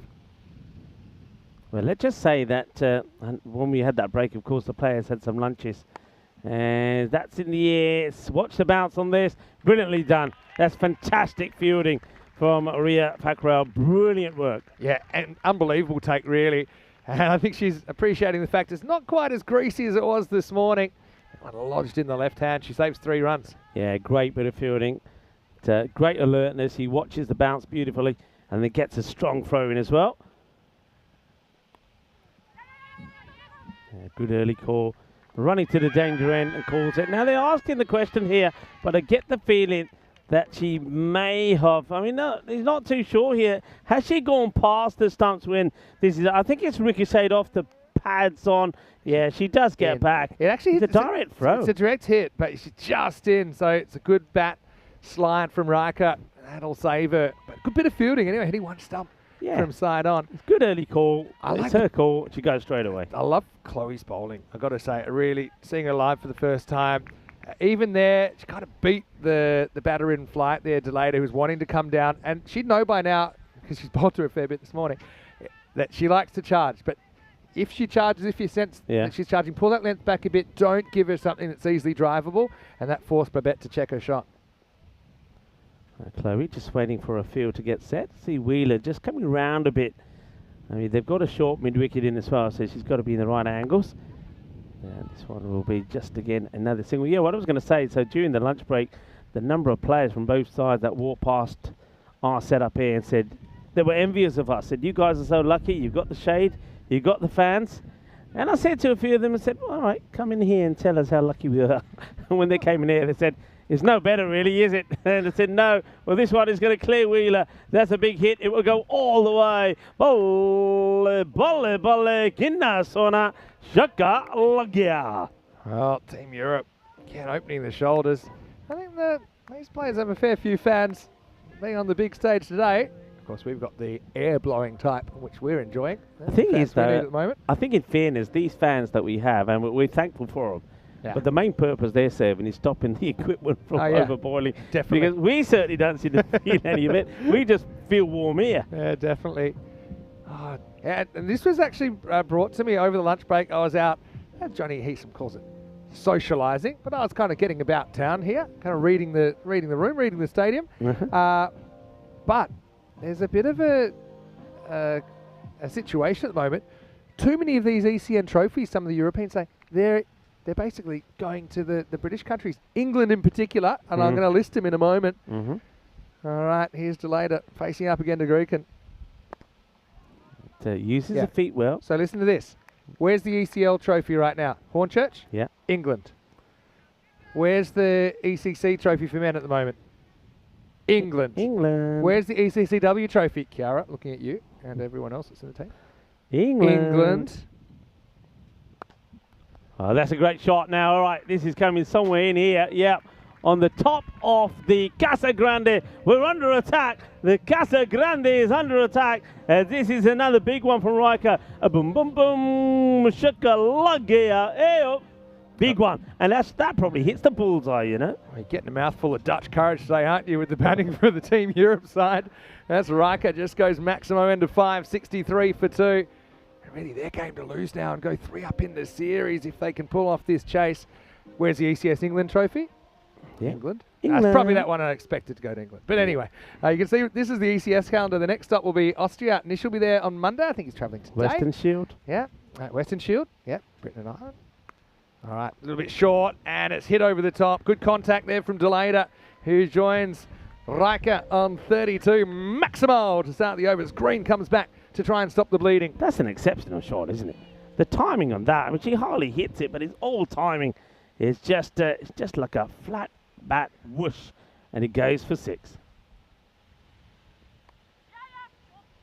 Beautifully played. Beautifully played. It's just elegance and class. I mean, we've seen some big hitting, and now this time around, it's the finesse and the touch.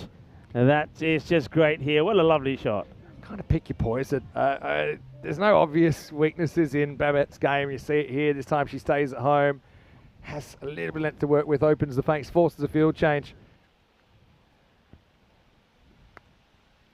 Well, that's crunched, and that's going to go for 6 as well. It's, well, only by a small margin.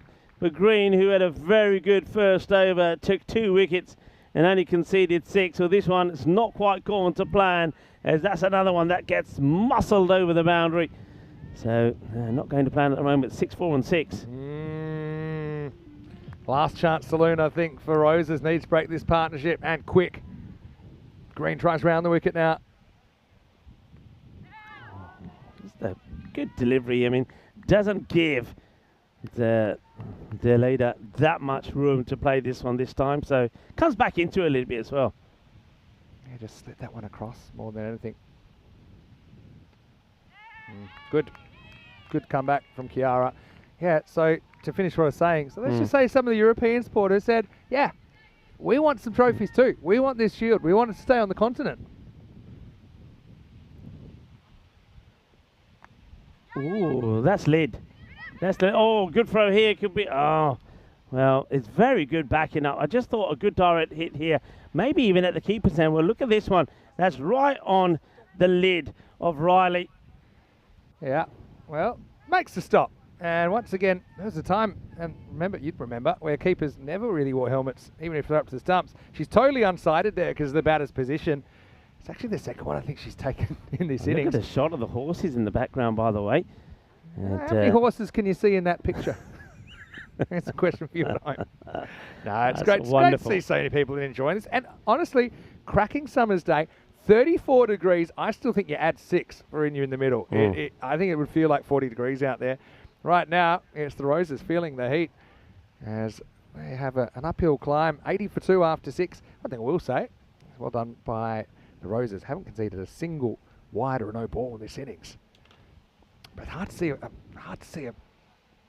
a way back into the game. You need a collapse. You need to start a collapse in the first place. I'm loving the shot, by the way. I'm going to just say a big shout out to, of course, our production partner, Spring Media. I'm loving the shots of the handheld camera at the moment. I know Martha's walking around the ground, and she gave us a shot there of course, the horses, and they're giving us some also close-ups of some of the players. But you know, Chet had to have a bit of extra clean-up last night. As Wetherell comes back, gets the first one past to later. Because the champagne celebrations from Royal Roma, let's just say that Martha got a little bit too close to the action. And there had to be a few running repairs on the champagne-soaked camera. Yeah, I did see a few messages. I saw that bottle at the ceremony. I disappeared pretty quickly. Disappeared so quickly. Anyway, Wetherell, good to see she's performing her own spell check on her jersey as well. That's played away and takes a single. They put an extra letter in there. Now these two just got completely in control at the moment. It's 3-0 down. First to 5. Can happen. Maybe we'll see which is the fitter team come the end of the day. It'll probably feel like a pretty different game.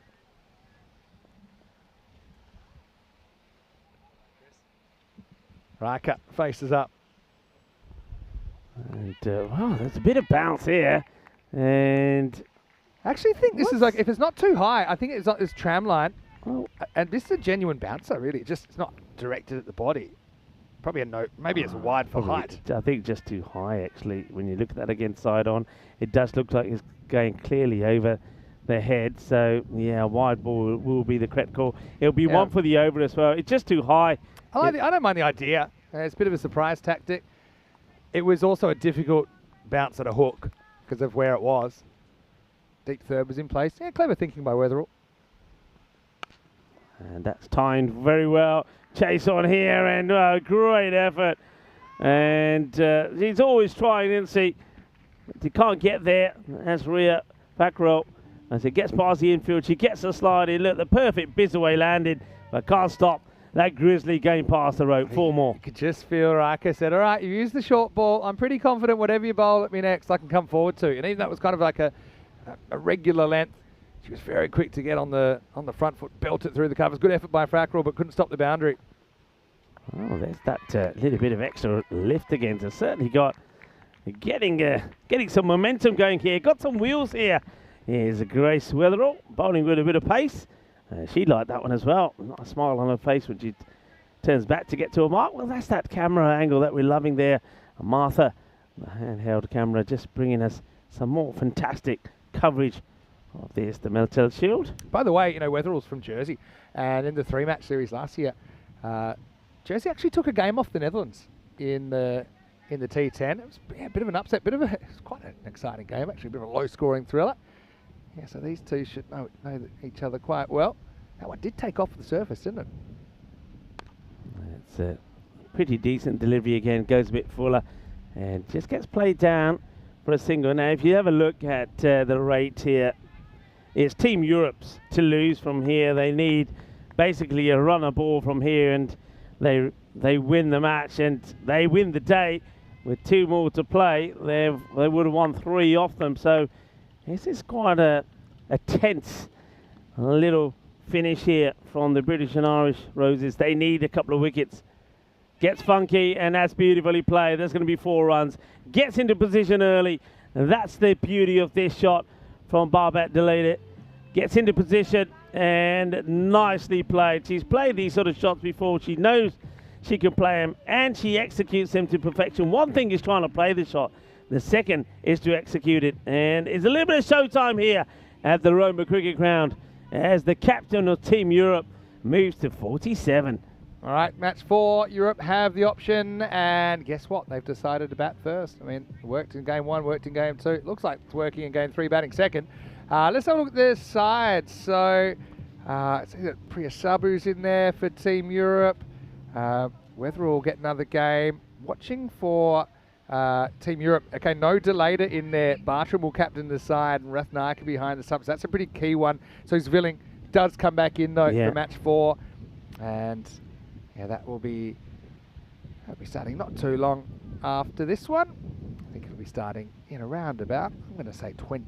That's a bit longer than that. It's about 50 minutes time, 45 minutes time. We'll be back with the start. But what will it be? Will it be 3-0 or will it be 2-1? All signs point to 3-0 at the moment. 16 required off the last 3 overs with 2 set batters at the crease. 2 batters hitting the ball very, very well. That's the issue, isn't it? Is 2 set batters. Even if you remove one, it may not be good enough, especially when you need a less than run a ball here. Taylor's the bowler to try and do this, though. She's your best shot, I think, at breaking this partnership. She's awkward. She's very talented with her left arm. Wrist spin. Riker faces up, but that's the other thing. You know, these 2 batting together, they seem so in control. They're not necessarily trying to hit everything to the boundary. If they think they can, they will. Otherwise, they're happy just to pick up the single. And that's just over-pitched on the leg side, but at least they got the field set correctly. I mean, that's one thing that Taylor does. Every so often she might go a little bit leg sideways, but she's got a fielder there to stop that one. But normally, when she's getting this to pitch, she's getting that ball to go right across the right-handers. And that's the areas that she likes to go. But that's another one that gets through the fielder. It will just stop short of the boundary. So does get something on this, though. That's the main thing from Sophia. But once again, it's another one that gets through.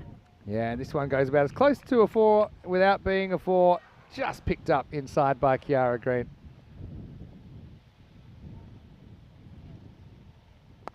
And that's going to go all the way. Bolle.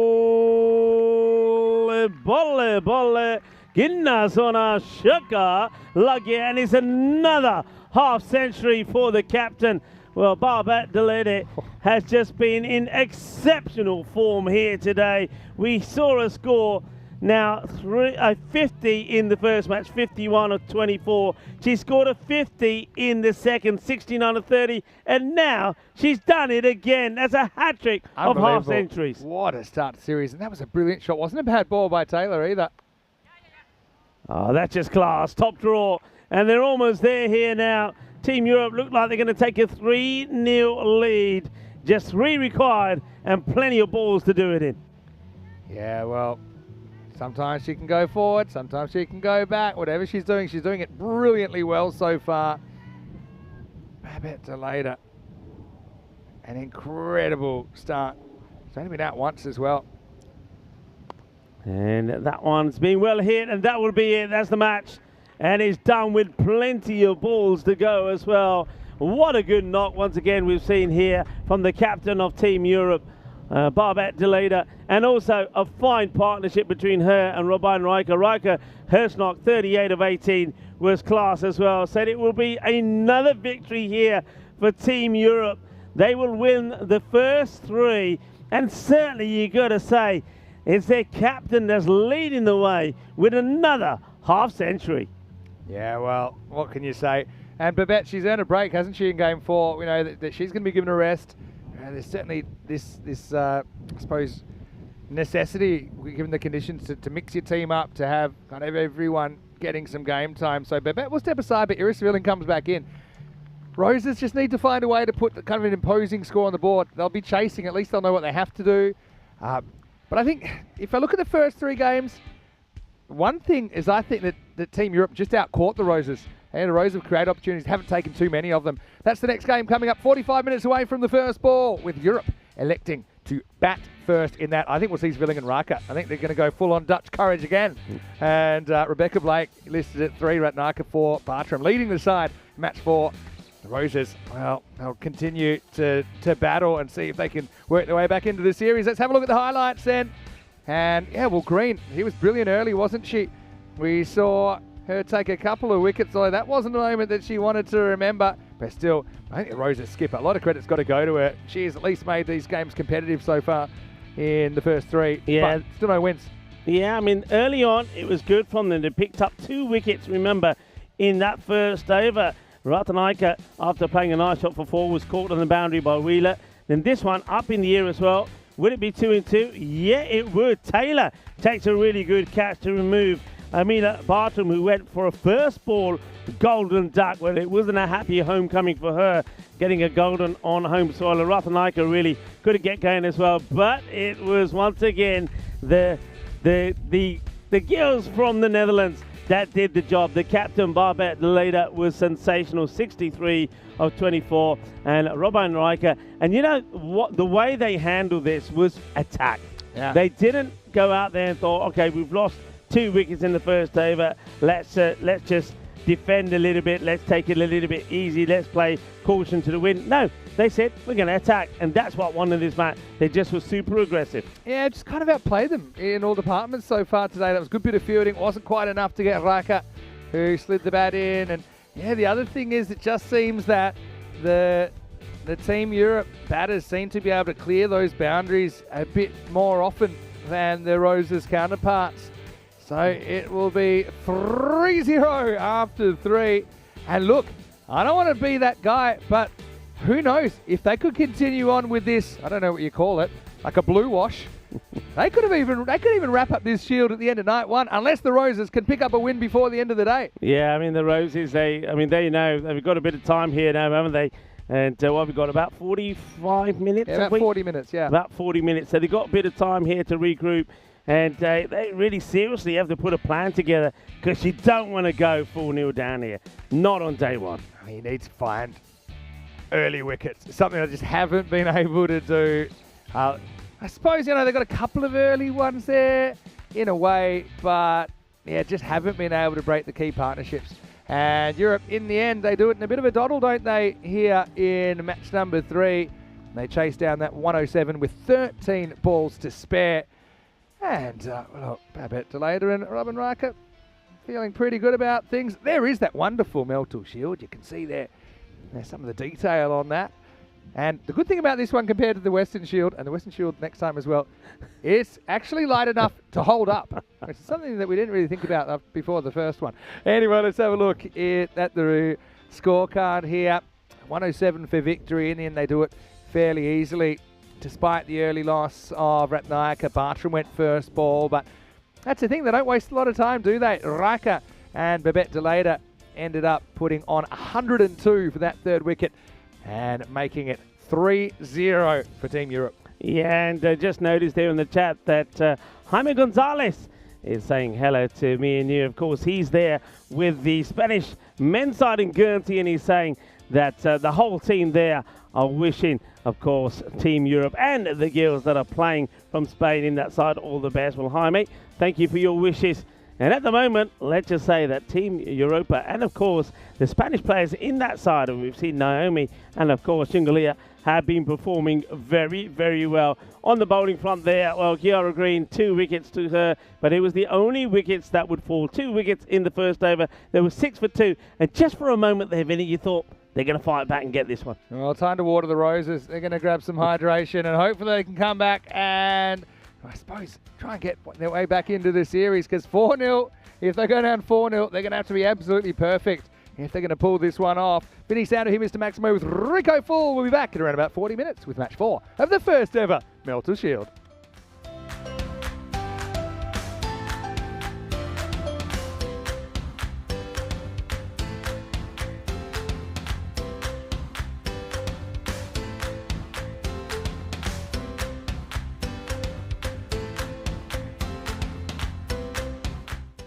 After a wonderful 2 weeks here at the Roma Cricket Ground in Italy, the show must roll on and the European Cricket Series will move on. 11 teams do battle at the next European Cricket Series starting Monday the 26th of August in the beautiful city of Vienna, Austria.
This European Cricket Network event is proudly brought to you by HCL Software and Paramatch.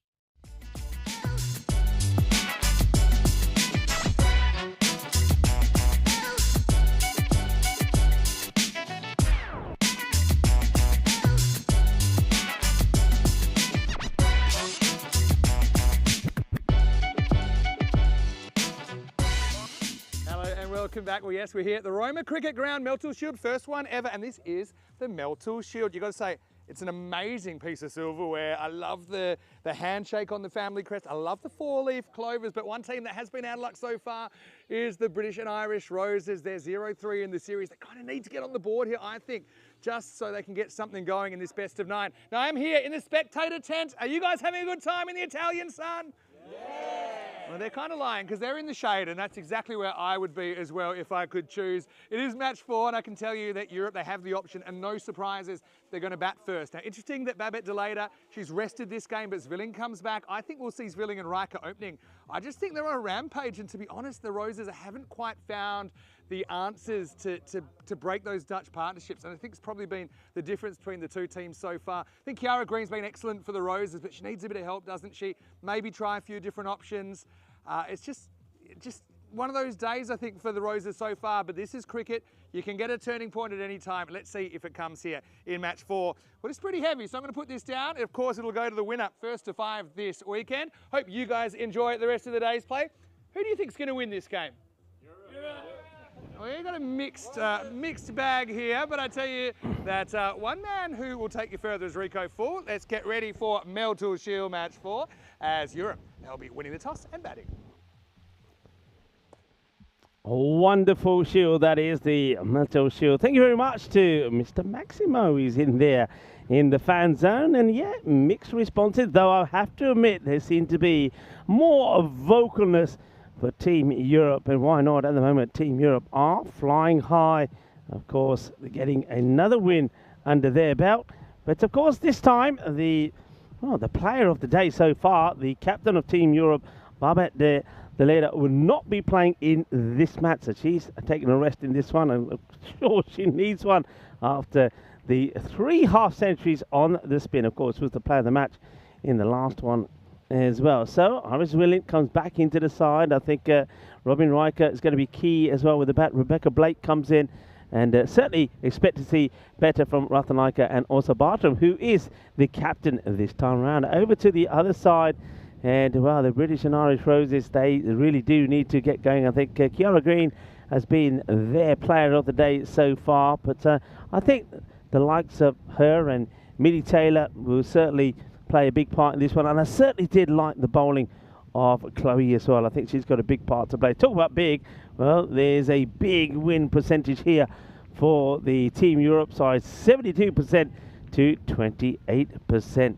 That's the way it's looking here at the moment. The umpires are making their way out. Tracy and Snehal will be the 2 umpires for this one. Meta will be the 3rd, and there's the magnificent Meltl Shield. Remember, you can see the lots of 4-leaf clovers there, and of course that was when Manuel Meltl Weston, of course the wife of our founder Danny Weston, was telling us the story about it's a symbol that has comfortably brought her luck ever since her childhood. She's always walked through the grass and always found the 4-leaf clovers, and she feels that they represent faith, hope, love, and of course luck, values that also resonate with this tournament. Yeah, well said there by Manuela. She must be very proud with the way that things have gone here so far, and also a team that will be very proud will be Team Europe. They've won 3 out of 3. Well, can they make it 4? Surely this is one that the British and Irish Roses really cannot afford to lose. So with the ball first up is going to be Annalise Merritt, and playing on the back foot. Slight hesitation from the non-striker. It looks like that for a moment there the Riker was kind of half asleep. And well, she does get moving in the end, and you do go for, once again, the all-Dutch affair out there in the middle of the batting as Irish Dwelling gets off the mark. And now as Robin Riker goes and strike. What a good knock she had as well in that win. And batted beautifully, scoring 38 of 18 in a very good partnership with her captain. And just places away gently. Take the single. And you can see here Kiara Green very keen to change the field as she feels necessary, depending on which one of the batters are on strike here. Welcome back to everybody in the chat on this fine Saturday. I hope you're having a wonderful start to your weekend. Well bowled. And Paul Kempin saying absolutely loving the cricket and enjoying all the action here.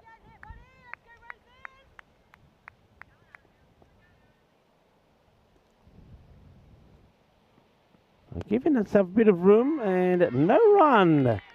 That's well bowled actually for Merritt. She sees the batter wants the ball to go to the stump. She's ready to play it away. Merritt says, no, you know what? If you want to go that way, I'll follow you. I'm not going to allow you to do that. Okay, that's a miscue. He's going to get very lucky here. And that's another bit of malo suerte por el equipo de Inglaterra y de Irlanda. Because that one is going to get past, and that's going to be 4 runs. It's not what she's looking to play this at all. So, Zwelin, a little bit of luck.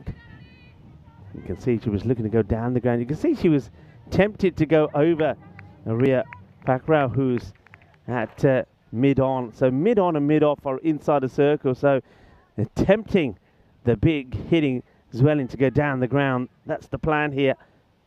Square leg and mid-wicket are where the 2 outfielders are.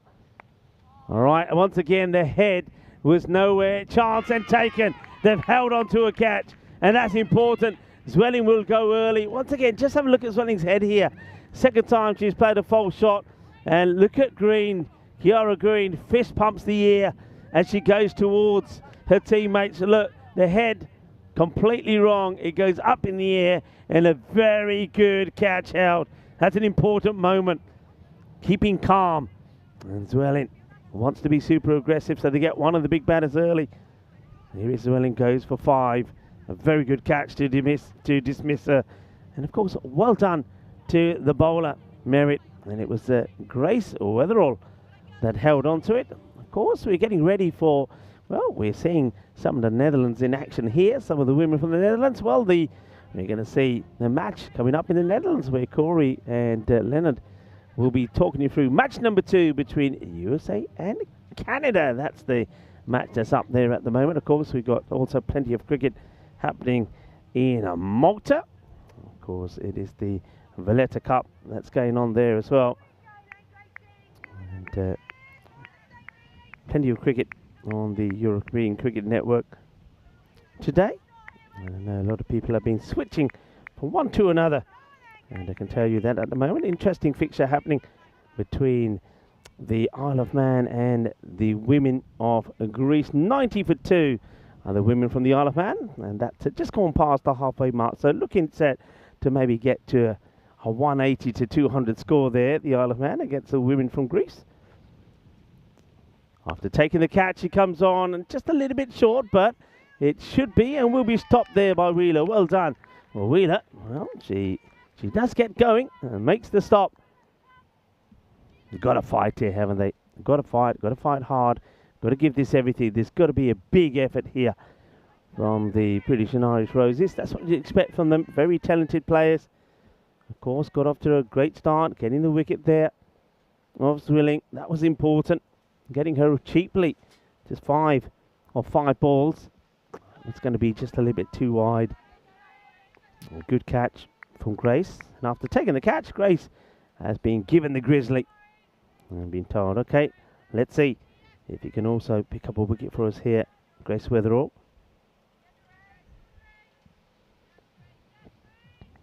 See that Rebecca Blake has come in at number 3. Of course, the Romanian international. That's nicely played. They'll run hard. Good run taken. Rebecca gets off the mark. Hands a strike back now to Riker.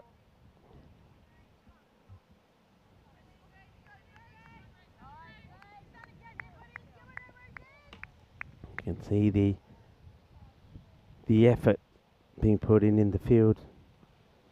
That one's going to be okay. Just sneaks that one in. It's a good delivery. Very little foot movement there from Riker. Dot ball, liking the way that the umpires are communicating with each other. You can see there that Snehal just the little tap to the hip, signalling halfway through the over to Tracy. And after this ball, if it's a legal one, she'll give a signal saying 2 to come. And ooh, oh, this is pretty close. So just here, there you go. That's the signal there. 2 balls to come. Let's have a look at this one more time. So I don't think it gets anything. I don't know, it does move once it gets past the batter. I don't know if that's a bit of an inside edge there that doesn't get taken, but it's certainly a tricky one. That's Christina Coulter-Riley is behind the stumps. That's a pull shot, but not quite getting the momentum and the power in the shot this time around. All right, go on to just a different partner. The ball maybe just not coming on. Wheeler making another good stop there on the boundary. Much better. There's from the British and Irish Roses so far. Yeah, liking the effort, liking the desire, liking the push from the Roses. Oh, well, that is where she likes it. That's gone. That's a wonderful shot. And I think that's the first big Maximo from Rebecca Blake. She absolutely crunches this. That was right in the slot. You can see the disappointment there from the bowler, Grace Weatherall, because up until that delivery, it's been a really good over. She's kept it nice and tight.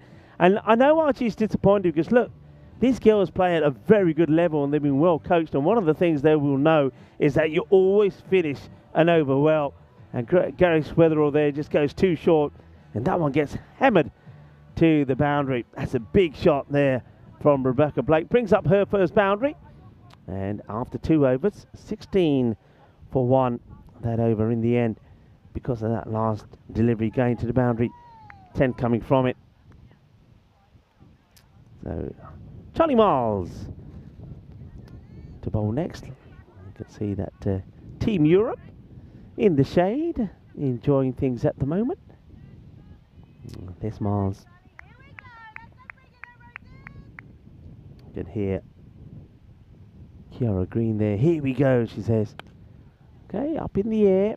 And it will just bounce a couple of times before it goes to the fielders there. I just wonder, I'm looking at this field and I'm looking at some of the shots being played here. I mean, rightly so, some of them have gone big and gone over the boundary. I just still think there's still a place just to have that short mid-wicket as well. I just feel that all the miscues seem to be going in that area.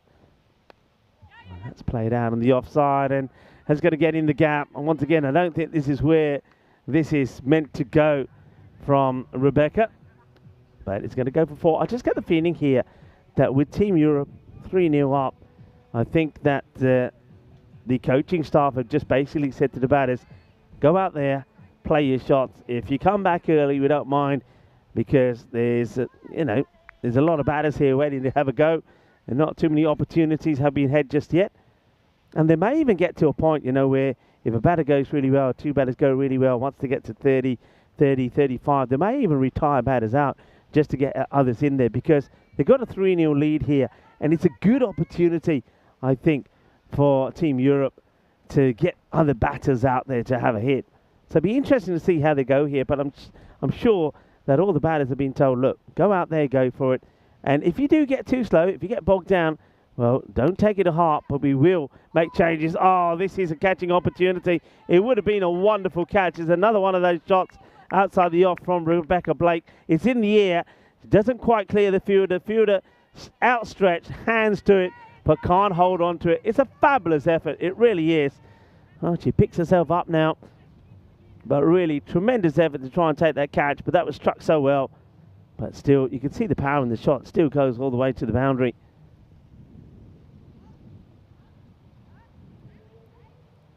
So 4 more. And Rebecca Blake starting to show her power and her timing. Johnny Miles back to her mark. I like the areas though. I have to admit, I do like the ears. Once again, outside the off, up in the air, and again, just going to elude the fielders.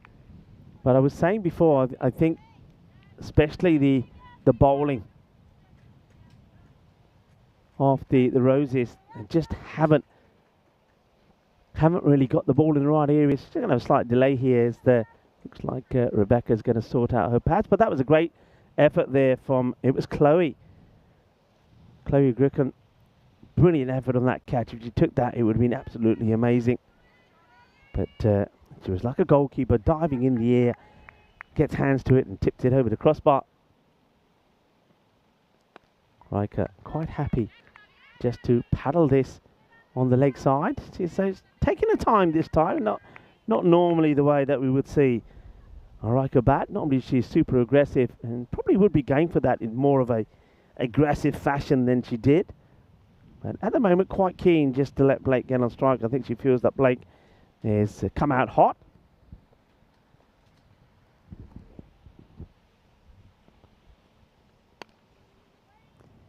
Not taking the run. It's a wait is the call there from Rebecca.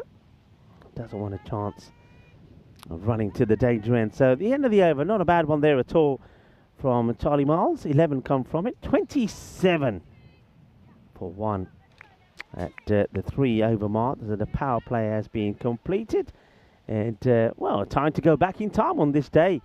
In 2006, Pluto was demoted from a planet to a dwarf planet after the International Astronomical Union approved and reclassified, made some reclassification of the solar system. Poor Pluto.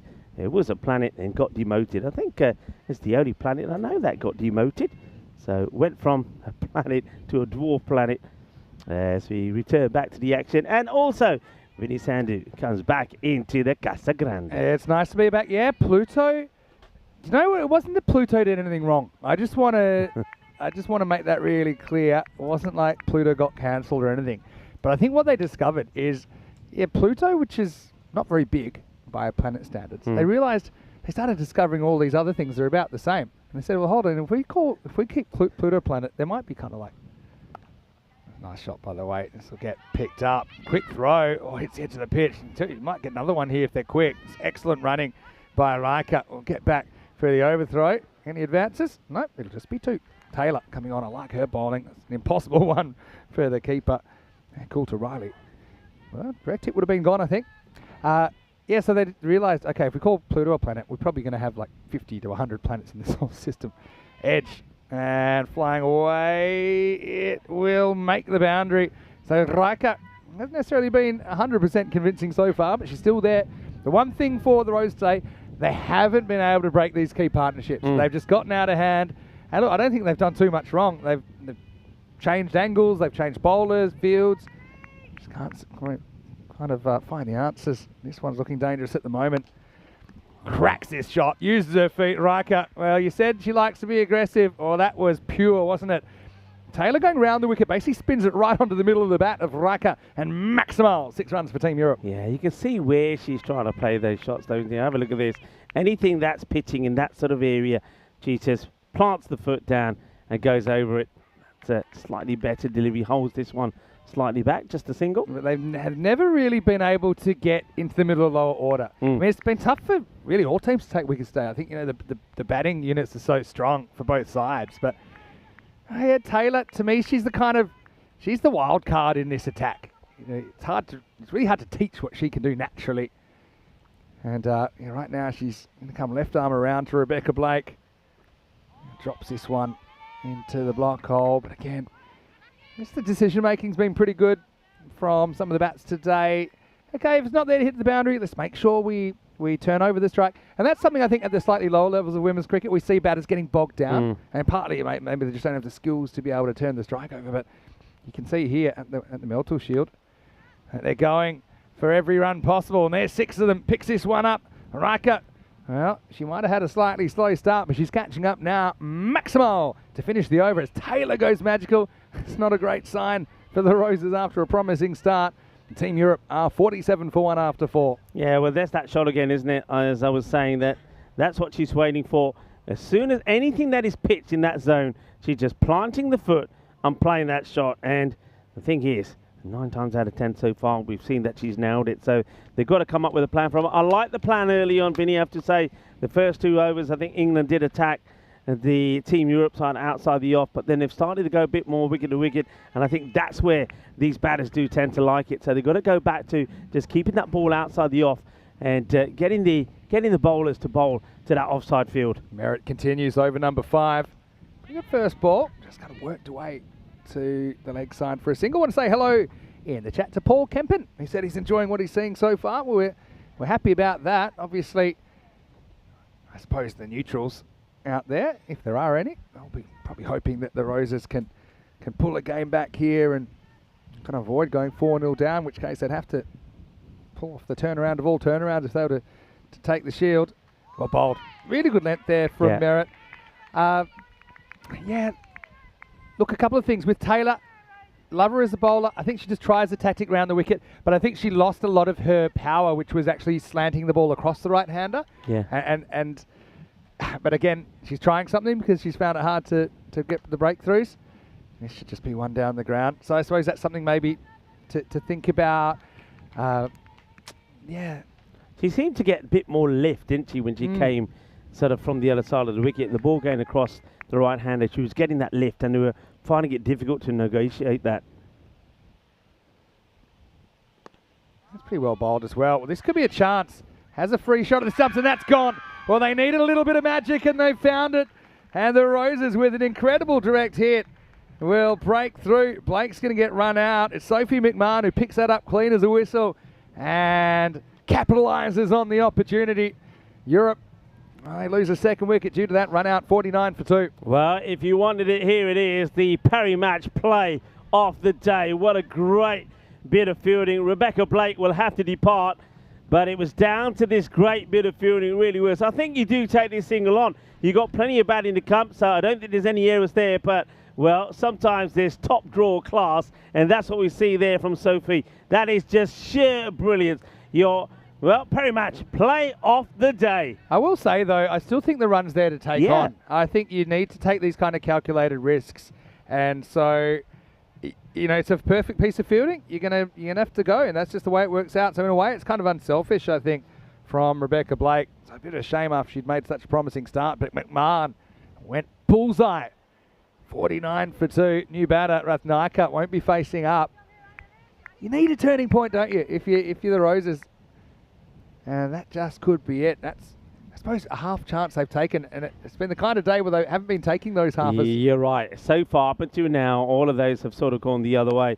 So it's maybe things in this the afternoon matches are going to sway a little bit. Maybe things are going to go more the favour of the British and Irish Roses. And, I suppose for the neutral, that would be nice. You want to be starting day 2 tomorrow, the final day of the Meltl Shield, with everything to play for. 50's up as well for Team Europe. Can the Roses just kind of get that 3 to 4 down and they kind of really test the waters of Team Europe's batting order? That's well bowled by Merritt as well. Great spell from her. 1 for 9 off her 2 overs, and we're halfway through the first innings of match 4, and it's 50 for 2. After 5, let's welcome you into La Casa Grande. Vinny Sandu here, Mr. Maximo, got Rico full with me. I won't say must win, but it's about as close to a must win as it gets, isn't it, for the British and Irish Roses? You know what? I can understand why it's not, if you like, a must win, but in a way it is. Because morale is very important.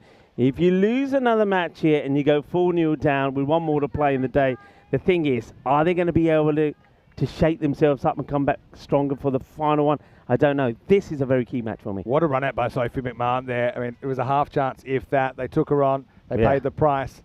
Blake back in the sheds as Miles comes in. Well, this is in the air. Green coming forward. Can't quite get under it before it bounces. But, just looking at the scores so far, they've been reasonably consistent with what they've put on the board. The Roses, 92 and then 97. Third game, they scored 106. So, I mean, if they could keep Europe at something like that or below, I think they'll be fairly confident they can get the job done, especially with no later in the lineup. There's another shy at the stumps, this time from Merritt. but Ratnaka is safely home. Yeah, I mean, at the moment, you saw the expected score around that 109. If it stays around the 110, say between 110 and 115, boy, are we going to have a close game. I really do think so. But if there's one batter that can change all of that, it's Riker. She's a powerful hitter, and she can make a change. And here we go again. That's that shot. It's an area. This is such a difficult one for the captain, Kiara Green, because we know that a number of balls are going to go in that area, and they have done in all the matches that they've played. But which field? Where do you move a fielder from to cover that area? And the only thing I can think of is that you bring the sweeper, that's a deep extra cover, in to allow a backward point to go back. She's going the other way. She's bringing up square leg. Fair enough, but don't forget, these batters are quite powerful hitting on the leg side area. Yeah, look, picking apart just after seeing 3 and a bit games here. You're pretty close to no ball for back foot there, actually, but it's going to be pumped out of the park. Fackrell, I liked what she was thinking, just didn't have enough room to work with. And Raika goes maximal, 6 carreras. What a thunderbolt of a shot this is. It really is. She's hit a rising ball right back over down the ground and over the head there of the fielder, Fackrell, on the line. That's a great hit. It really is. Power. A better length this time, I think. It's pitched up. Look, if I was bowling coach here for Roses, and probably good that I'm not, but I still think to players like Riker, like to Zvilling, to Deleda, they might have been a bit greedy across the day trying to attack the stumps. And a lot have been picked up and have gone over the leg side. So I suppose you need to come up with a tactic to counter that. Miles just misses the mark here. So look, one thing you might do is just go a bit radical and protect the offside, leave gaps on the leg side, but then you need to bowl to that plan. Don't get greedy and attack the stumps. Go wider and say, look, either you're going to have to beat these probably 3 outfielders on the offside, or you're going to have to go fetch it and put it over the leg side, which is a risky shot and might create a mistake. But damn, it's just been really tough, hasn't it? Because the Team Europe top order, particularly the Dutch connection, they've clicked so well today. Last ball for Miles, again goes at the stumps in the air. Fackrell, what a brilliant catch that is. Well, she has had her up, she's had her downs, but that time she throws herself at the ball. And Ratnaka, well, she's the unlucky batter. She'll have to go for just a single. A breakthrough for Charlie Miles. And Europe 64 for 3. Wow, what a comeback this is from Fackrell. I said at the time in match number 1, when everything was going against her, she had chances, she was throwing herself around, and I said to her, and I said about her then, she's a real trooper. She's trying everything. Then she comes up with this. That is a world-class catch. They don't get any harder than that. And you can see little things like that can really bring up a team. And the British and Irish Roses, they needed something like that. They needed a moment of magic. Let's have a look at this catch again. It's worth seeing again. This is brilliant. Well, this is Ria Fackrell saying, Superman has got nothing on me. And what a catch. You know, the thing is, with dives, you actually have to plan them kind of 3 or 4 steps out. And she knew exactly how many steps she needed to take off and get under the ball. And Fackrell with a moment of magic. And yeah, at I suppose the highest level of women's cricket that we'll see in this format, the fact that you get a moment like that, I think, just shows you what it's all about. And Ratnaka, 10 times out of 10, you know, in a club game or even at a basic international level, I ain't getting caught. She's been really unlucky. She's been out twice, and on both occasions she's played some really good shots, which, you're right, on another day at a different level, she's getting away with it. Roses, about time they found their catching boots because it's cost them so far. But we talked about turning points. We've had a couple of moments of magic in the field, haven't we? McMahon with the run out, then Fackrell with a brilliant outfield catch. Greeken, who's been one of the better bowlers as well for the Roses today, coming on to bowl for the first time in over 7. So, I mean, if Greeken bowls well, potentially got 2 overs that she could bowl. What else have we got? I don't think we've seen Green either. So that's something that they've got up their sleeve. Whether she wants to bowl herself in this game or not, don't know. But 4 overs to go. Europe, a bit of a crossroads. But that's a brilliant strike from Riker. The use of the feet, the swing of the bat. Well, that is 100% pure from Robin as she gets 6 down the ground. Oh, what a shot. I mean, when it comes to hitting down the ground, we said this before, didn't we, in the last match? Certainly to Riker, you would definitely think about the Southern Cross field because he hits the ball so well straight down the ground. And that is a pressure shot because she knows if she gets it wrong, She's given a wicket away, but she backs herself whether the wicketkeeper is standing up or not. Glorious stroke. Yeah, they've got a big juicy gap down the ground to aim at there. Almost like they use the fielders as goalposts, saying, all right, just got to hit straight down the middle. And we'll talk about that more in a sec. Riker to 44. It's a slightly shorter ball, hit hard, and wow, what a piece of fielding from Wheeler. Well, body went down, arm went up, but it worked. Hey, and at home, this is out. One hand, one bounce, Rico. Well, how about this from Wheeler? Well, the wheels on the bus might go down, but the hand comes up, and she plucks that one incredibly. What a pickup that is. She did everything right. She's, I'm going to get my body behind the ball. Then she realised the body was way below where the ball ended up. Fantastic improvisation. Yeah, all right, you've got to get the field right here now to Amelia Bartram, the captain this time around for Team Europe. Amelia's a slightly different kind of batter. I mean, she still has power. We saw that. Of course, her last ball heroics that we're still talking about 18 months later when she won a game for Italy off the last ball against the Netherlands. Especially early, though, I think she's quite happy just to turn the strike over in this situation. She almost runs herself out there, but... is this any bad on it? I don't think so. It'll be called a bye. Sheila hadn't scored a run. Remember, she was out first ball in the last match, so this is pretty important for her to come back well. Grekin to the red hot Riker. Hits it straight once again. Well, you know what? Even if you put a fielder there, they weren't going to catch it. That's another fantastic shot, and that's a 50 for Robin Riker. And you know, some players, Rico, the better the bowling gets, the better they bat. And I think Robin's one of those players. What a fantastic half century. Yeah, she's using her feet so well, and she ain't done yet. It's absolutely brilliant. Great shot down the ground, 50 to her. Felicidades to Riker. Tienes 50 carreras. Remember, she got 38 of 18 in the last match, not out as well. Still 20 balls left in the innings as well. Tossed up. It's quite clever bowling by Grekin, but cannot take a trick at the moment. Riker, she's just so hot right now. She might blow up. How about this through shot? Just pitched up.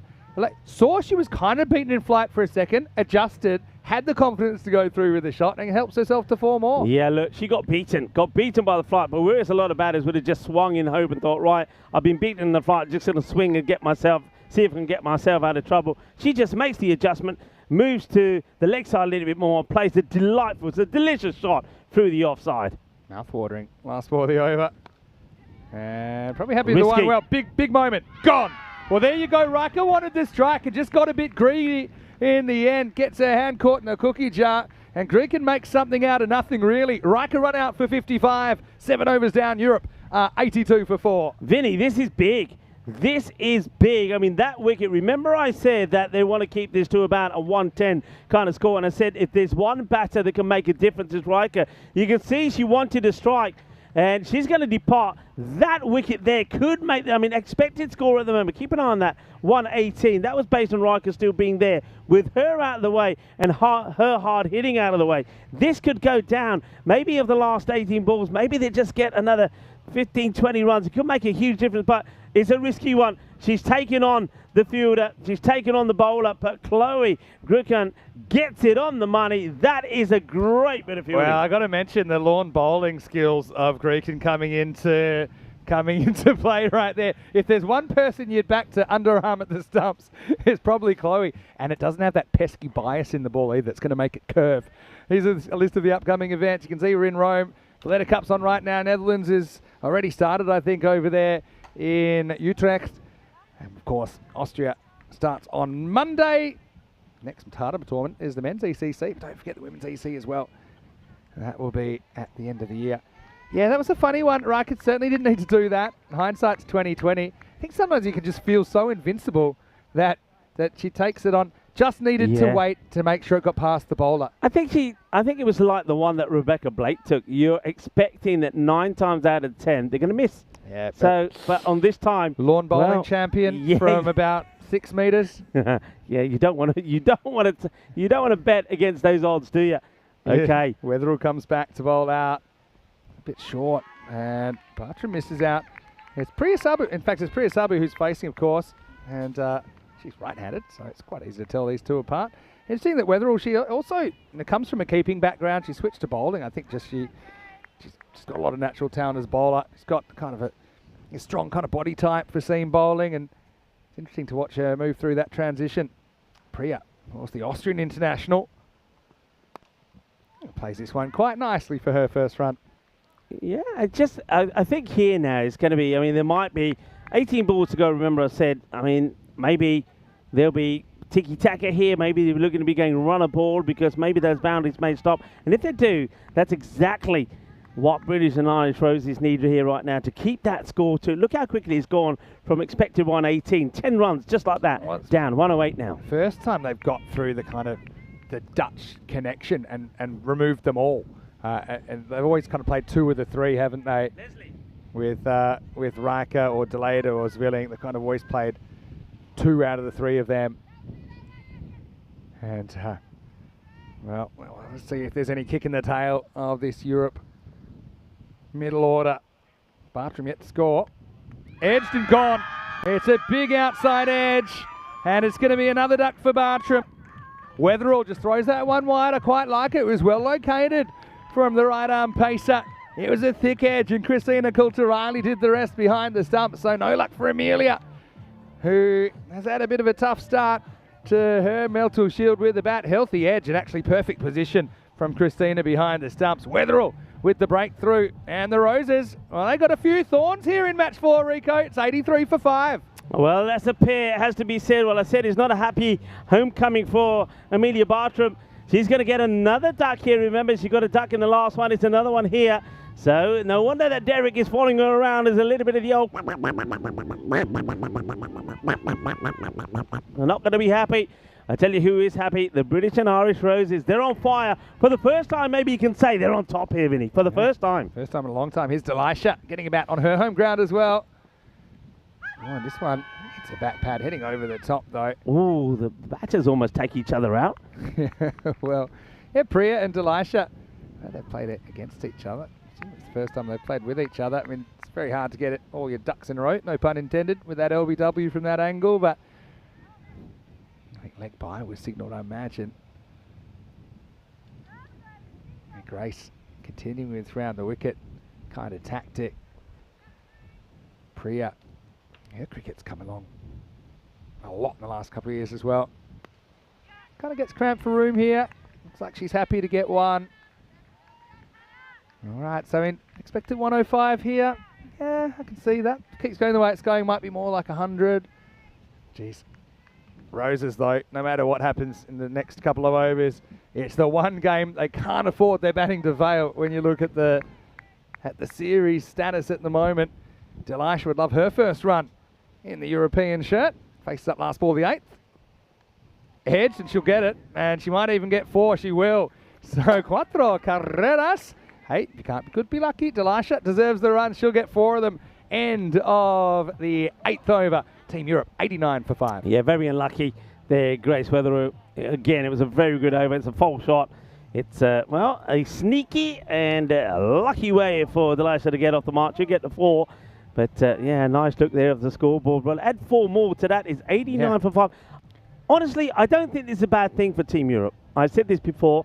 It's an opportunity for other batters to get out there. And when you are, of course, 3-0 up, well, if there's one match that you can afford for some of the top batters to maybe not click and other batters to come out there, have a bit of a knock out there in the middle, get used to it, get in a little 10 to 15 not out, it works quite well. Well, there's Naomi. She could be the next one in as well. Of course, they've got plenty of batting. It's a little bit like when we saw the Western Shield. Remember, we were looking at the batting order of the Western Shield and we were saying they bat all the way down to 11. And I think you could say the same here.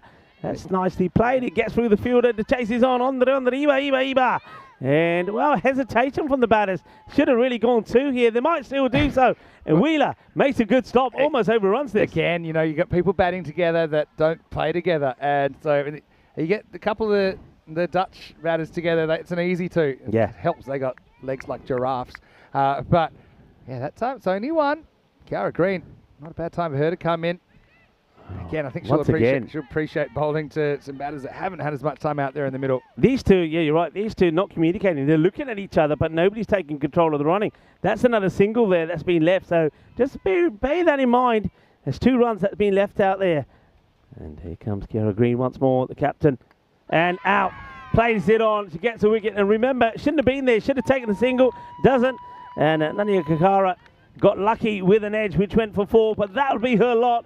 It's going to be 4 or 5 deliveries, and Green picks up another wicket. A little inside edge here from Delisha. You can't blame her. She's trying to get on with it, tries to play an attacking shot, but just good location. And thing with Kiara as well, she actually puts a bit on the ball. She gets a bit of that left to right spin, and that just took it from the middle of the bat onto the edge.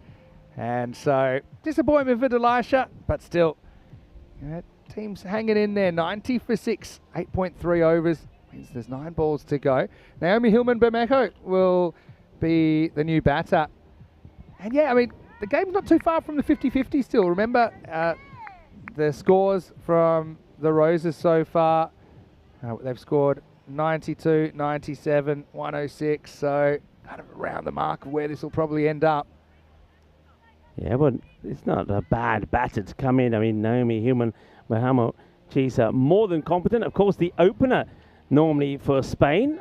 I know that a lot of Spanish will be tuning in and wishing her well. I know that the Spanish CEO, John Howden, is here at the ground. And we also had a message there from Jaime Gonzalez, who was saying that the boys from Guernsey are wishing the Spanish women well here. And also Team Europe, I noticed that as well. Of course, the Team Europe as well. So Naomi gets off the mark. Okay, they need a few big hits here, otherwise they won't get to that 100. Priya, I remember in the ECC, she hit her first 6 ever. And I think she's ready to tuck the bat under the arm and say, well, I've completed cricket. It was a great moment. It was early on as well, I think against the England 11. I was playing for Austria.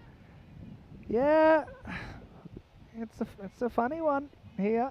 Just a real crossroads. It's going to be a middle-of-the-road kind of target, I think, no matter what.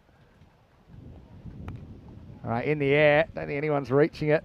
They'll get one. I think they'll have to settle for that.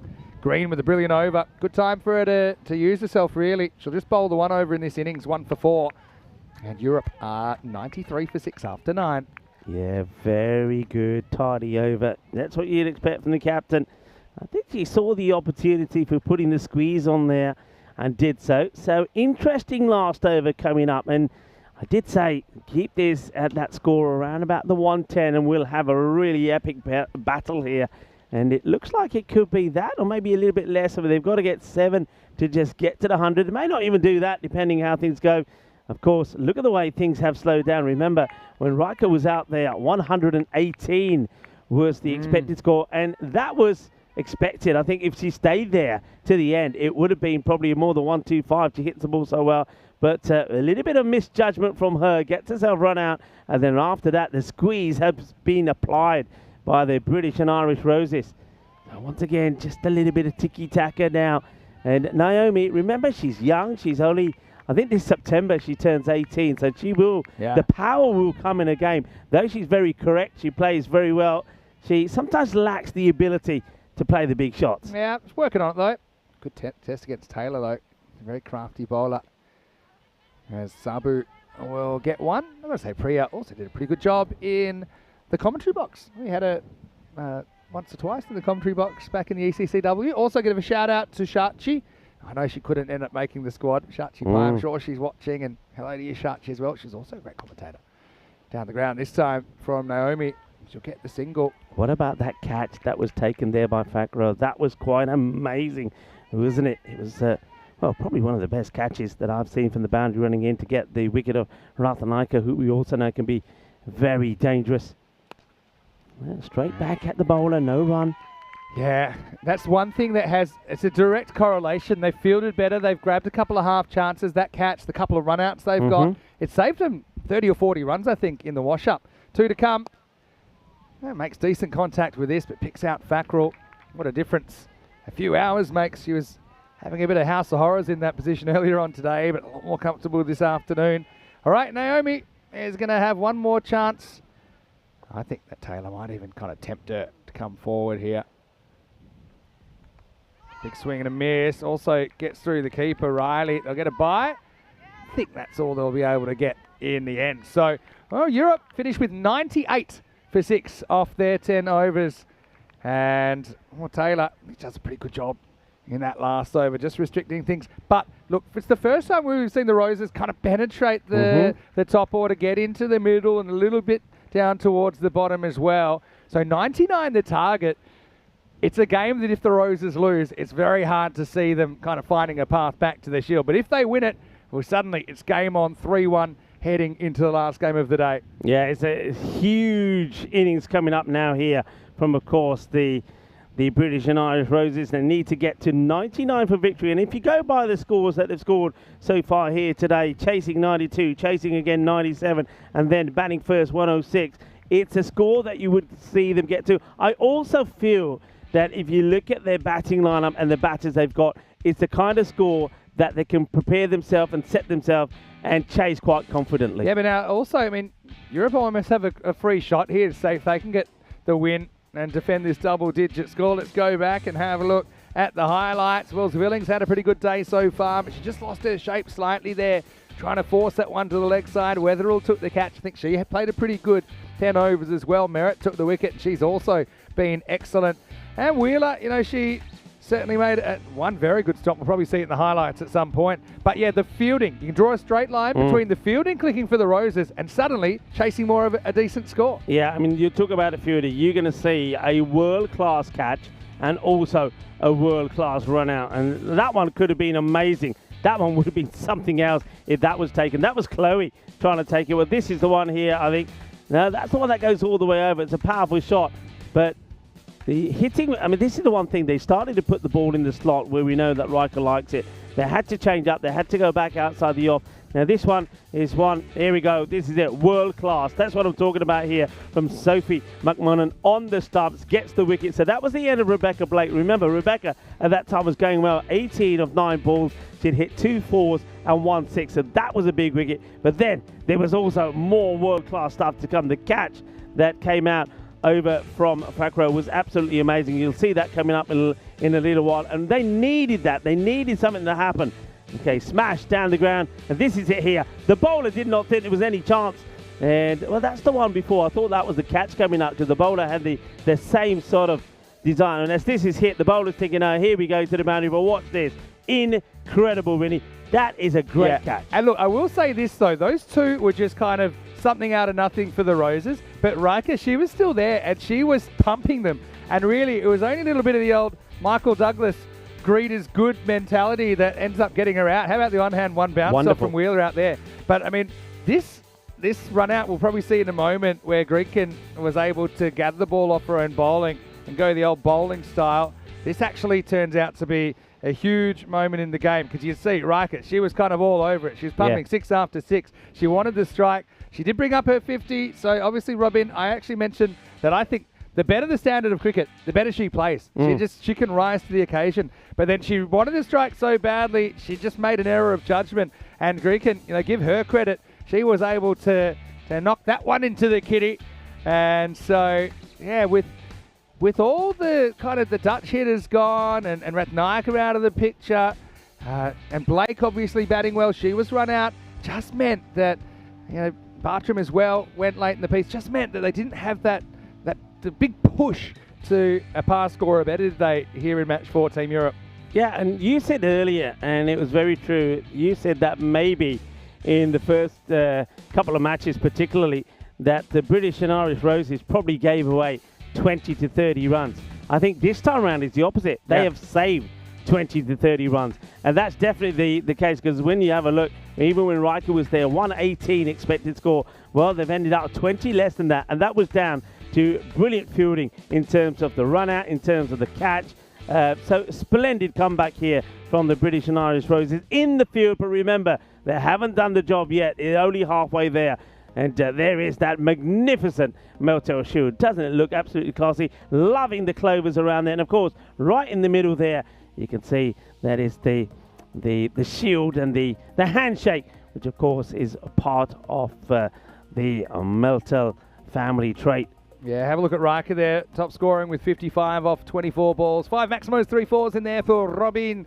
Her Blake obviously showed again signs of what she can do. I just feel like she's another player that could click and make a big score. But she was quite selfless the way she was run out by McMahon. Bit of brilliance from the Irish fielder. Apart from that, no one able to crack double digits.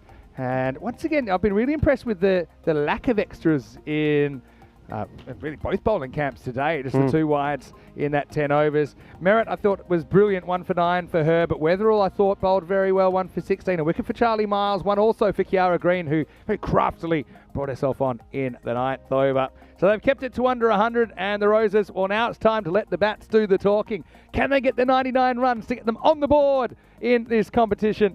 Vinny Sandu here, Mr. Maximo. Live with Rico Ford. We're back in a few moments with the chase in match 4 in this Meltl Shield.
This European Cricket Network event is proudly brought to you by HCL Software and Paramatch.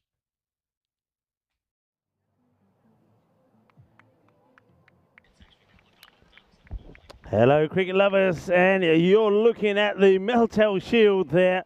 What a trophy. Absolutely fantastic. And not just a trophy, but of course, it's all about Emmanuel Meltl Western, and that, of course, is the shield that the winners of this Meltl Shield will be receiving. Will it be Team Europe? Well, they've certainly had a great start, 3-0 at the moment, but the British and Irish Roses are looking to fight back. We'll leave that out there, the bonus point equation. If for any reason there is a match that's lost and it ends up tied, then the bonus point will come into play. There's no doubt about that. But yeah, the main thing here is getting the win, and to do that, the British and Irish Roses need to get to score 99, which, well, if they bat the way that they have done so far today, even though they haven't picked up a win, they should be able to get to this score. One person who's going to try and stop them straight away is going to be Arvis Zwilling. Going to bowl the first over. Look at how far out of the crease the Fackrell is already here. And just plays that away. Takes the single. I wonder if that's going to be an option there maybe for the wicket keeper, perhaps just to have a look at the first few balls here and then think, well, maybe I'll come up. And that's Matanara Rathanaika is the keeper. Well, she certainly will keep an eye on that, I'm sure. That's not a good delivery down the leg side. It's going to be a wide, just straying too far down the leg side. Welcome back to everybody. I think a few people are mixed in opinions of which way this could go. Hello to everybody. Hello to Balkrit. And John Heasham up in the air, nobody that part of the ground, so this is going to bounce a couple of times, and they will take the two. Very good running. I think one thing that you'll see from the British and Irish Roses, I think, is better communication in the running in between the wickets. Yeah, that Meltl Shield, of course, you saw right in the middle there, the family coat of arms, which is the handshake. And I'm loving what Manuela was telling us yesterday. This one just gets played out, and hesitation. A good throw, she's in trouble. Oh, it's not a good throw. That's a missed opportunity. Just when I was saying that the communication and the running will be better, watch this. It gets played, and, well, Fackrell is hardly running. Here's the throw. Look, she's not in the picture. If that goes into the gloves over the stumps, you would have been in a lot of trouble. Survives. Oh, good delivery. Teasing delivery outside the off. Good areas from Zwelling. So yeah, that family coat of arms, which is a handshake. And I know that Manuela was telling us that her family believes in this gesture as a sign of integrity, trust and mutual respect. All values that apply to this sports competition as well. Yeah, well said. I'm loving that. I'm loving that Meltl Shield. That's a lovely shot. Good shot to play in the power play. Knows that the fielders are inside the 30-yard circle, and if she goes over the top, Ria Fackrell, she'll get the boundary she's after. And there you go. That's that shot. Beautifully played. Well executed. Nice shot. And I wonder if Zwelling will think about making a field change here. Maybe just not yet. I think she still will be encouraging the batter to take that risk. And she comes again. This one is beautifully played, a lovely swivel. Excellent effort from the fielder to try and stop it, but can't do it. It's going to be 4 more runs. Ria Fackrell certainly is coming to her own. Remember, she took a brilliant catch in the field when she certainly turned on the style in the fielding.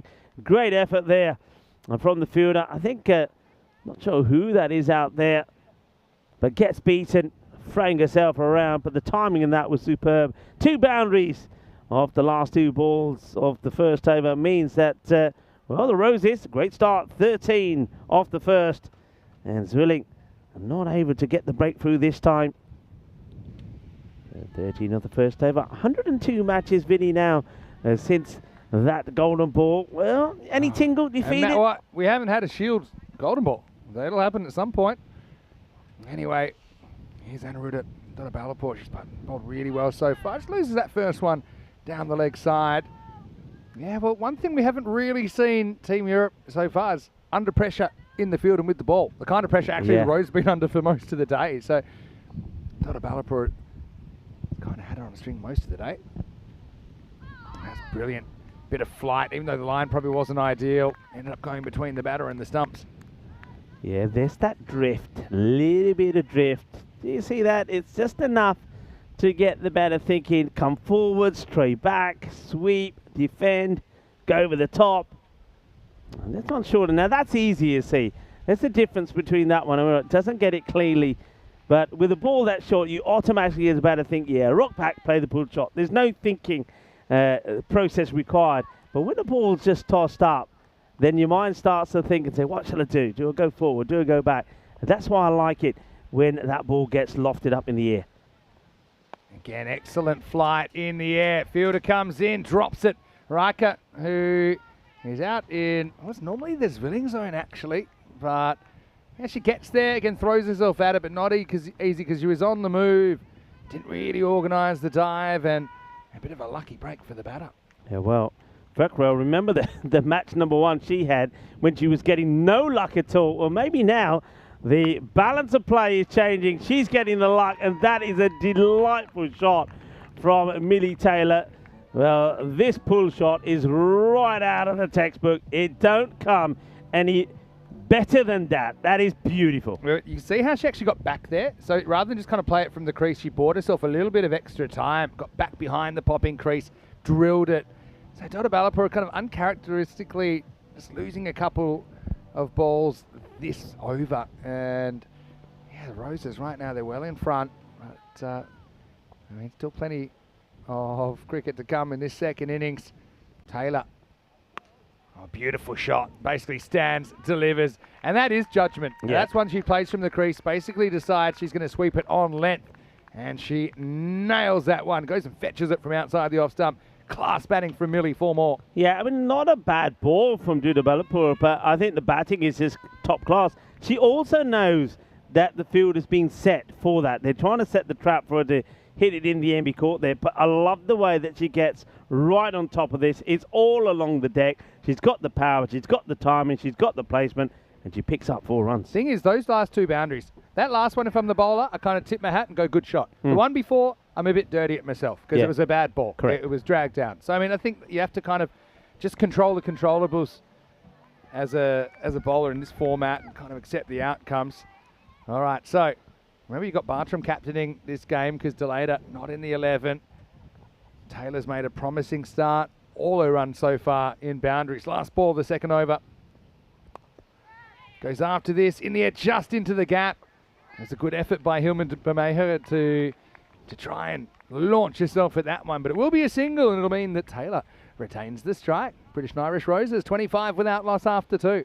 Yeah, it's a perfect start, and like I said, I think this sort of score is one that I think that the British and Irish Roses, they'll thrive on this. I think they know that it's the sort of rate where they can take the singles, even if you're taking 1 boundary and over in singles, you're staying up with the rate. Even if you go behind the rate, if there's a couple of good overs there, and as long as you're taking singles, you can always bring it back. So I think they've got this one in their grasp, and I'm expecting them really to carry on here and maybe get the win here with an over to go. Interesting, they're going to Naomi Hilman Bermejo here in over number 3, and she's bowled really well at the end of the innings, but unless they do something about this quickly, there might not be an end of the innings, as in 8th, 9th, 10th over. So here we see her in a power play over the 3rd.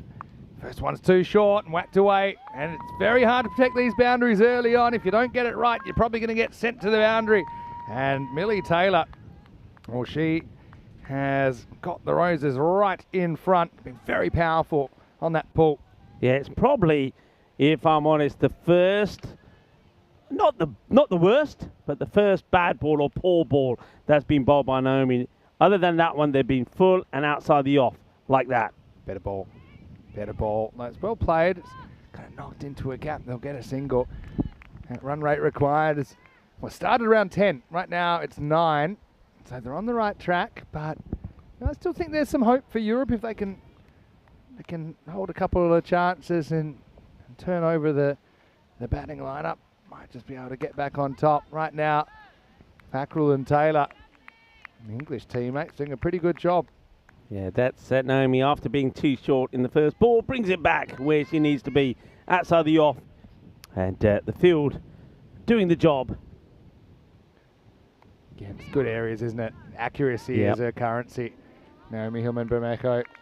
Again, this is a player with, I mean, she's not even 18 yet. Just think about the impact she can have on Spanish cricket, European cricket, over the next decades.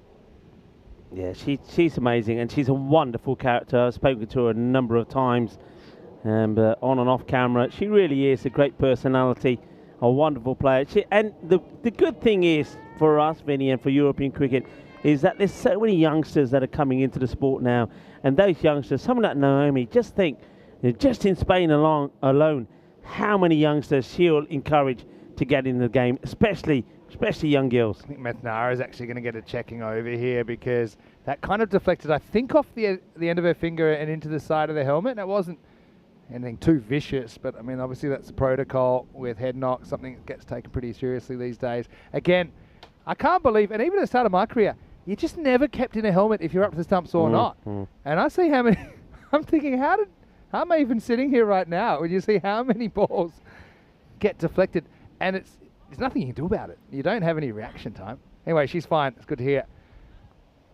Naomi's bowled a very good over here, especially after going for a boundary first ball. Only one off the last 4 balls. 3 dots in a row. Last ball, the power play. Driven pretty nicely. Excellent fielding there by Blake. He throws herself to her left. And we've got a contest on, folks. End of the power play. 31 without loss. Yeah, good over. It was just that one bad ball, or one Gandhi ball, if you like. It was a little bit too short to start from Naomi, but she soon got it right.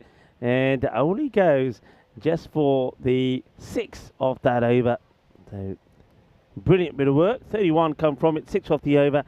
Yeah, I was just talking about Naomi, and I was just saying, Naomi and some of the other younger players that we see, just how they're going to encourage more youngsters to come into the sport. Have a quick look and how the power play split is, so you can see that the Roses went ahead 31 to 27 and haven't, of course, lost a wicket. That is key. And it just brings me back to yesterday when, of course, the team managers and the captains were talking. I remember when Kiara Green was talking, and one thing she said, which is so true, and she said, they just want to play well, they want to be competitive. She wants everybody to enjoy themselves and go out there and play. And the outcome is to get more girls, more women into the sport. Let them see that both teams out here and both sets of players being competitive but having fun, showing the world that playing cricket is all about having fun as well. You can have a good time, and at the same time encouraging more women into the sport of cricket. And I think that is such a wonderful statement, and I think that's exactly what the women out there are doing. Definitely, and I even look within this lineup, some of the emerging players that maybe aren't bowling a lot of overs or aren't batting very high. I just think it also shows them, okay, this is a level that I'm aspiring to get to. Yeah. It's well bowled by Sims, tosses that one up, makes the block, just pace off it has worked actually. Donna Balapur had a slightly off over when she bowled the second, but Hilma Bermejo in the third. I like this from Sims in the fourth. And suddenly that rate has gone back above 10. It was below 9 a moment ago.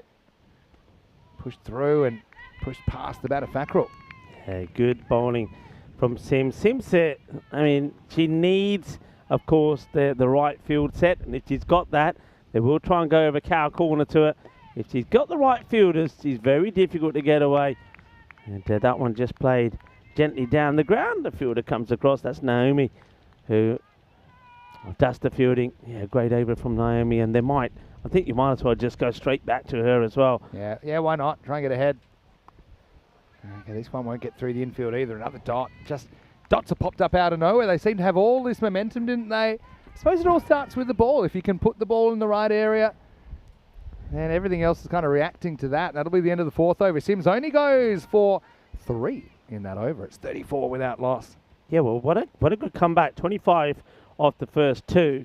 And then you just saw there, just 9 runs coming off the last 2 overs. So that rate now goes back above 10. And you don't want to gain any more than that. Remember I was saying that the British and Irish Roses have got it where they wanted. I said at the time, one boundary and singles in an over is fine for them. And I said that they can absorb maybe a couple of overs where it goes quiet, but no more than that. So this is now where they have to bring it back on.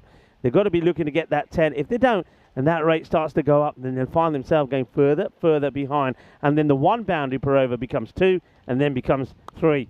Well, that is exactly what they're going to do, because the first one here is going to go for a big 6. Well, that's more like it. Boom. Shakalugya. Well, there was Chris there. Well, Chris is keeping, well, Diana Oro's a bit of company there. Well, there's Diana. She's lurking, taking a few pictures. Snap, snap, snap. Smile, please. And there's Chris who's joining the party. I had to turn the camera around and go full selfie with the big lens. Interesting, they went back to Dota Balapur here, who, like I said, she had a bit of an off over when she bowled the second. They've gone spin with her in the second, then 2 more spin options. They've gone back to her now, obviously trusting her to be able to turn things around. It hasn't really worked out that way so far. This is in the air. It's not going to quite carry out to Riker. Interesting, they've moved Zwilling down to deep square. I mean, Riker's a very good fielder as well, but I'm still a little bit surprised they've made that change, because Zwilling took a lot of cats in that position. There we go. There's Dinah and Chris just shooting the breeze on a beautiful summery afternoon here in Rome. Can I just say how smart the crew are looking with the Meltl Shield polos as well. Looking very smart. Definitely. A nice logo. Definitely. And good colours for this time of year as well, in the summer. Right, now this is a little bit high. It's being whacked away. And I get the feeling that this is 6. I'm pretty sure this must go all the way. I think it's no but ball. It's also, that's a 7 up. There's no doubt about it. I think that's 7 up. Yeah. That's not a good delivery. And, well, Dota Balapuri gets this one completely wrong. Is there an argument it's coming below the waist? Nah, no, Vinny. I think it's... That's a no for me. The other thing is, it's going to be a no ball.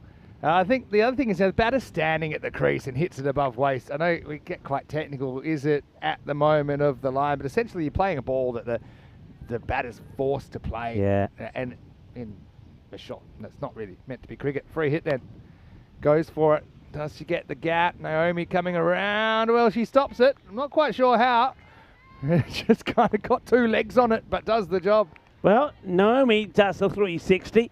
The batter, the non-striker, I think, also goes down here. That's why they don't take the second. Well, she does pretty well here. Well, we've seen a bit of break dancing in the middle already. Well, that's Naomi's version. That's Bluetooth fielding, because that was hands-free. It just kind of went down and... still not quite sure how she did it. You won't find it in the textbook, but it does the job. Yeah, get your body behind the ball. Yeah, so still no wickets here. 50 partnerships up.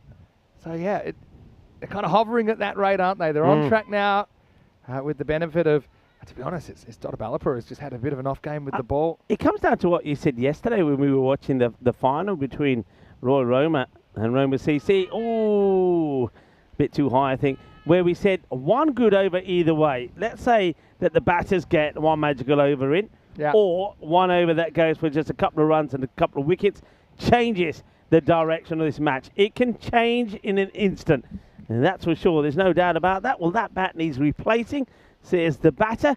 So Ria Fackrell will get another one. It's the end of the over, and maybe we can welcome you into the Casa Grande. Let's welcome you in. Yeah, it's great to have your company. First ever Meltl Shield. Yeah, I just think it's great.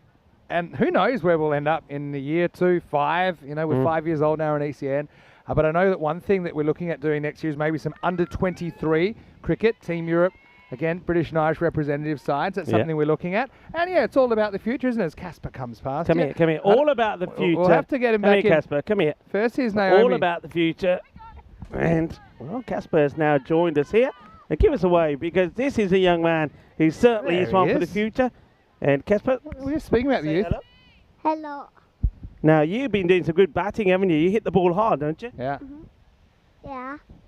Yeah, well, star of the future, Casper. So I know that Casper's favourite shot, if you ask him his favourite shot, he'll say big shots. He just likes big shots. Hang on, I'm going to ask him now. What's your favourite shot? Big shots. Big shots. Big shots or socks? How do they get another run here? Big socks. I think he said shots. It sounded like socks. Well, I could do with some big socks, I can tell you. I was expecting one. I look back at the field, they're still running. And, yeah, I just think it escaped the infield. Now, here's the next ball. I'll get one. Yeah, no, Casper's here, of course. His shield's named after his mother. Manuela Meltl Western. And obviously, I'm really excited about the prospects of some under-23 representative cricket next year as well. And that's men's and women's. Yeah. So we could see a lot of these players getting multiple opportunities. Reverse time. Watch out as Millie shows her true skills here. She's got the perfect ball for it as well. One thing about Naomi, she's very consistent, but you can kind of turn that on her. Yeah. Not too many balls are hitting the stumps. If you go for that reverse, there's normally a bit of length to work with, and that was a well-executed reverse for 4. Yeah, it's good thinking from the batters, thinking, all right, how do we overcome the challenge that Naomi's given her? Well, one way to do it is go the reverse Malachi. But yeah, you're absolutely right. Look, think of what the European Cricket Network has done, okay? It's put men's cricket in Europe on the map. Okay, that was the first stage. Now we're doing that with the women's cricket. But of course, we also have to realise and understand the future of cricket, as that's beautifully played. What a lovely time shot that is from Millie Taylor when she now moves into the 30s. 34 of 16 balls, delightful shot. Just goes to show that on an outfield like this, you can place and time the ball as well. But yeah, I'll finish what I was saying. So, yeah, a big green tick for men's cricket, a big green tick for women's cricket. Of course, that's growing all the time. But the future in cricket is the juniors. And I think that is the natural next stage. Yeah, well said, Rico. That's another no. Yeah. This could be another. Well, will it be stopped? It will. So good fielding out there. That's Welling that will do the stop. But well, this time it's Naomi under pressure here now, maybe, because she's having to think how the batters are playing her. Gets this wrong. I think it might have been the attempted slower ball. Ends up being a beamer. I think it just slips out. It's kind of a greasy afternoon. It shows a lot of balls that come out the front of her hand. And, now, I hope we don't have an injury here because Millie Taylor, she's gone straight down. It might just be a cramp kind of issue. Obviously, it's a pretty hot day. And, yeah, well, here come the medics. You hate to see it because Millie, right now, she's flying, isn't she? She's 35. Remember, the next ball will be a free hit. Facker will be on strike because they took the single. Yeah, well, while there's a little bit of a break here, I think that just cramped. What we're talking about, obviously, developing the game, moving it further. And don't forget that in December, if you like in women's cricket, well, the European Cricket Championship, the women's edition is going to get bigger and better.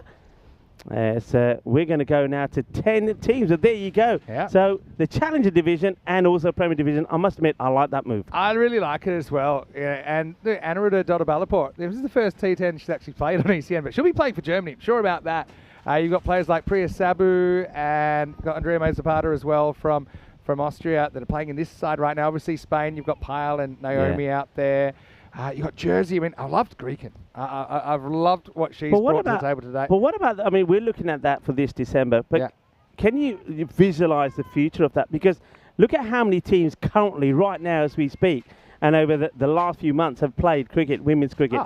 In probably, 4 years' time, we could see that looking the same way as the men's ECC. I would love that. I know that there are plans for an emerging division as well in 2025. And you look at some of the countries that aren't on there that we'd love to see. Well, how about that? It's the old fry pan reverse paddle here.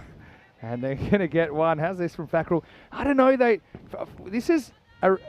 It's a free hit, right? The only problem with that shot for me is that you're never going to hit it for 6. So I just think... I get what she's saying. Straight down the ground. It's high risk, maybe not quite as high return. But anyway, they'll take one, and that's the end of the 6 over at 64 without loss. Let me just, top of my head, think of countries that aren't in those 10 that have aspirations to play. All right, go on. Right now, the Valletta Cup is on. So you've got Malta, Isle of Man, Serbia in there, Greece for sure in there. Okay, MCC, obviously they can't play. They're playing it. But you've got England 11 already. So there's 4 off the top of my head, and there's plenty more. We've had Estonia, Cyprus, Croatia recently. So that's 7. Could probably keep going as well. Sweden, for sure. There's some very good women's cricket up in Sweden. I think Sweden is probably, I mean, they were one of the first, if you like, European countries to really put a big emphasis and focus on women's cricket. That one, it gets through the field. She does get a little bit of something on there. She'll recover. And I think they only just take the one. So good very recovery. Good chase by Priya. She got a piece of it first up and just slowed it down just enough. Throw some more countries. I know there's a lot more.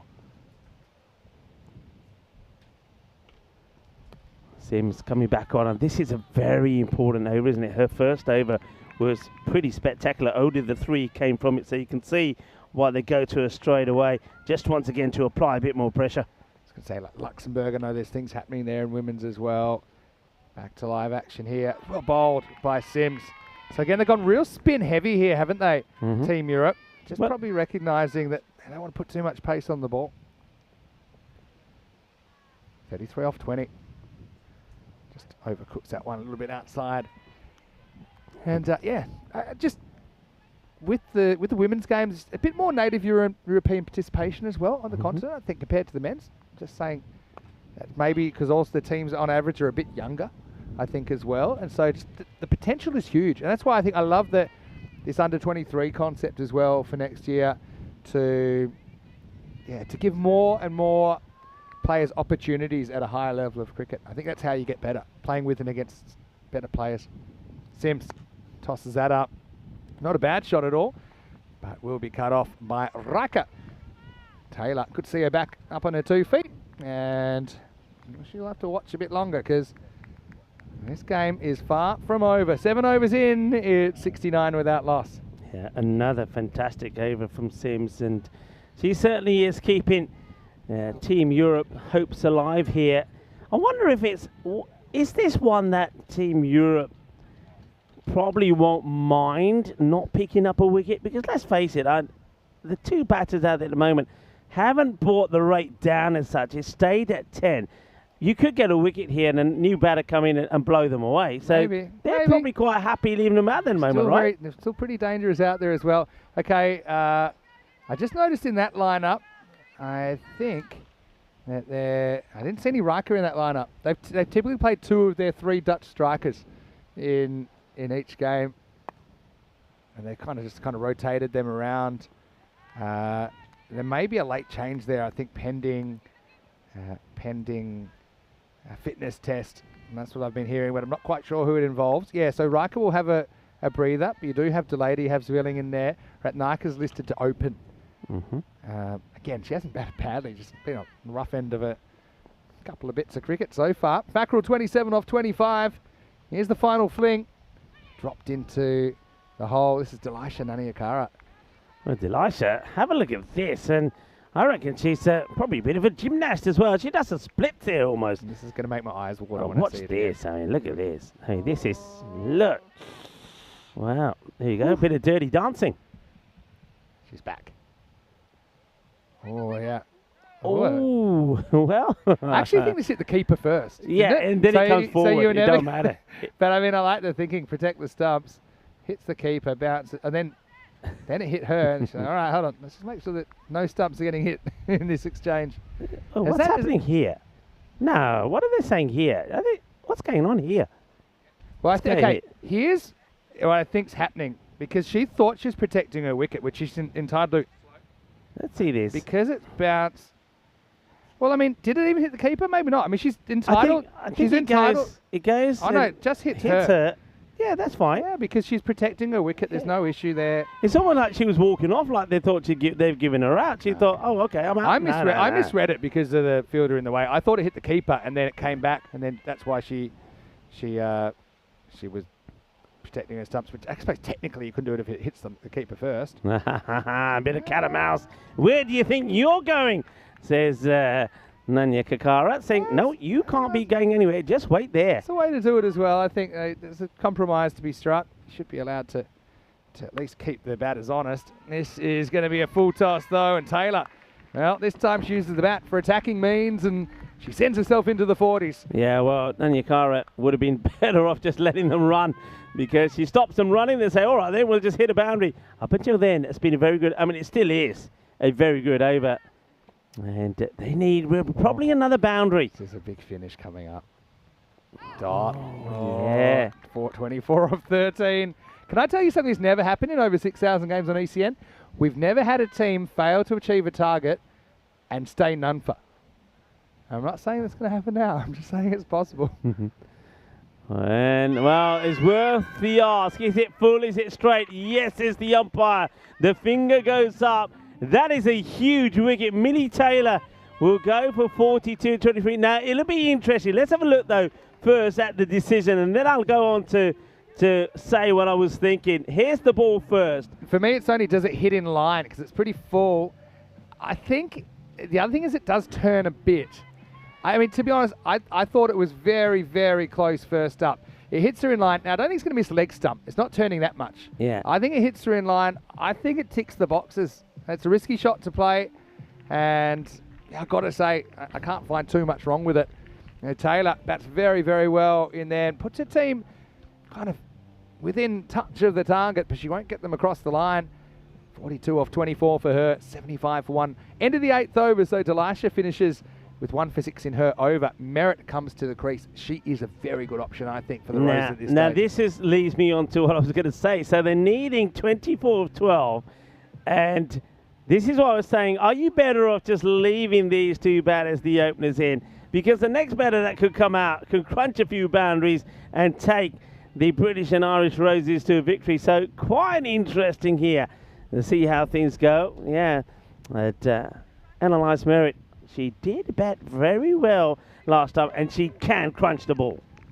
All right, Fackrell's kind of got them this far, but she has to kind of lift her rate slightly. 2 a ball required, and Zvilling to bowl out in the 9th. Hit down the ground in the air, and it's going to be dropped, and it's going to be 4. Well, can you believe your eyes? It's Bartram, the acting skipper. And we'll just confirm, I do think this bounces just before the line. Yeah, it's going to be 4 runs. But, well, Amelia Bartram she's going to be really, really irritated, I think, because that goes to hand. It feels like a big moment. It is a big moment in this game. It is a big moment. Yeah, it is. Was willing. She won't like that. And now it's well bowled, nicely played. You see, they've got that boundary now. So we can have a look at the requirement here. 19 now of 10 deliveries. I said this before. We know that Fackrell had so much bad luck in the first match. All the luck going her way here. Remember, she was dropped by Riker in the second over. She's been dropped again here. And, well, Amelia Bartram was... Well, she certainly was hoping it was over. The percentages have been broken. It's 51-50. So we've broken the supercomputer. It can't handle it. There is a margin of error of 1%. Anyway, in the air, almost fingertips blows Zvilling's fingernail off, but it'll be just a single to Merritt. I think we're going into a real top finish into the last over here, you know, Vinny. I think we really are. Put a bit too much of the old sulfuric acid into the motherboard overnight, the supercomputer, stuck at 51-50. Hey, give it a shake, somebody, give it a shake. Turn it off, turn it on. Oh, slow ball, clever by Zvilling, but it's cut away pretty well. Got to make the stop here. They will. They run hard. They get to every run crucial at this stage. Oh, well, have a look at this, everybody. It is that you really want a boundary here. And, well, Ria Fackrell has had the luck. She's still there. She's in the 30s, and you just feel that she holds the key here. But if they could get her wicket now, boy, could things change. 16 off 8. Pretty well bowled. Anytime it's just a single, that's a big win at this stage for Team Europe. Oh, they're on the precipice here, aren't they? If they can pull this one out of the fire and go 4-0 up, that is a long way back for the British and Irish Roses. 4-0 and 3-1 are poles apart. Fackrell 36. Give a kingdom for a Maximo here. Hit down the ground. And that will be just a single. So, yeah, it'll take us to... Well, is that the end of the over? It is. The scoreboard's just blown up. Must be the heat. End of the over. We'll give you an exact score in the moment. What I can tell you is we are in golden ball territory. Well, I'm looking at the golden girl. She's fielding right in front of us, Naomi Hillman-Bermejo, the only bowler to ever win 2 golden balls. Will she be required here if it does go to a tie? I won't say she's 1 in a million, but she's 1 in 8,000 because we've had 8,000 players. She's the only player to do that. Of course, the last golden ball we had was a women's game. The Lavender Lionesses beat the Jinx Zagreb in a battle of 2 of the best names of teams we've ever had. And that was at the Meltl Cricket Ground in Croatia. And I was there. It was only, I think, 3 weeks ago. All right. So there's the confirmation. 85 for 1. 13 for a tie. 14 for the win. The percentages add up to 100 again, which is good. Still Elisha on the last over. It's hit hard, and it's hit for 6. Maximo! Massive shot, Merritt. Well, she's new to the crease. I know you said she could be a big difference maker. Well, turns out to be the case. goes with the spin of Delisha and sends it for 6. Well, it's maybe what I was thinking is true. Maybe you didn't want to break that partnership because you got a hard hitter out there. Now that one hit makes a huge difference to what's required here now. So just 8 in 5 balls. Of course, Delisha, her first over was pretty sensational. Only 6 came from it. The over before that from Sims, only 5. That's what's taken it down to the last. But with 14 required, the first one gets blasted for a big 6. I'll be slowing the game down now from Team Europe here. He's got all the time you like in this last over. You want to really make the batter sweat. You want to make her maybe overthink. Don't let her get in a groove. Okay, that's one shot. There's only one. 8 off 5 now. Comeback ball for the bowler. Well, full toss she gets wrong. In the air. Delisha will take the catch. They'll probably check it for height, but I think it's fine. Oh, and Merritt's well. going to go 6 and out, and this game takes another turn. Let's have a look at their side on. This is a big moment here. And that's okay. It's coming down. It gets skied up in the air. And Delisha, under pressure, takes the catch. There you go. Big moment. What a moment. After being smashed for 6, she keeps her cool, takes the wicket. High fives all around. This match is still in the balance. And that means with a new batter going out on strike, 8 required of 4 balls. I don't know whether Venus is in retrograde or whatever, but I don't know what it is. The full tosses today, one team's been able to bang them out of the ground and one team hasn't. And that's the ball that I think, you know, if it's a Delader on strike or a Rucker on strike or a Spilling on strike, it's disappearing for 6. But, yeah, unfortunately for Merritt, she couldn't get it in the middle of the bat. And pretty good catch under pressure because everyone's crucial as well. Yeah. But even by taking that catch, you save a run. All right, so Wheeler, she has to face up. There's 4 to come. 8 runs required for the Roses. Oh, gets a piece of it. I don't think she's getting more than one here. The clean pickups, good returns. Got to keep your cool here. Kind of 1 boundary, it's close. 2 boundaries, they win. I think the Roses. There's no boundaries. I think that Europe win. So Nani Yakara is bowling to Fackrell, who's batted the innings so far. She's 36 off 30. She's had her ups, she's had her downs in this game and also all day. Can she find the death blow? A 6 could tie it at this stage. 7 off 3 to win for British and Irish Roses. Runs at it, doesn't beat the field. They need to put pressure on here, but another good pickup.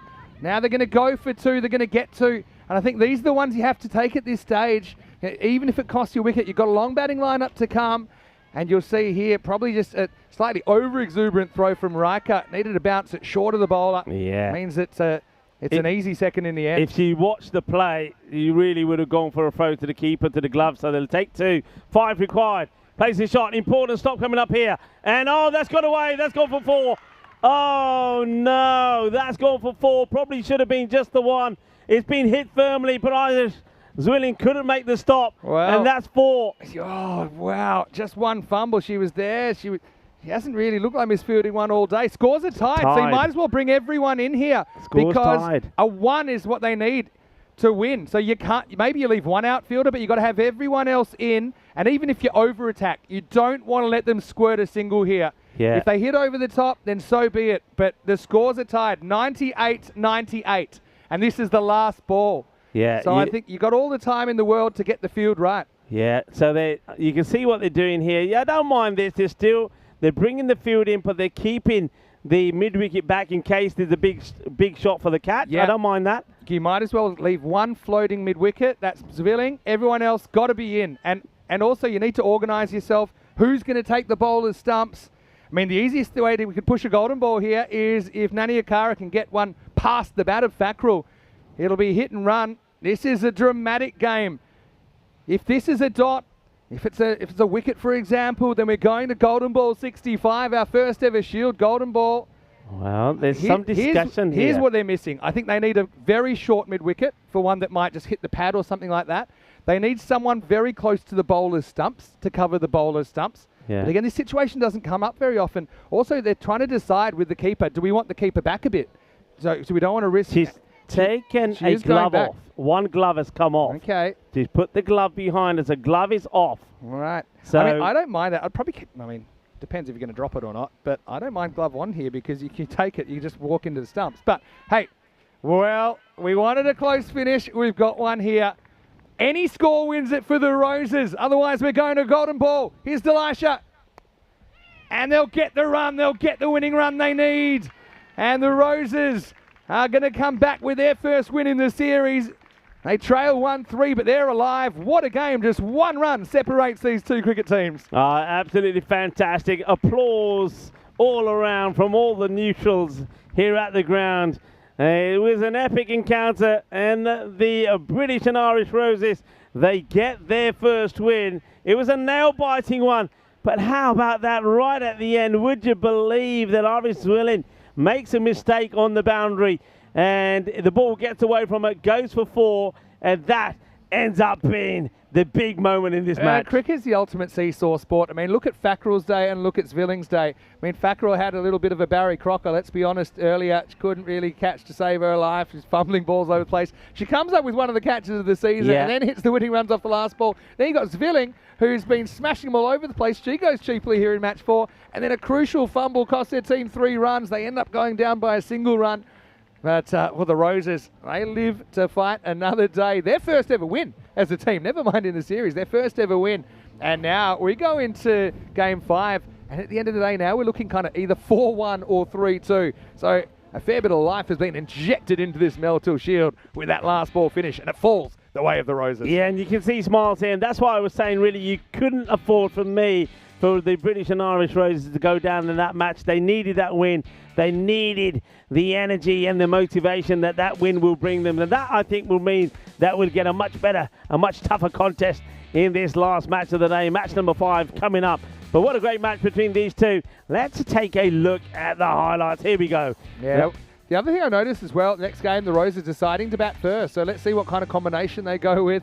Oh, good to see some of the Gibraltar connection, having a little bit of fun. They've got their own private jokes down there, by the way. That's another story. But what I will say is it was an interesting kind of first half. Donna Ballaport just kind of got the treatment a little bit, and so it was kind of an off game for her after being pretty successful earlier in the day. Naomi Hillman-Bermejo, I thought, was able to quieten things down a little bit. I think Sims bowled pretty well, but yeah, look, the biggest difference, I know we're watching the batting right now, was the fielding of the Roses. The fact that they saved so many runs in the field, I think was the reason they were only chasing 99 and not plenty more like before. It was an interesting one though also, wasn't it? Because the British and Irish the Roses, when they got going there, I mean, we saw some good hitting from Ria Frackrell. We saw Taylor going really well. But then they had a little phase, didn't they, where they just stopped. They just slowed down. And the momentum just switched. There was about 2 overs there where there weren't too many runs. It was that over from Naomi, they were for 6. Over number 3, over number 4 from Sims went for 3. And then they went big again, didn't they? As we saw Dudabal Puri go for 16. Naomi then came back with her second over. That one went for 14. But then, once again, they lost the momentum. Sims, 5 of hers. Nanyakaro came back in her first. She only gave 6 away. It was an interesting one. They never really stamped their authority, and then they needed, well, a big bit of luck at the end to get that win. A tale of 2 bits of fielding. Delisha saves at least 1 run there, removes the dangerous merit. But then, Zwilling, you would have bet your house on the fact she at least keeps his one in the field of play. But, I mean, that's what pressure does at this stage as well. I don't think it was a terrible bounce or anything like that, but just a slight misjudgment. You could see it skidded onto her, bounced off the hands, and as luck would have it, it bounced into the rope and over the rope, and that meant any score was required. The Roses, well, you can see their mixture of elation and relief there, but they do get over the line in the end. 99 to 98, and a very, very interesting match 5 coming up. It will start in around about 25 minutes. Yeah, well done to the British and Irish Roses. They needed that victory. Well, you can see there that Richard Cunningham, he's a happy man. So, their hopes and their dreams to get their hands on that, the Meltl Shield, well, they are still very much alive. 3-1 then on the day so far, but with 1 to play. And you've seen from that match, these two teams are very difficult to separate. Let's have a quick look at the scorecard. So Ria Frackrell, I think for me, definitely the player of the match here. Batted beautifully. I said that it was a chase that I think they'll time to perfection. Well, I didn't think it would go down to the very last ball, but it did. But she batted all the way through, 43 of 33. Millie Taylor, 42 of 24. Merritt, well, she would hit a couple of shots, 1 big 6 before she would go. What a great Caught and bowled that was from Decisive, and you thought that could have been the key moment, but it wasn't to be. The key moment in the end ended up being the misfield on the boundary from Zwelling. That went for 4, and that tied the scores, and then they got the one they needed to win the match. Great game. I mean, Sims, I thought she was best of the bowlers. Didn't take a wicket, but only went for 8. Delisha also a couple of crucial wickets in there. Bowled the last over. But, yeah, cricket's a funny game. Only one team laughing, though, after match 4, and it's the Roses, who are right back in the mix. They make it 3-1 in this best of 9 series. We'll take a break then. We'll be back in around about 20 minutes to take you into match number 5. And can the Roses pull another one back and go to dinner at 3-2? Or can it be 4-1 and 1 away from the fun for Team Europe? Vinny Sander here, Mr. Maximo with Rico Fall. We'll take a break. See you for the exciting conclusion of day 1 after the break right here in Rome for the Meltl Shield. After a wonderful 2 weeks here at the Roma Cricket Ground in Italy, the show must roll on and the European Cricket Series will move on. 11 teams will do battle at the next European Cricket Series starting Monday the 26th of August in the beautiful city of Vienna, Austria.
This European Cricket Network event is proudly brought to you by HCL Software and Paramatch.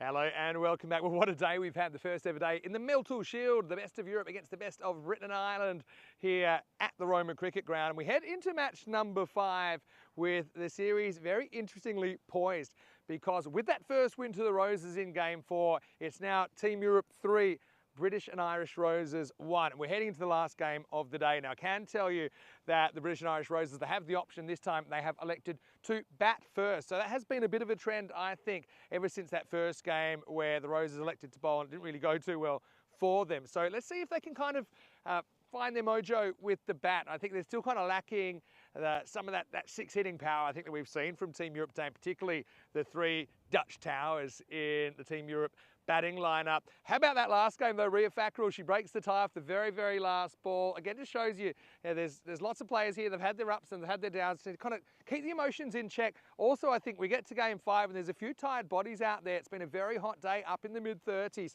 So I think this will be such an important contest, because there's only 2 scenarios here. Either Team Europe go up 4-1 into the Saturday night break, or it's going to be 3-2 to Team Europe. And those two are very, very different, because if the Roses lose this, that means they have to be perfect tomorrow against a team that's really had the wood on them for most of day 1. Let's get ready for the first ball then. I can tell you that it will be the Roses who are batting first. They have the option here in match 5. Rico Full will take us home. Let's get ready for the final match of day 1 here in the Meltl Shield. Thank you very much to Maximo Wall with that win for the British and Irish Roses. That certainly does mean that this last match of day 1 becomes a spicy one. You're watching the Meltl Shield as you get ready to go. Well, first of all, we'll take a look at the beautiful Roma Cricket Ground, and then from that we'll go on to this, the fantasy dashboard. You can see that some changes are coming in to this one, and well, of course, that hasn't been updated now. Of course, it's 3-1 and 1-3 is the way that should be looking. But I think there's some new players that are coming in to the frame. I'm going to be excited to see Andrea Mia Zapata coming into the side. Of course, the Austrian player. We saw her, of course, in the Cardamom Oval, where she made 42 not out against Spain. So looking forward to seeing how she goes here. But this is the percentages, the win predictor. Still expecting Europe. Same sort of percentages as before, 76% to 24. Well, let's see how that works. Well, this player, Iris Zwelling, will be looking to bounce back. She knew that, well, that error on the boundary from her could have given the match away to the British and Irish Roses. So looking for a big performance here, I think, will be Iris Zwelling, not just with the ball, but with the bat as well. Here's the first. And good start. We'll take the single, and a nice pick up and throw. Beautiful bit of fielding there. Good cricket. Good to see that the players really are playing themselves around here. Look, there's the play. Look at that. Charges in, attacks the ball, gets the throw in. Nicely done. And that's Priya Sabu. Comes back into the side. And that's down the leg side. Zwelling just doesn't get the arm straight up there. I just spoke to some of the players in between the end of the last match and this one. You know, quite rightly so. I had a little chat with Naomi, and she was telling me that, yeah, the heat really does get to you, and that she was a little bit flaking away in that last match. It's a good delivery, good comeback from Zwelling. So you can see that she'll take a rest in this one with Naomi, so get a chance to get a bit of a break. She's had a long day here today, but that's the beauty, I think, of these squads. That rotation is pretty key. Taylor gives herself a bit of room, and I think she's quite lucky that she miscues this one, actually, because you can see there that Payal, the Chilalongia, was there to take the catch if she was given a sniff. So Annalise Merritt and Millie Taylor are the 2 openers. No run this time. Caroline just ready to throw down the stumps if there was a little bit of overcommitment there from the non-striker. Welcome back to everybody, and I hope you've enjoyed day one of the Meltl Shield here in Rome. And it could be coming to an exciting end. Swing and a miss from Merritt. Of course, I'd love to hear your comments on the day so far. And of course, it is the last match. Of course, would love to see some of your random questions as well. I know that a lot of people were saying well done to the Roses for that win. It's another one that goes down the leg side from Zweli. I think every time she tries to push through the Yorker, she just strays down the leg side. So John Gray was saying it was nice to see a close finish in that last one. I get the feeling that this one also could be a close one. Having got a win under their belts now, the Roses, they'll be looking to get another one here. It's a good bit of bowling here, a little bit of movement away. So despite 2 wides in the over, no real damage done. Keeps that nice and tidy. 4 off the first, 4 without loss. And nice, tidy areas.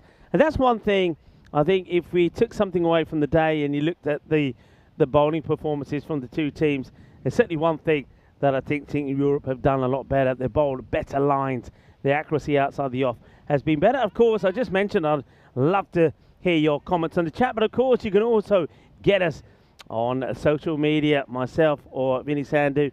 And I know we're receiving some lovely messages from our family, a global family around the world. Thank you very much for all your comments. We can't always reply back to all of them, but we use this our platform to say thank you, and thank you for your support for the European Cricket Network. Well, a nice shot here from Millie Taylor, and just rocks back, and a little bit of the MJ. Oh, was that one gets nailed to the boundary fence. A little bit too short. Was Caroline DeLange. Needs to get the ball a little bit fuller, and that is fuller, but it'll go down the leg side. Got an interesting action, Caroline DeLange. I mean, she really does. I mean, just watch the way the shoulder comes over. So there's a little point there when the head is pretty low down, and she's probably not quite looking. And just about there, you see. Then she swings it round, but she does get the ball. I mean, most of the time, quite amazingly, really, with that action. Accuracy is really good, but there's just that little moment when the head is right down, and it's almost like she's just relying on the accuracy of a body positioning to get the ball in the right area. This one just outside the off, gets fingertips to it. It will just be a single. They want a good start here, don't they? Want a good start to keep it nice and tight. Yeah, so do get your random questions in as well, why don't you? That's gone. Wicket. Joy. And it will be the first one. And getting Taylor early, that's a big blow. So Caroline DeLange gets the wicket in the end. And Taylor will have to go. Well, Taylor will go swiftly as he walks off. Now let's have a look here. Yeah, it's I think the shot is probably not on. It's a couple of reasons there. One is, and though the ball's a little bit shorter, but it's where that ball is. It's outside the off. She's really going to have to get that right out the middle and go upwards. So Taylor departs 11 for 1. And well done to Caroline DeLange. Picks up that wicket. Taylor 6 of the 5 deliveries she gets. Good sharp catch there taken by Sims. And Sims had a very good day so far with the ball. And picks up a very important catch at the right time as well there. New bat. There's the player of the match in the win, the only win that the British and Irish Roses have had so far. It's Aria Packrell that comes in at number 3. And she goes, once again, she's another one. She's lucky not to have timed this better. If she does, well, there she is. Payal Tilongia waiting in that area for a catch, and we know she's a very good catcher of the ball. Well bowled, just drifts that gently onto the off peg. So, interesting action. It may not be textbook, but it's very effective. gets the ball in right areas. Watch this one. This one actually, it's almost like it's wrong, and that one comes in. So you see she bowls a bit of, looks like a bit of the old leg spin. And that one comes, it's a bit of the off spin. It's a good over, end of the over, 12 for 1. Mr. Maximo, interesting match this last one. Yeah, well, it definitely is. I was going to say with Delanga, though, I mean, sometimes you got to paraphrase the textbook. I really like her bowling action. Yeah. I think the main thing is she ends up being really accurate. She gets good revs on the ball. Got to admit, I try not to have favourites, but there's something about her I really like what she brings to the table. There's a rolling off cutter. Well, it's basically an off spinner from Sims. That's what she does. But I like the way it comes out of the fingers. She bowled really well, really tightly in that last game, didn't she? Yeah, she's bowled well, I think, all through the day so far. Not trying to do too much with it. Keeps it simple, but sometimes keeping it simple is the best. There you go. I think there's a little bit of something on this. There definitely is. There's another wicket. And both the openers now have gone. Annalise Merritt gets a little inside edge on this, I think. It's a very good catch taken there behind the stumps from the captain, Babette Delete. No mistakes from her, but have a look at this. Just good bowling. Like I said, keeping it simple. This one, look, it does come back in, gets the inside edge, and that is out. No mistakes. Metaguch puts the finger up, and it's a second wicket, 13 for 2. Yeah, fantastic catch behind the stumps as well. I bet the later back there. Just judges the bounce perfectly, Sims, though. Well, she toured hard without a wicket last time around. This time she gets that key scalp, 13 for 2. Roses, they got to make sure they didn't peak too early. They need this win, don't they? 3-2.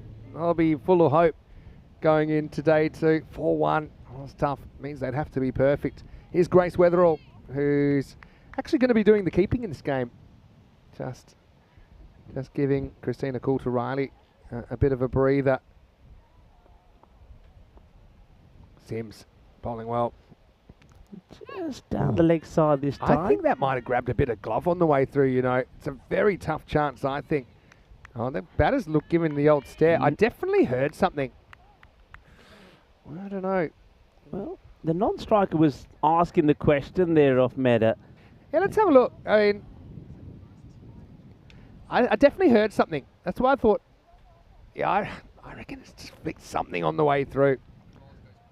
Yeah, and You see, I definitely hit something, I think. That's why I actually think it was off the glove. It's going to be called a wide. Okay. Yeah. Well, I'm still not convinced. Anyway, Roses probably need a break. Day they've had. Next one, there's no doubt about it. It'll be a dot ball. yeah, good comeback. Outside the off, that's what she needs to be. Like I said, keep it simple. Keep the ball on the money. Oh, great bowling. Certainly getting this ball to nip back. I think that was the one that did merit. Just coming back in. A little bit of an inside edge. The later taking the catch. Sims. Good bowling here. Okay. Back row. Right, up in the air. But I get the feeling this is going to drop short. I don't know. It's a tough one. She's looking straight into the sun. Oh, I bet if her life depended on it, she's reaching this, you know, Iris. I think she doesn't realise how quick she is. In the end, pulls the chute. And this one's in the air. Well, this should be taken. It is taken. What a nice catch there. It's Andrea Mazepeda, who's into the side. And that's a very good catch on the run. So 2 balls, 2 chances. The second one's taken. And it's another breakthrough. This good start continues for Team Europe. Yeah, I mean, this is a great catch. Well done to Zepeda. You saw she had to run in. And it's the first bit of action that she's been called upon to do. Andrea, of course, plays her cricket there in Austria, plays for the Austrian national side. Comes running in, is not easy, holds onto the catch. And why is that important? It's Ria Fakro that got out. Now, remember, Fakro did have her fair share of luck in the last match. They weren't able to get a wicket when she gave a couple of chances, and she ends up winning the match for them. So Fakro will go for 3. Well, I don't know what Derek's doing. Who let Derek out of the cage? Fakro will go for 3 or 3. And really good catch there. Well, I'm not sure. Was that Fakro that goes? No, and it's not Fakro, is it? Weatherall that's gone for Weatherall. a dart. Fakro survives. Wheeler joins her. These were the 2 that were at the crease when they pulled off that last ball win in the last game. Yeah, Sims takes the wicket. So Derek was right for a change. Well done, Derek. So let's see, Derek gets it right, Rico gets it wrong. So Ria Fakro is still there, but I think they've just got it all wrong here at the moment. I mean, that's why I thought it was Fakro that went out. Now it's the end of the over, so Fakro is on strike now. All right. You see, gets a bit of a filthy full toss first up. Again, that's a weird difference between the two teams. When Team Europe bowled full tosses, they've been mishit. When Roses have bowled full tosses, they've been hit into another century. Yeah, well, the other thing about these is, and from our end, it always looked like they're going to be too high. But then when we have a look at this, you can see that's coming down, and that's going to be all right again. Because you could really see it dropping. Yeah. I mean, that's not kind of one of those not shores. That's clearly below the waist. Chilangia, again, she's a bit of a cult figure. Well, the partnership has been Chingalia does the bowling, and Zwelling does the catching. Now, this one, well, this has been called a no-y. Called a no ball, this one.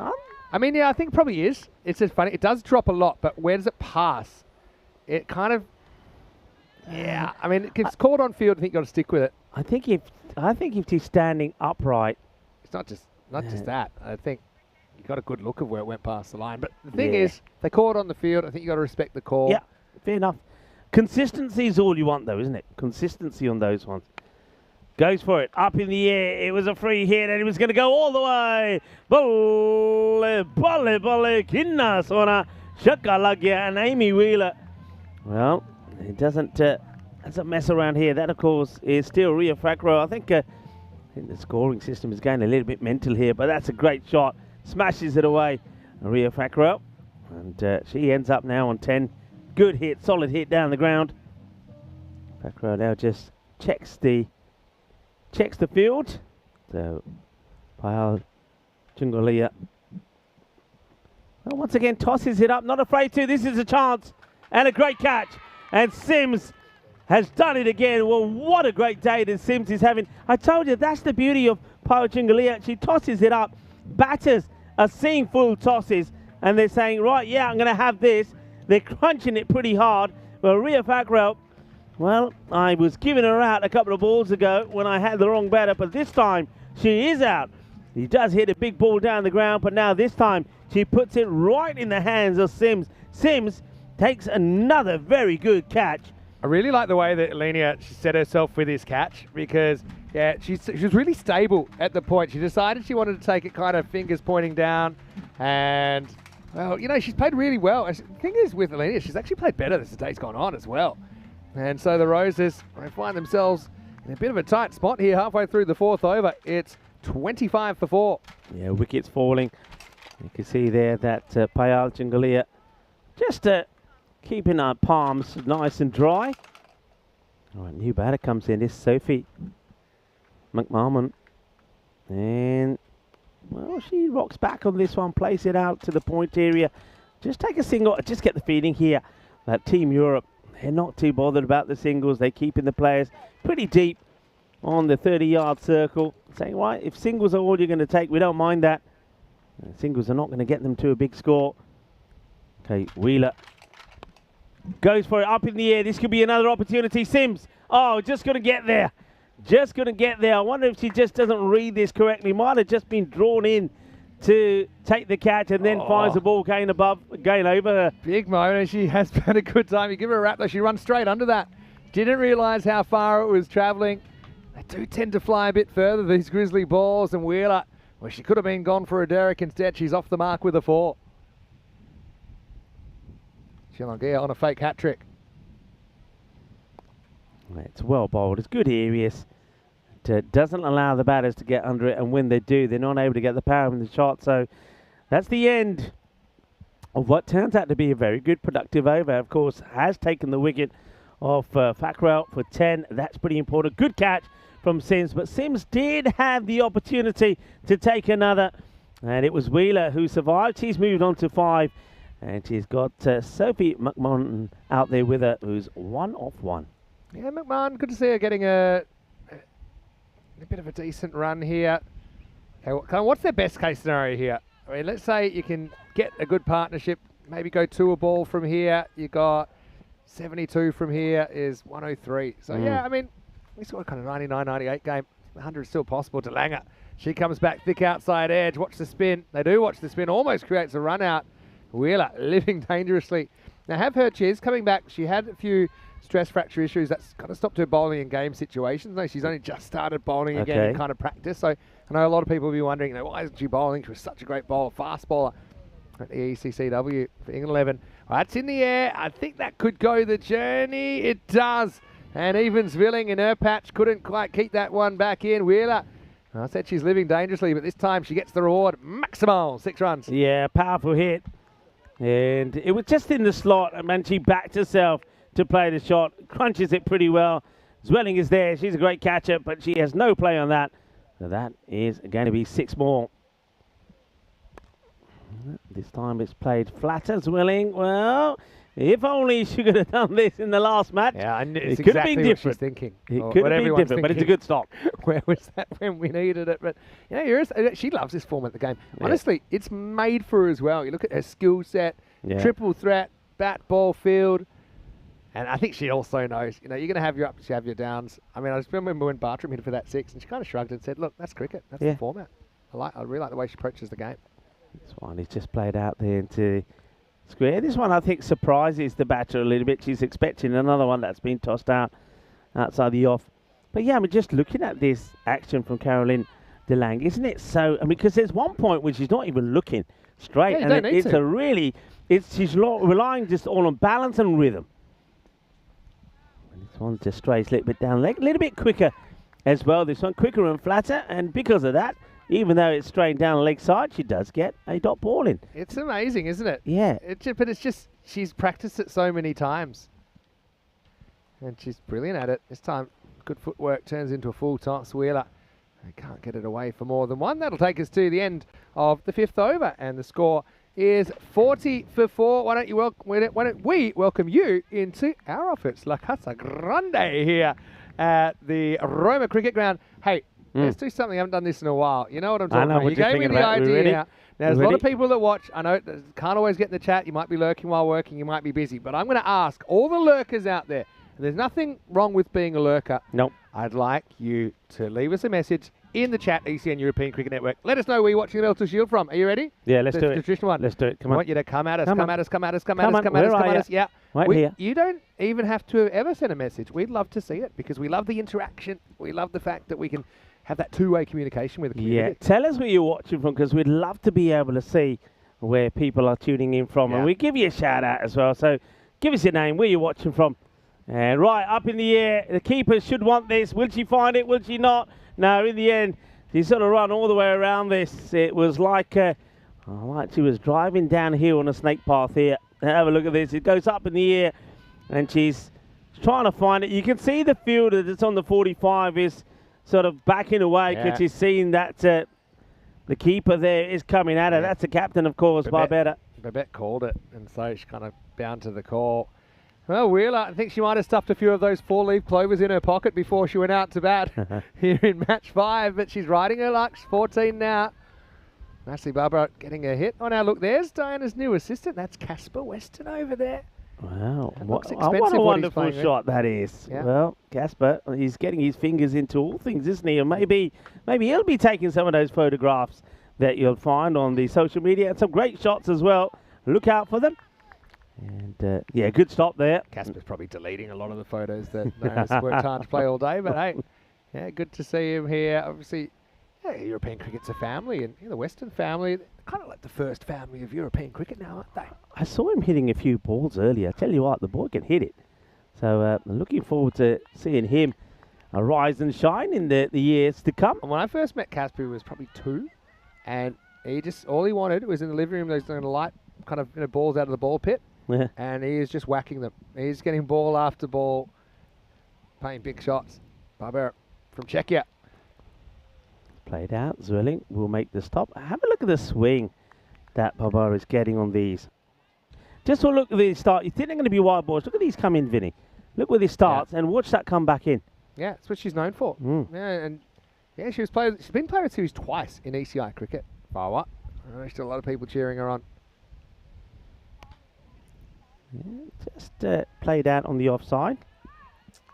They're taking on the second, and Oh, spicy one. That one really does. I think once again hit the edge of the pitch and really take off. So fighting for any run that they can get. Pretty ambitious too there, but hey, just trying to get the score moving by any means necessary.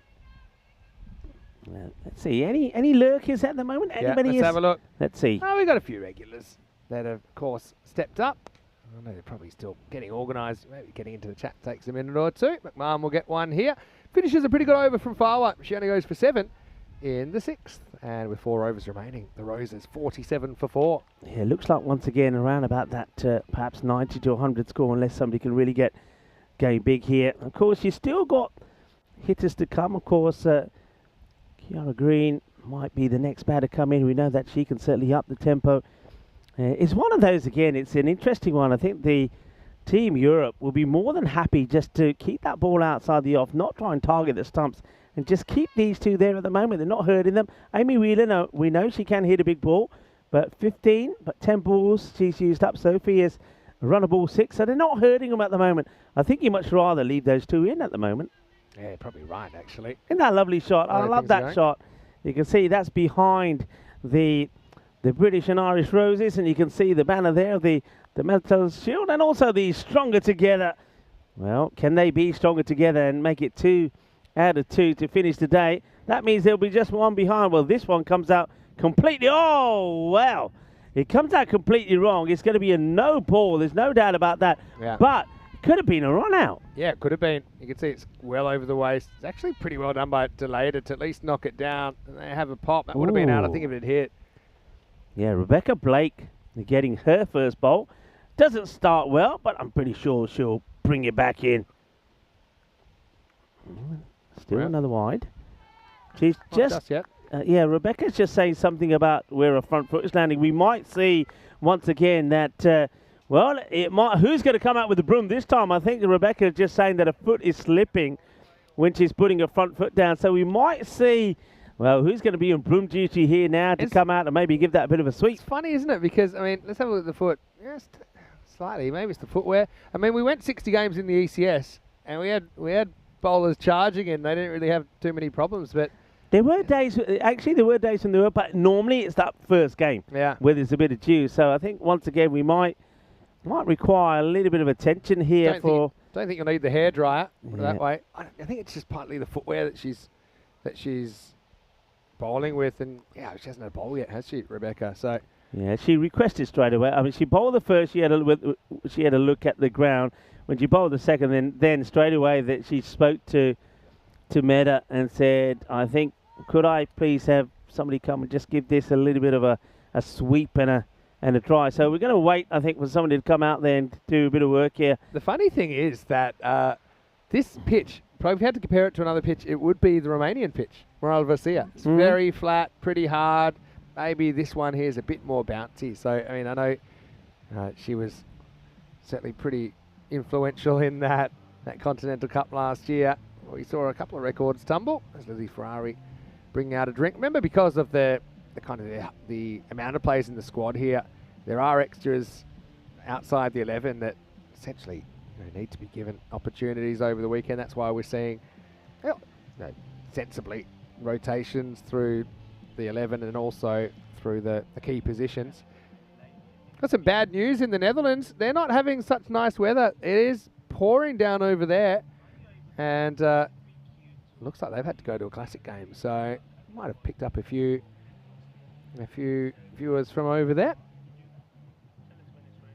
But yeah, right now, hopefully this is something they can sort out pretty quickly, because right now in Team Europe they have all the momentum, and I actually think this break probably comes at a pretty inconvenient time. Yeah, well, they're coming out to sort that out. Well, we know that tomorrow is going to be the last day of the Meltl shoot, and then on Monday, of course, we start in Austria, and Nishay is going to start things off there. Well, why don't we just we'll show the viewers a little bit about where we're going to be there. I don't know if our media crew are ready. Well, if you are, cue it up, boys. Cue it up. Yeah, let's have a look.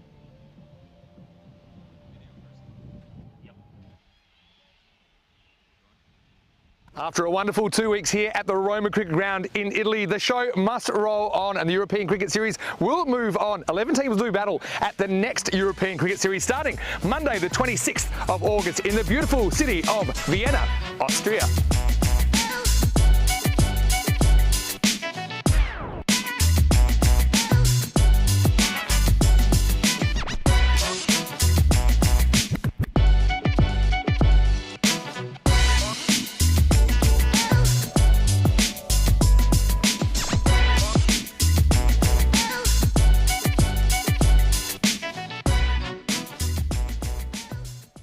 Oh, Rico, you know what Austria means? It's going to be strudel the clock. Buckle up. I love going to Austria for so many reasons. Strudel. And the cricket, of course. Strudel to finish, but schnitzel to start. Don't forget the lovely schnitzel. So, yeah, that's coming up. Of course, match one will be Cricketer CC against Vienna CC. Then Snazzy are up against Vienna Danube. Well, it looks like the work in the middle has been done. So, Rebecca Blake, let's see if she can get her first legal delivery in here now. Here she comes. And... well, she will, but it will be belted away for 4 into the Stronger Together banner. Yeah, well, just gets the line slightly wrong there, does Rebecca Blake, and yeah, well hit away by Wheeler. Yeah, this is where I think it's a shame we don't have more Australians because they'd have some sandpaper in the pocket and they'll be able to sort out that landing area pretty quick. Now, that's naughty. That's naughty. Hey. Naughty but nice, baby. Shameful episode, but comparable to several other incidents that didn't get as much blowback. Anyway. Pretty well bowled. Yeah, better areas, nice and sharp. And having a look here. What's the...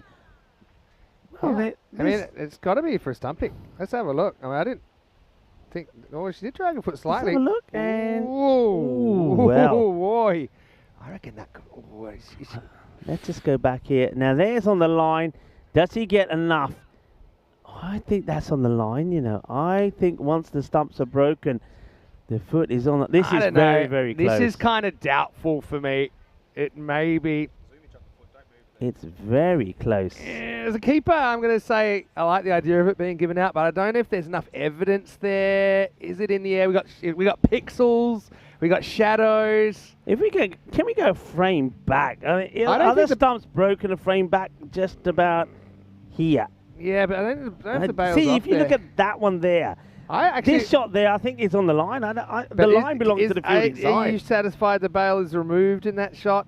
I actually wish it should be on impact, is my feeling. On impact out, but on bails, we'll have to see. Yeah, giving it out. I just think it was on the line, and the line belongs to the fielding side. That's so true. I actually think it's a fair call. I mean, it's one that could have gone either way. It's actually pretty alert wicket-keeping from Babette Delana. And so Blake, well, she'll tell you that she planned the whole thing. I suppose she beat the bat in the first place, but she'll pick up her first wicket of the series. And the Roses are going to lose Wheeler. Well, looks like the 4-leaf clovers might have fallen out of the pocket for Amy. And she has a slice of luck, but ends up just millimetres short according to the officials. She's the 5th out. It's 54 for 5. Yeah, great work behind the stumps there from Delanga. That was out of nowhere. I was wondering what they were asking for. I didn't even notice that she was taking the barrels off. Well, that's well struck. Got to do some work here and can't get there. So a good start from the captain. Well, Kiara Green comes out and, well, she hits this one away straight away to the boundary. Well, Kiara Green, and I quite like the idea of captain's armbands, but she might need a captain's cape because she's been super for the England 11 today. Gets off the mark with a boundary. And now it's going to go. What a catch. What a catch from Sims. Sims is just unbelievable at the moment in the field. She plucks this ball as it was going over the boundary and makes it look simple. Well, Kiara Green, well, maybe if she is wearing a cape, then what are you going to give Sims? Because she's been supersonic as well. What a catch. Yeah, brilliant catch. Well judged. This time she doesn't rush in. She knows she can just stop. She can prop. Just needs to get it in the mitts. And Green, well, she has been super, but she'll have to settle for 4 and out this time around. And the Roses lose a key batter, 58 for 6 in the 7th. Well, Rebecca Blake, she started with 2 wides. Then the pitch got cleaned up for her. She bowled a batter and got smacked for 4. But now she's come back, took a wicket, got hit for another boundary, and taken another wicket. Well, what a start this is for the Romanian national team captain, Rebecca Blake. 2 wickets for 10 runs, 58 for 6. And green goes, and that means that Charlie Miles is the new batter. But of course, they need quick runs here. They need boundaries.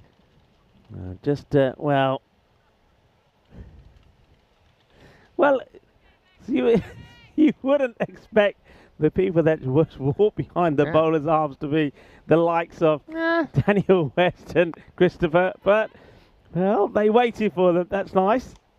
And that one gets played just for a single. All right, now the question is, where can they get to from here? I mean, at the moment, that expected score around the 80s mark, I said you really need to be looking to try and get to around the 100. The 100 makes it competitive for me. Well, tries to give it a good whack, but hits it into the ground. I wonder if they'll take on the throw. They probably will now, because this one has gone right through. I think that's Priya Sabu who's out there who gets that one all wrong. Yeah. Oh. That'll be the end of the over. So the score now is 61 for 6 after 7. That's Baba. Yeah. Looks like we might be getting locked in here, Rick. I don't know quite what's going on. I don't know what's going on here either. Anyway, this is what's coming up tomorrow. It will be day 2 of the Meltl Shield. We might be sleeping here now, because I think we've been caged in.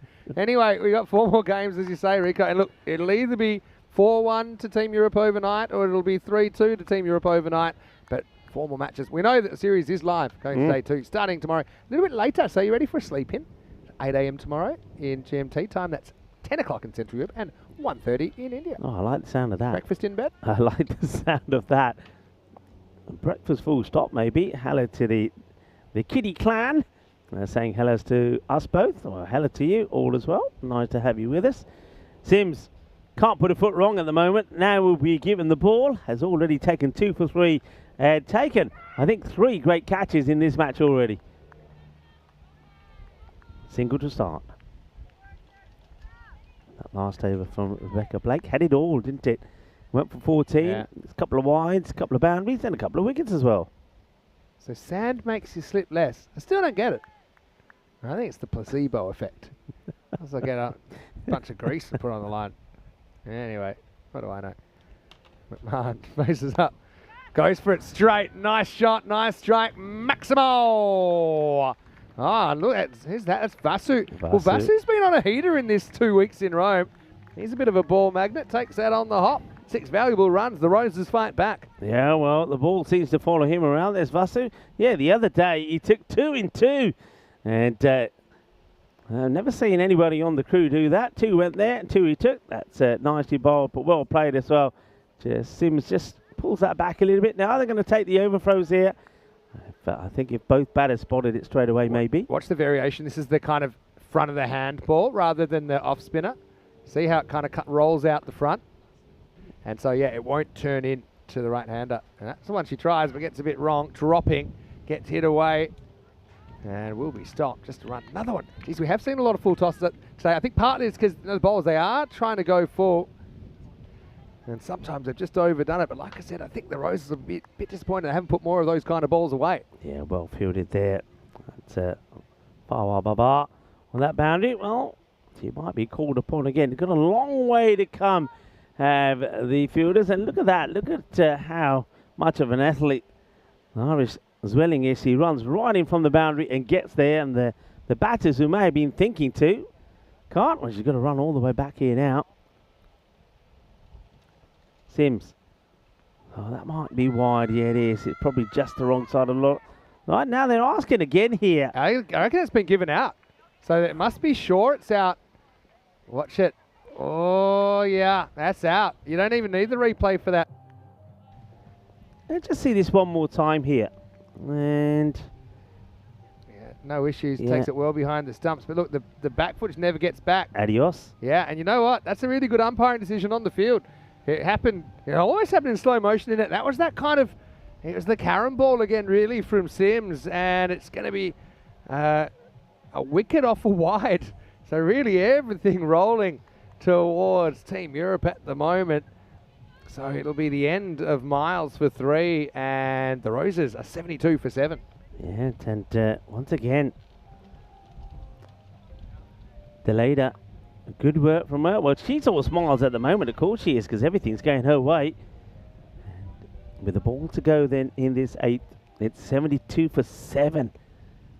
Expected score still around that 90 mark, but I still think to be competitive, you've got to be getting to the 100. That's my feeling on this. Sims, well, what a match that she's had so far. 3 for 14. She's still got this ball to go, and she has taken also 3 catches in the innings. It's been a super performance. It really has. I don't think we're a bit more heavy moving. It's just holding things up at the moment. Oh, we had an equipment malfunction. Well, that's the problem with being stuck under the tent. There's all kinds of things happening at the moment. Okay, well, might just be another little delay here. And of course, well, Sims is playing here, is the Italian player. Well, what's happened? I'm not sure what the issue is here. Well, the players will take the opportunity maybe to get some refreshments in, but there's still a ball to go in this one. So I'll tell you what we can do is as the players will take a little bit of time here. Why don't we go and have a quick look at the teams that we're going to see playing in the Euros of the men's cricket starting on the 23rd of September, of course, at the magnificent Karma Oval. And of course, slightly different this year. We're going to see the Challenger Division and also the Premier Division. And I'm liking that Challenger Division. Now, just to explain this, so the 2 teams that will finish top of Group 1 and Group 2 in the Challenger Division, well, they'll play in a final of their own where there'll be a trophy, there'll be everything. And also, both of those teams will know whether they win or lose that final, they're going to be playing in the Premier Division Rico, next year. I've got a riddle for you. What's better than 1 ECC trophy? I know it's tough. 2. 2. Yeah. What's better than 2? More. 3. Because we are going to have... What's better than 3? 4. We've got 4 keep ECC it giving. trophies Keep it coming. giving. We've got keep it coming. The Challenger for the men's, the Premier for the men's, and we've got the Challenger for the women's, the Premier for the women's. This is what's coming up tomorrow. You've seen it. Now let's get back to the action. Valverde comes out, the Gibraltarian, and Sims on a bit of a heater, even taking wickets off wides now.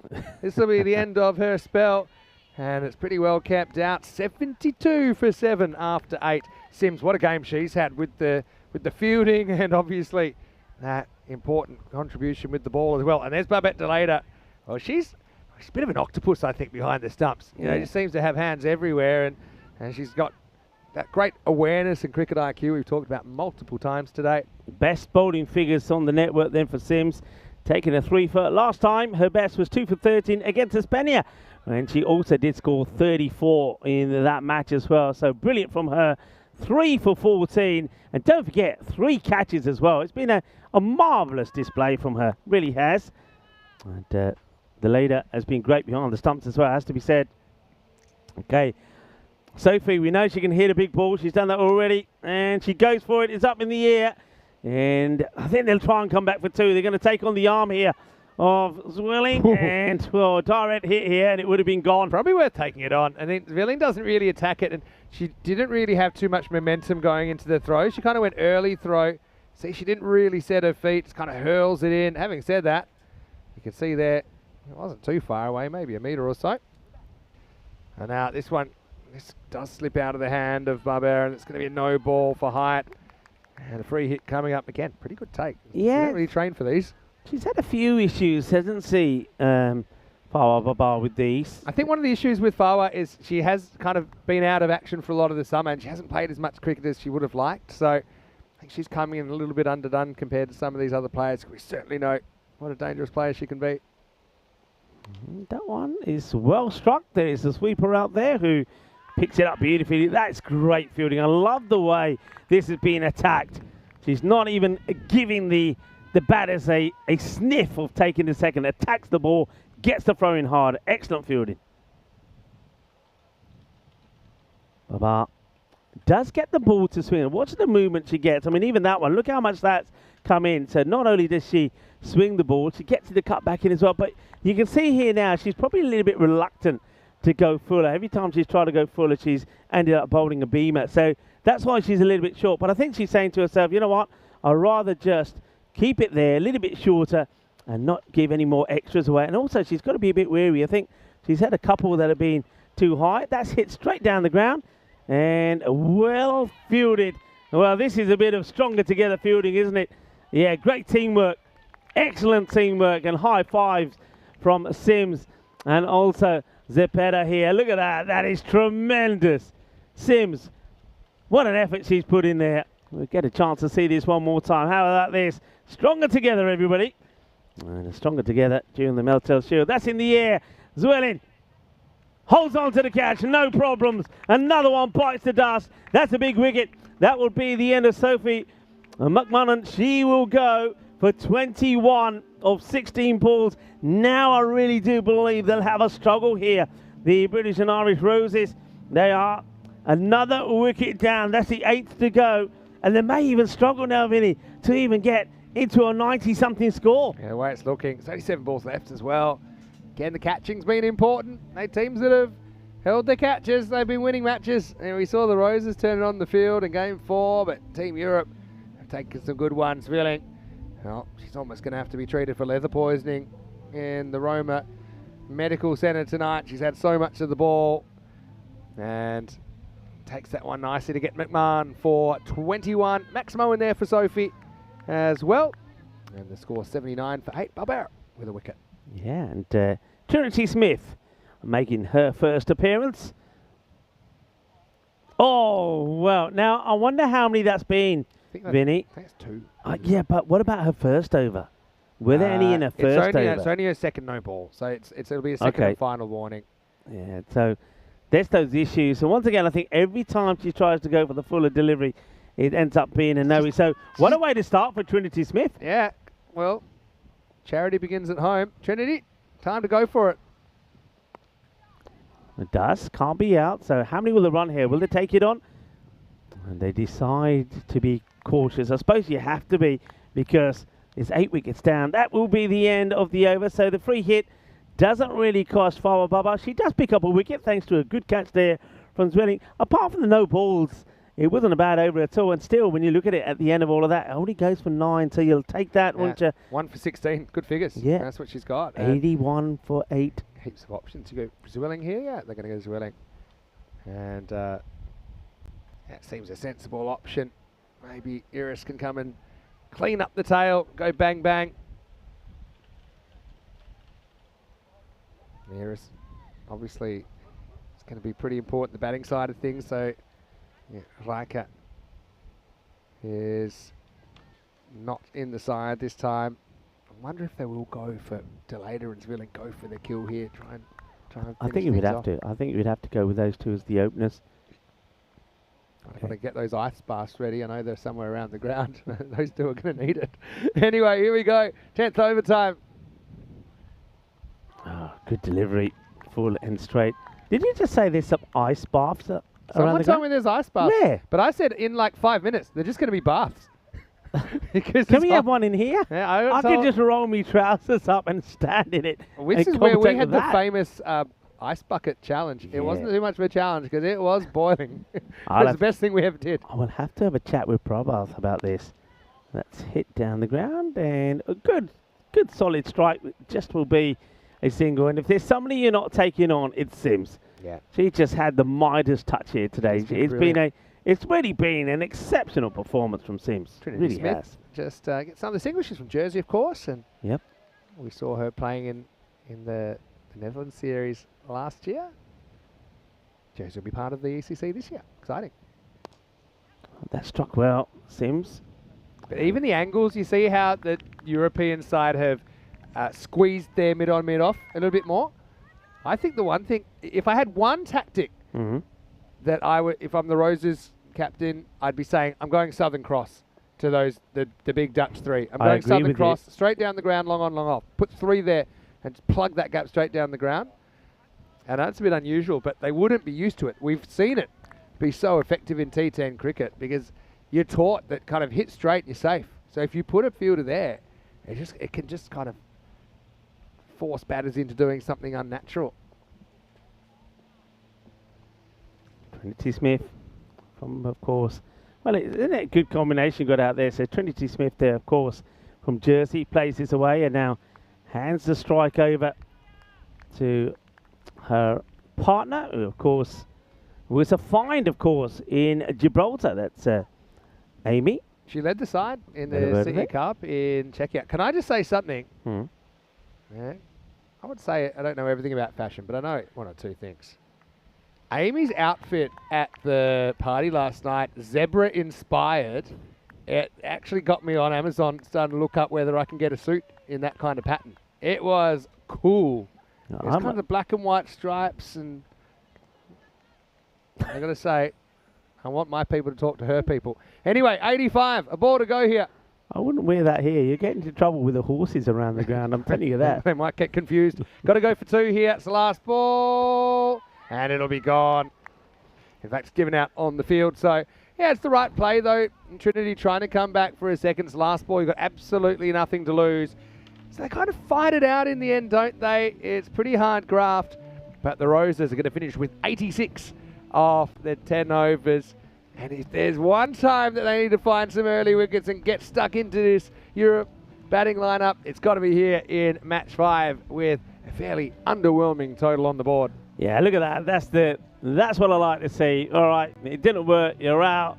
But you're still walking off with a great big smile on your face. But, of course, the smiles will be bigger at the moment anyway for Team Europe, because being 3-1 up in the series, they've restricted the British and Irish Roses to 86.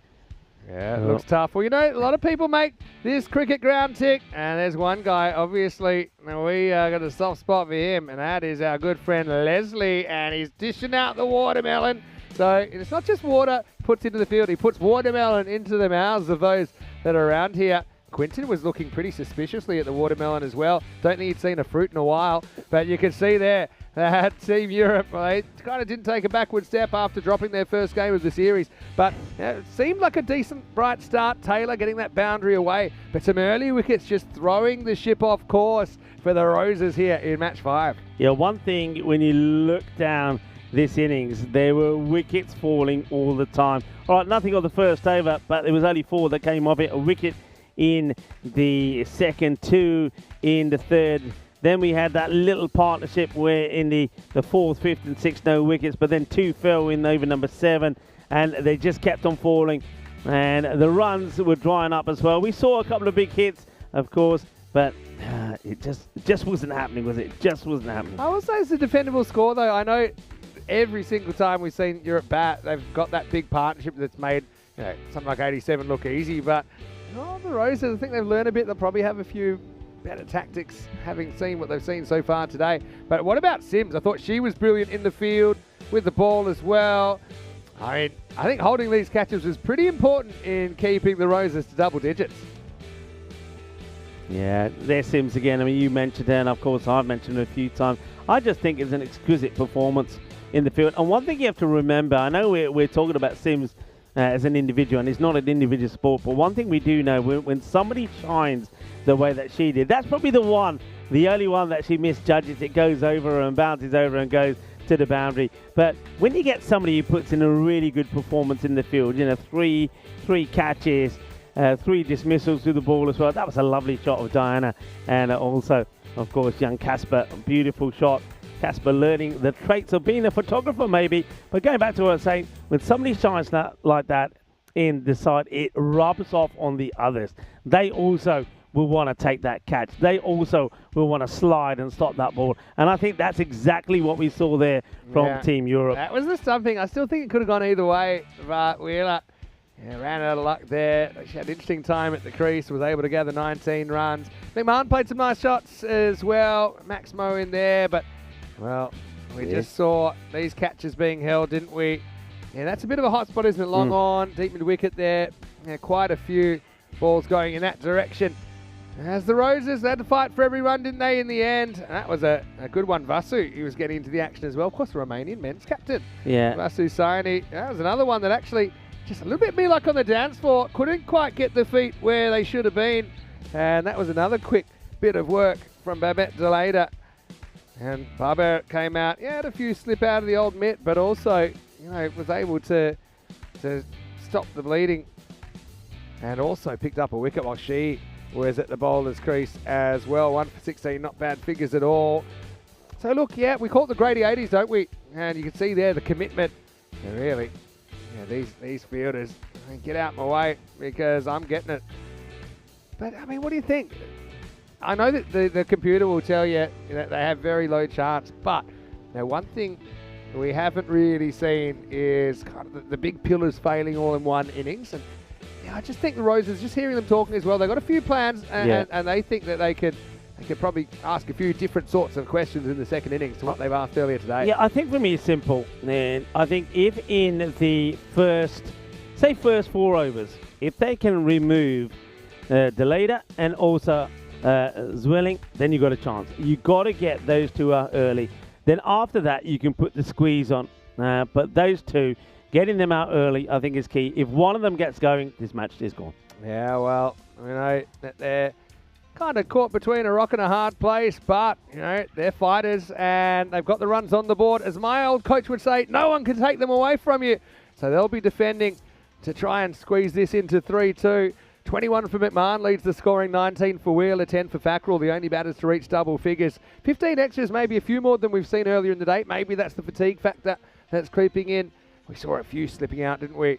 But having said that, no one really disgraced themselves with the ball. 3 wickets for Alenia Sims, also some brilliant catches from her. 2 wickets for Blake. Well, she had a funny old over, didn't she, when she was brought on. Wickets also to Delanga, Chillangia and Fawa Barbar. As well as Villing goes wicketless, but is very economical, conceding only 9 off her 2 over spell. We'll take a break and we'll be back in just a few minutes. It'll be 87 for Team Europe to go 4-1 up in this series, but the Roses, well, they got 10 overs to go in a long day of cricket. They'll need to dig deep and find the energy and find those early wickets, I think, to push the contest. Vinny Sander here, Mr. Maximo, with Rico Full back shortly with the exciting conclusion of day 1 here in Italy at the Meltl Shield.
This European Cricket Network event is proudly brought to you by HCL Software and Paramatch. Buenas tardes, hello cricket lovers, and welcome back. Time for the last innings of day one in an historic day on the European Cricket Network. It's the first ever Meltl Shield. It's the Team Europe side, all stars from across the continent, taking on the British and Irish Roses, representing, of course, the countries of Great Britain and Ireland, as well as the territories of Jersey, Guernsey, and, of course, not to forget Gibraltar. And right now, we're heading into the second innings of match 5, 86 on the board. Now, the bonus point, it is in play. It doesn't look like it'll come into it this weekend with no rain around, but if the teams were tied on wins, and the only way that could really happen is if there's a washout, then the total points would determine who would get the shield this weekend. But as it is, I think 87 is the magic number for Team Europe. And yeah, interesting, they've gone with Babette Deleda and Methnara Ratnaika as the openers. So I think we'll probably see Villing at 3. And it's nice to see Ratnaika getting another opportunity. I think she's actually been a bit unlucky to be out cheaply a couple of times. Merritt's going to grab the ball. Babette Deleda, though, she's been the player of the day, I think, so far. She's just been so commanding at the crease. It just seems totally devoid of any sort of nerves or anything. She's just looking so confident. But, look, cricket's a funny game. It's got a way of evening up, and the Roses will be hopeful they can pick up the European captain quite quickly. There's a Europe flag in the background as well. Of course, plenty of supporters around the Roma Cricket Ground today. It's been a long day of cricket, of course, approaching 7:15, I should say. Not quite 7:45. 7:45 local time. So, Merritt with the ball. Deleda out there with Ratnaika. 87 for Europe to go 4-1 up. Here we go. Starts with a full toss. It's hit to the leg side, but Fackrell, well, she's had a long day as well. She's able to keep it to 1. Vinny Sander here, Mr. Maximo Rico Full joins me for the exciting conclusion of the opening day. Yeah, it's good to be back, and you need your shades at this time of the day, especially if you're fielding on that leg side boundary to the right-handers. You can see the long shadows are approaching, so anything that's hit now into that long on and the mid-wicket area, it's going to be a challenge for the fielders. Good delivery, and yeah, I think Methnara Ratnaika will be keen to stick around this time. She's been really unlucky for me. She's played some good shots. She needs to got caught. Get the old Amy Wheeler bag of 4-leaf cloves and shove a few in the pockets. Does Methnara? Well, that's nicely played. It's always good to get off the mark, and Ratnaika has done that. So takes a single. Yeah. Also, I think this time of day, and you know all about this, when you're the keeper, the fielders on the offside have to get that throw in nice and low. Get it low, bounce it in, make it easy, because it's never fun looking straight into the sun.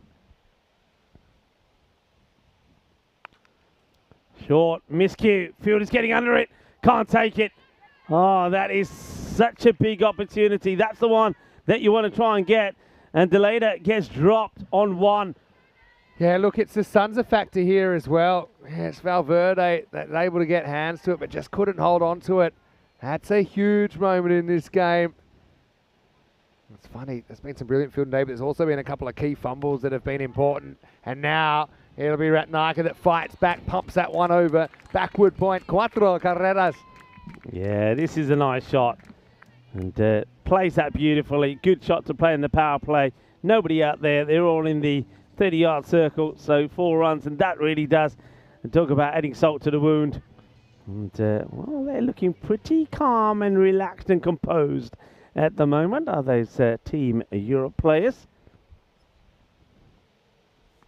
Good comeback, good delivery. The nice heavy ball outside the off from Merritt. That will be the end of the over, and it is 7 without loss after the first. So well bowled.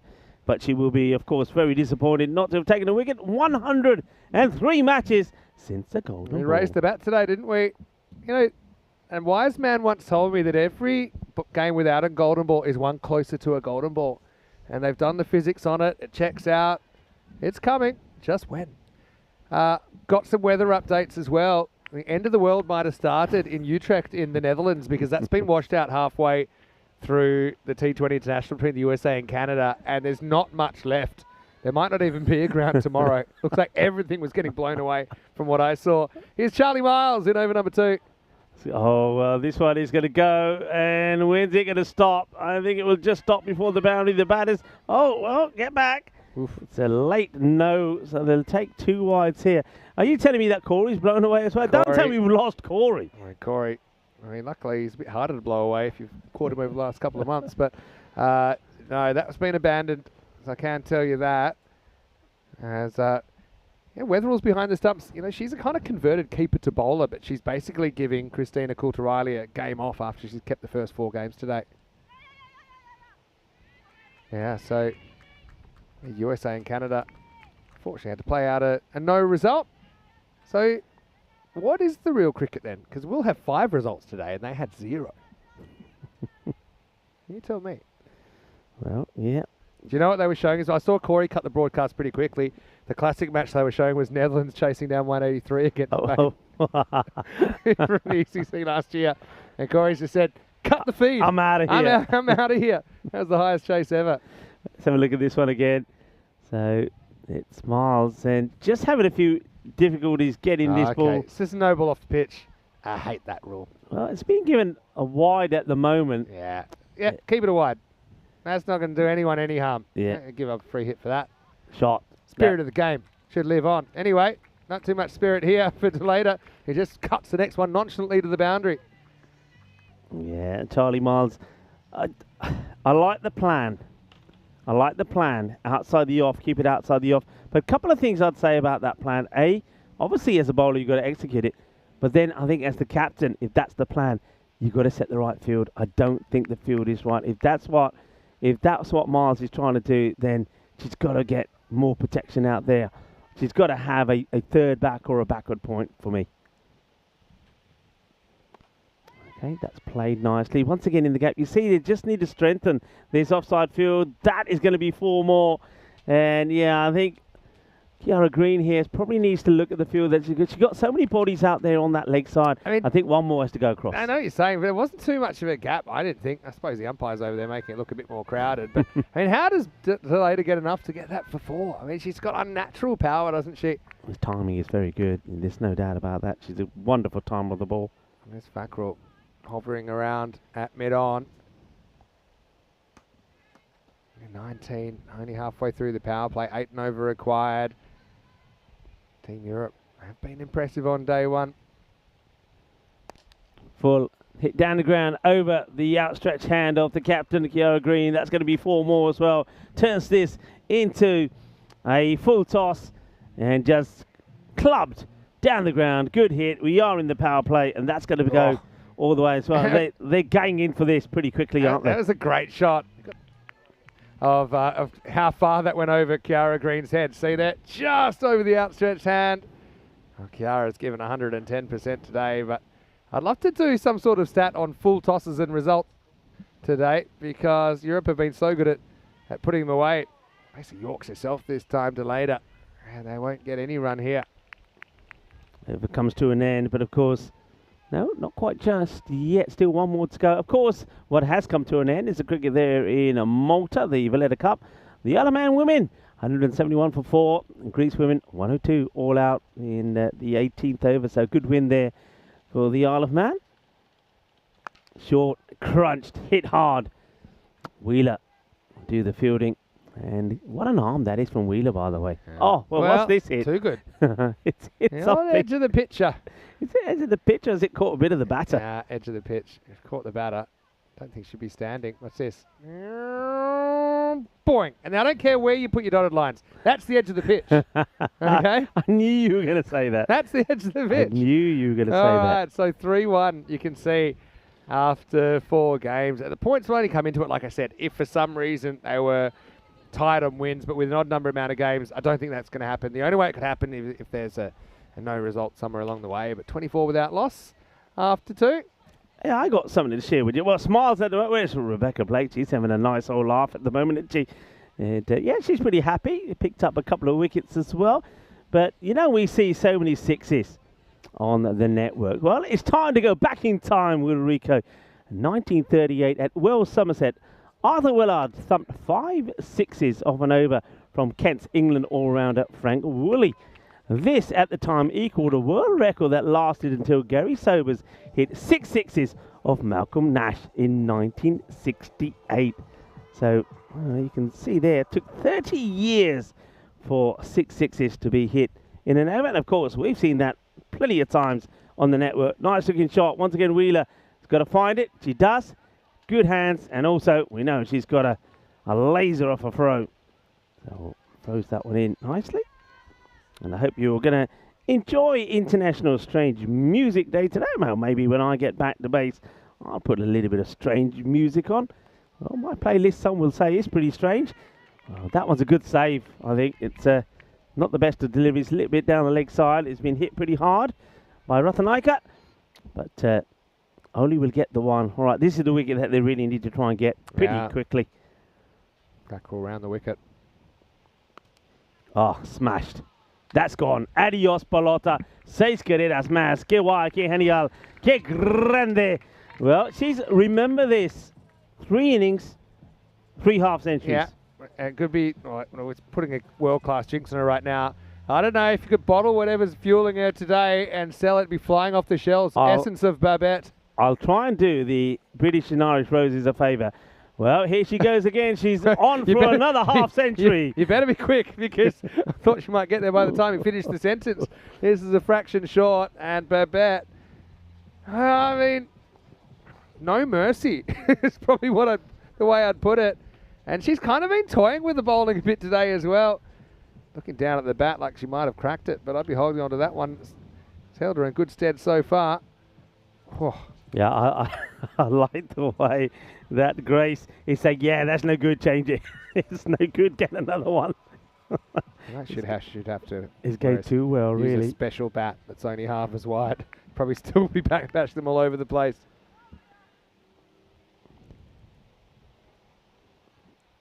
Better. I was just about to say to you, I know she has batted very well. You can't take that away from her.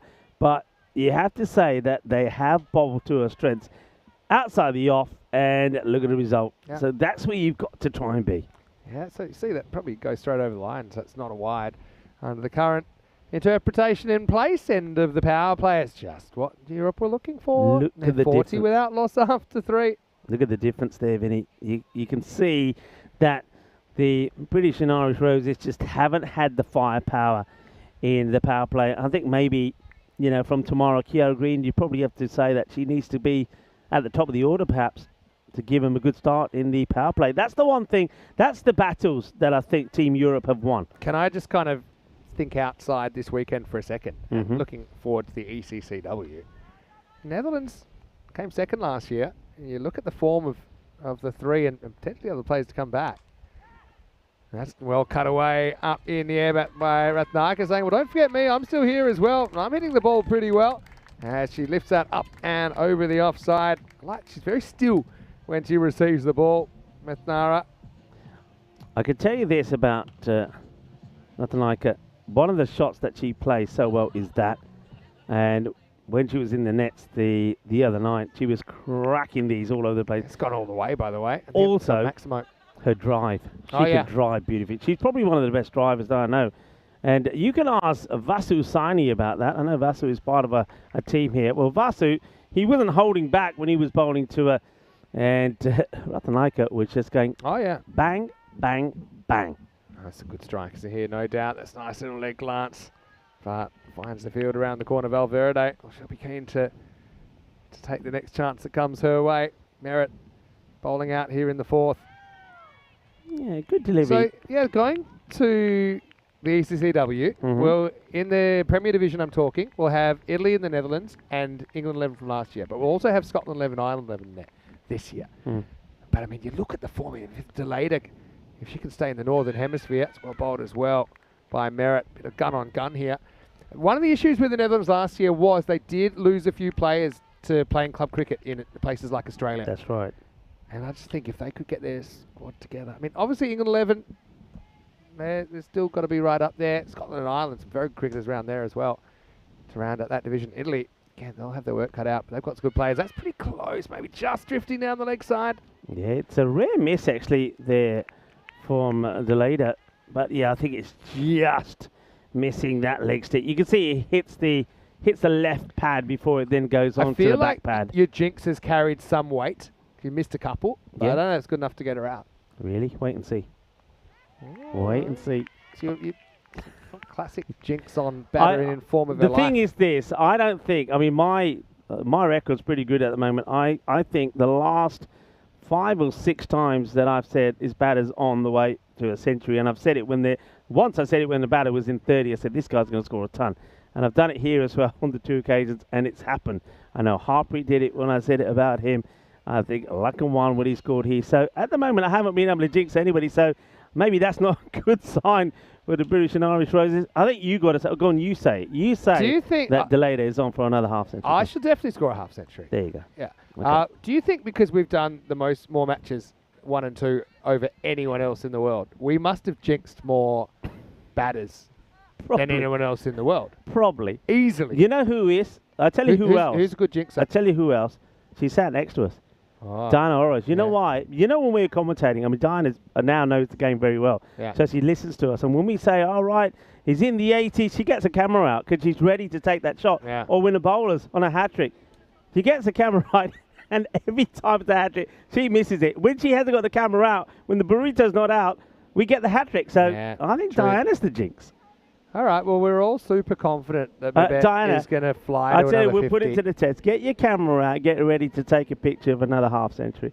Not many players are unjinxable. I think that Babette's probably one of them. All right, here's Amy Valverde, who's coming on to bowl in over number 5. She'd love to break this partnership.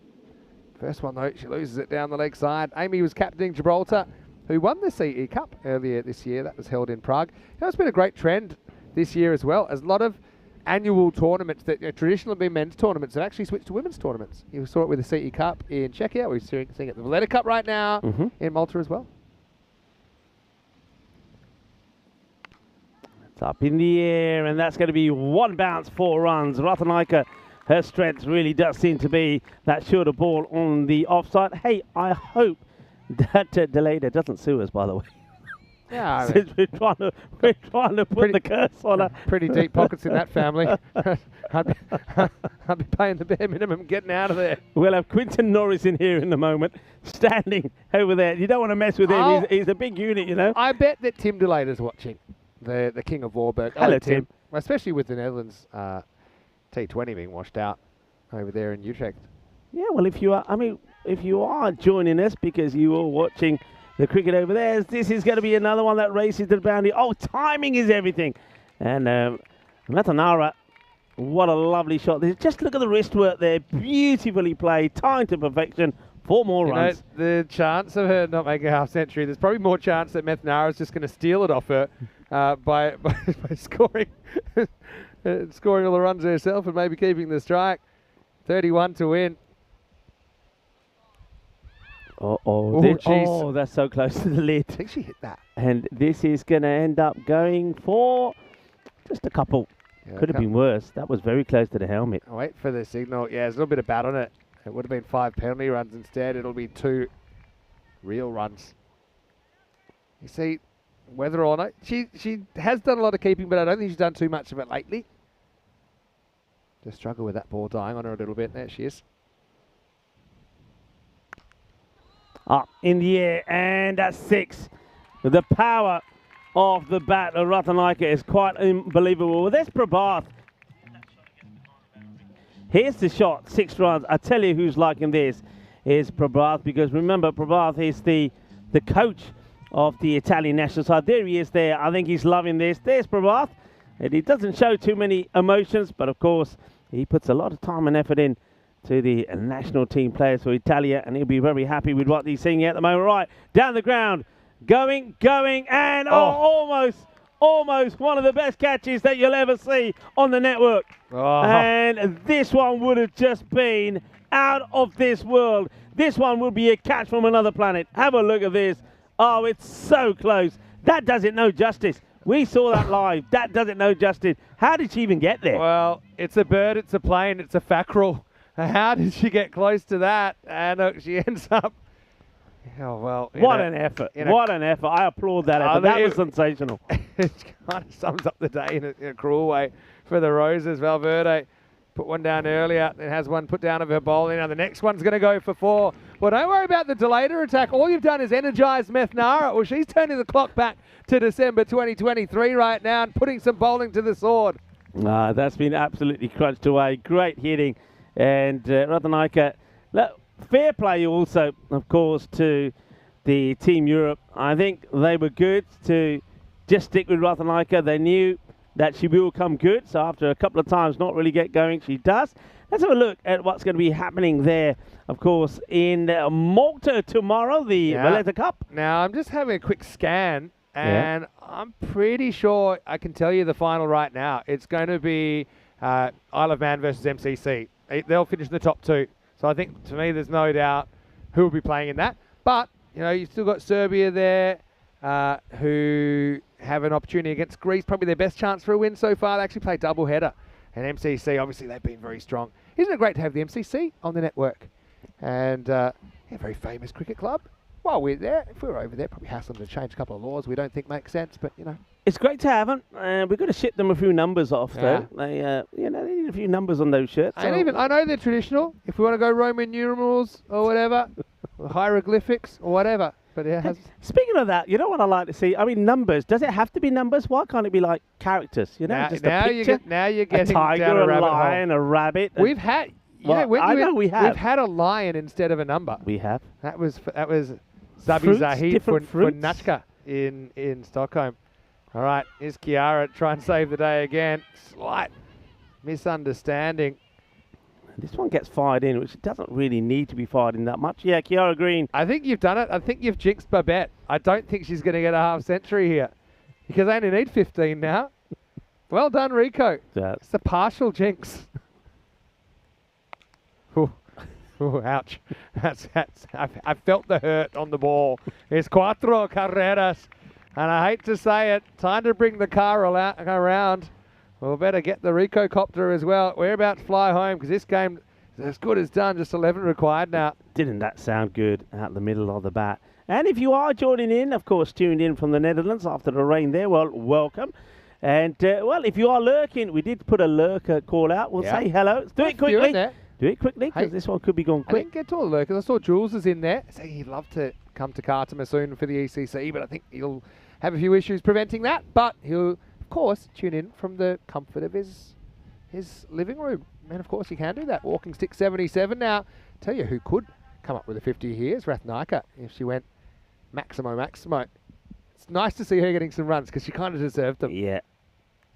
Oh, edge. That one's going to fly over the gloves to the keeper. That's unfortunate, really. And Kiara Green, no luck going her way at the moment. Luck at the green is going for Team Europe here today. You've got to say they've had more. And look at the reactions there on the boundary from Ria Fakrel. She feels it as well. So that one goes to the boundary. So they're almost there now. Just 6 runs required. It's another great... I mean, one thing about Team Europe, in 3 of their matches, the partnerships have been outstanding. The opening partnerships. Partnerships is the key to today, I think. Yeah.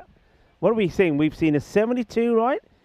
And what do we have? We saw over 100. We saw over 100 partnership as well. And that's been the key. Of course, over 100 partnership in the second match. Hit hard. Watch the bounce. And skids away from the dive from Sofia. So that's going to be 4 of them.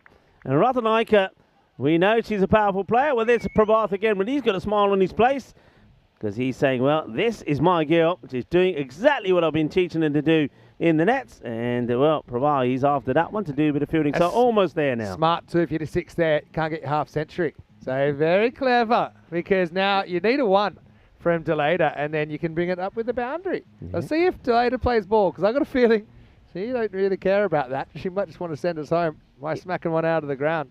Yeah, you just got to have a look at the scoreboard. I'm pretty sure that the teammates have got that word across. But it is, I've got to say, though, it is very much a team game. But let's see how Delata does here. 35 of 90. Well, I certainly did slow her down a little. But the problem is, Ratanaika, there was nobody slowing her down. Home to later. I'm putting the iron team. That'd be Tim. Let's go. All right, now she goes a little bit of, okay, let's push one. Maybe she's going to play ball here. Well bowled by Amy Valverde. I'm happy to see Amy come back. I mean, it wasn't the best of first overs. It went for 25, but, you know, if it's not going well, this is the day I think that British and Irish Roses is going to have to kind of ride off. They did get a win. That keeps them alive, but they've got to come back strong tomorrow. And, here we go. So, have a go. Hits the stumps. It's worth having a look at, but I do think she's got in. I think her legs, her feet are in the ground. Yeah, well, yeah. Let's have a look here. Maybe it's a slow-acting jinx, but I think she's made this. It's actually a good bit of fielding from Amy. There's the bat. Down it goes. I think that's in. Oh, yeah. That's in. That's in. Yeah. Okay, so, well, they're waiting. All right. They're having a look at this. Nara, I mean, so many players have had kind of good moments and rough moments today. They're still looking at this. She's definitely in. Yeah.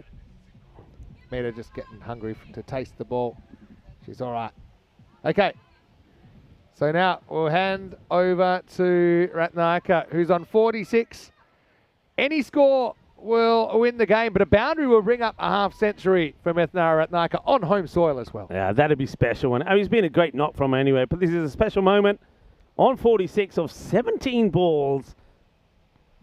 Ratnaika. Well, she gets the perfect delivery, and that one will go, and it will just, I think, drop short. It'll only be one, but we'll have to see if it's four, because something flicked the rope here. Well, they've run. Well, it's only one, because they only need one to win. Look, yeah. Or did she flick the rope there? I think she saves it, you know. I think she saves that. So I reckon they're just a single. You know what? If you can't win, be petty. And at least you've cost someone a milestone. But, yeah, I think it's just going to be run. Yeah, well done to Trinity Smith. Just kind of sums up the day. It's a long day of cricket, having to run it all the way to the last ball. But Team Europe, well, what an impressive performance from them. They take a commanding 4-1 lead heading into day two, and they look pretty happy about it as well. Yeah, I mean, look at that. High fives all around. I've got to admit, I was one of those people, and I think there's a lot of other people that did not expect to see this day go the way that it has. 4-1 then to Team Europe at the end of day one. And that basically means that, well, we know what it means. Yeah. That the British and Irish Roses tomorrow have to have the perfect day. Yeah, you're right. No, they have to be perfect. But look, you know, 4 games seems like a lot, but you think you just got to break it down one game at a time. One game at a time. See if you can play your best cricket. Analyse the footage of today. I know the coaches and the managers, they'll be probably up all night looking at the footage, trying to work out, okay, what kind of plans can we execute to try and neutralise some of these threats. But look, all things considered, I know that I suppose the day went a bit one-sided in the end, but it's just one day of cricket. What about the festival of cricket we've had to bring the best ECN women's cricketers together to one place and playing a really fantastic brand of cricket? Very attacking day of cricket, very high standard day of cricket here. First ever day of the Meltl Shield. One thing I'll say this, and there's a lot of people around the ground that are watching, and I think there's also a lot of people, as you know, worldwide watching. And we've seen some of the comments on the chat, and I've been talking to a few people here. The number of people, Winnie, that have come up to me and said, you know what, the standard of cricket that we've seen today, we just weren't expecting it. And it's just been class. It really has. It's been wonderful to watch. It's been a great exhibition of cricket. And also, the most important thing is the sportsmanship has been outstanding. So well done to all the players. Well done to both the teams. They've been absolutely brilliant. They've given us some great entertainment, some great highlights. I know this as well, Vinny. I know when we go back to base, those players will be mingling with each other, talking with each other, sharing their highlights, and they'll be just like one big family. Because at the end of the day, that's what we are. We're one big family. Hey, you've got the license to sleep in tomorrow. We're 10 o'clock in Central Europe, which is 1:30 in India, 8 o'clock GMT. But if you just can't, if you can't sleep, don't worry. Charlie starts 2 hours before that in Malta. Okay? It's about time. So it's okay. There's plenty of cricket coming your way. Let's roll the highlights then. And God, it's needed to find a way through that opening combination. Look, I think there's maybe a couple of kind of cover your eyes moments here for the Roses fans, especially with that opportunity to get Babette Deleda early in the innings.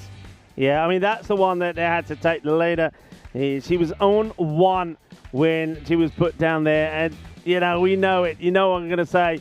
Good players don't give too many chances. When they give you one, you got to take it. They didn't take it, and then she just moved up a gear. And then you can see that her teammates, they knew they weren't going out there. Well, you might as well take your pads off, because these two, it was an outstanding partnership. And you're right, partnerships win your matches. And that's exactly one thing that Team Europe did very well here today. It's a simple game sometimes. Well, how do you break partnerships? You got to take chances. You got to take chances when they're given. And especially at this level, I always thought the team that took more half chances would probably win games as well. And if you look at the game that the Roses won, it's when they converted some of those. A couple of good run-outs and a fantastic diving catch from Fackrell in there as well. But really, Ratnaika then kind of went up a gear. You tried to jinx Delata. All you did was keep her 22 yards from the action, because Methara went off like a frog in a sock, didn't she? Pretty unlucky to not bring up her half century. But you can't fault the effort from every single player that we saw on the field today. Didn't matter what clothes they were wearing, but Babette, well, she's got to be the player of the day. I think she was only out once. Yeah. I haven't added up her runs, but it would be something like, I'm guessing 170, 180 runs more. I'll tell you, 219. No way. 219. That's a huge contribution from the Europe skipper. Well, she's wearing the captain's armband. Jing's wearing the cape because she has her team flying. That was the only kind of funny end to the day. Trinity Smith, well, she'll say, well, look, at least I've kept someone else from a bit of happiness. She keeps Ratnaika from the 50. But it was all she wrote. And Quinton Norris, well, you might be wondering who the bigger, slightly uglier girl is there. Well, that's Quinton, the manager, but he's pretty happy.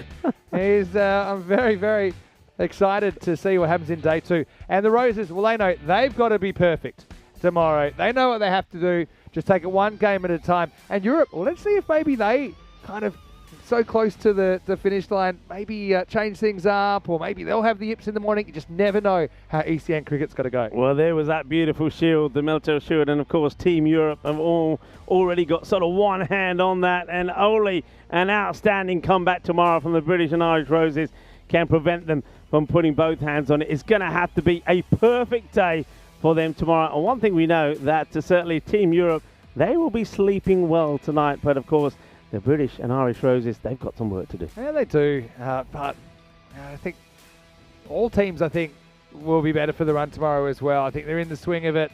I don't think there's too many nerves flying around there. It's just kind of back to business and see if you can make something happen. Another game where the Roses actually can't get any wickets through the innings, as Delata and Methara Ratnaika went the distance. Got to say, Merritt bowled a pretty good spell, though, only 14 off her 2 overs. There's the summary. 89 just not standing up. And look, I know we're talking a lot about the batting, but really, Team Europe, it was the bowling, wasn't it? And the ability to pick up early wickets that set up a fairly academic chase where they were only able to keep the Roses to 86. Let's welcome you into the commentary box one more time. La Casa Grande. And Rico, not too many days in the calendar you say are genuine red letter days, but this is one of them, isn't it? The first ever Meltl Shield. We loved the opening ceremony last night. Obviously, we loved seeing basically rivals become teammates and just watching those bonds, those connections forge, and the result was a breathtaking day of ECN cricket. It was a start of something special. I mean, last night was the start of that when all the players came together, when they received their kits. We heard from the team managers, we heard from the captains, and it transpired here today on day 1 as a really special day. Of course, the results didn't go the way for the British and Irish Roses, but I think the way the teams have played, the way that they've interacted with each other, and I go back to the most important point that I think was made yesterday by everyone that got up and spoke, from the managers, from the captains. This day today and tomorrow, it's all about these girls coming together, uniting together, playing good competitive cricket, showing off their talents to the world, and at the end of the day, to encourage more women into the sport. And I think if you go back and look at what we've seen in today, they've done that beautifully. Definitely, and we've had so many highlights. I don't know how they're going to pick a player of the day or an action of the day out of that. One more time, we'll let you know tomorrow that we're starting a little bit later, just because I think the players have had about 45 minutes extra sleep. So it'll be 8 a.m. GMT, which is 10 o'clock in Central Europe, and 1:30 p.m. in India. If you want to get up really early, 2 hours before that, the Valletta Cup final day as well. Though it does seem that the finalists have already been determined there. But still, some important games, I think, Yeah. for teams trying to pick up wins, trying to pick up confidence over that. Hopefully, they can put the ground back together. A bit like Humpty Dumpty there at the SV Kampong ground in Utrecht, because that got blown apart from what I saw. And, of course, Corey and Lenny will take you there. Well, I think in the distance I can hear the music switching. That means we're going to bring you the best bits of day one. But before we do, I want to thank everyone out there, everyone here at the ground, everyone that's helped to make this such a special day. Don't forget, if you're watching on YouTube, to like the video, subscribe to the channel. Don't forget our social media at European Cricket. Don't forget our website, europeancricket.com. Last words, Rico? It's just a sensational day, but tomorrow is going to be a humdinger as well. Well, day 2, and well, basically it is the Roses walking on eggshells at the moment because they need to be perfect. But will we see the unthinkable happen on ECN? We make it happen all the time. So the Roses, can they bloom on a Sunday in Roma? But for now, Vinny Sandu, Mr. Maximo, it's been a pleasure alongside Rico for on behalf of the ECN family. Enjoy the best bits of day one. We'll see you tomorrow for more Meltl Shield. Hasta mañana.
After a wonderful 2 weeks here at the Roma Cricket Ground in Italy, the show must roll on and the European Cricket Series will move on. 11 teams do battle at the next European Cricket Series starting Monday the 26th of August in the beautiful city of Vienna, Austria.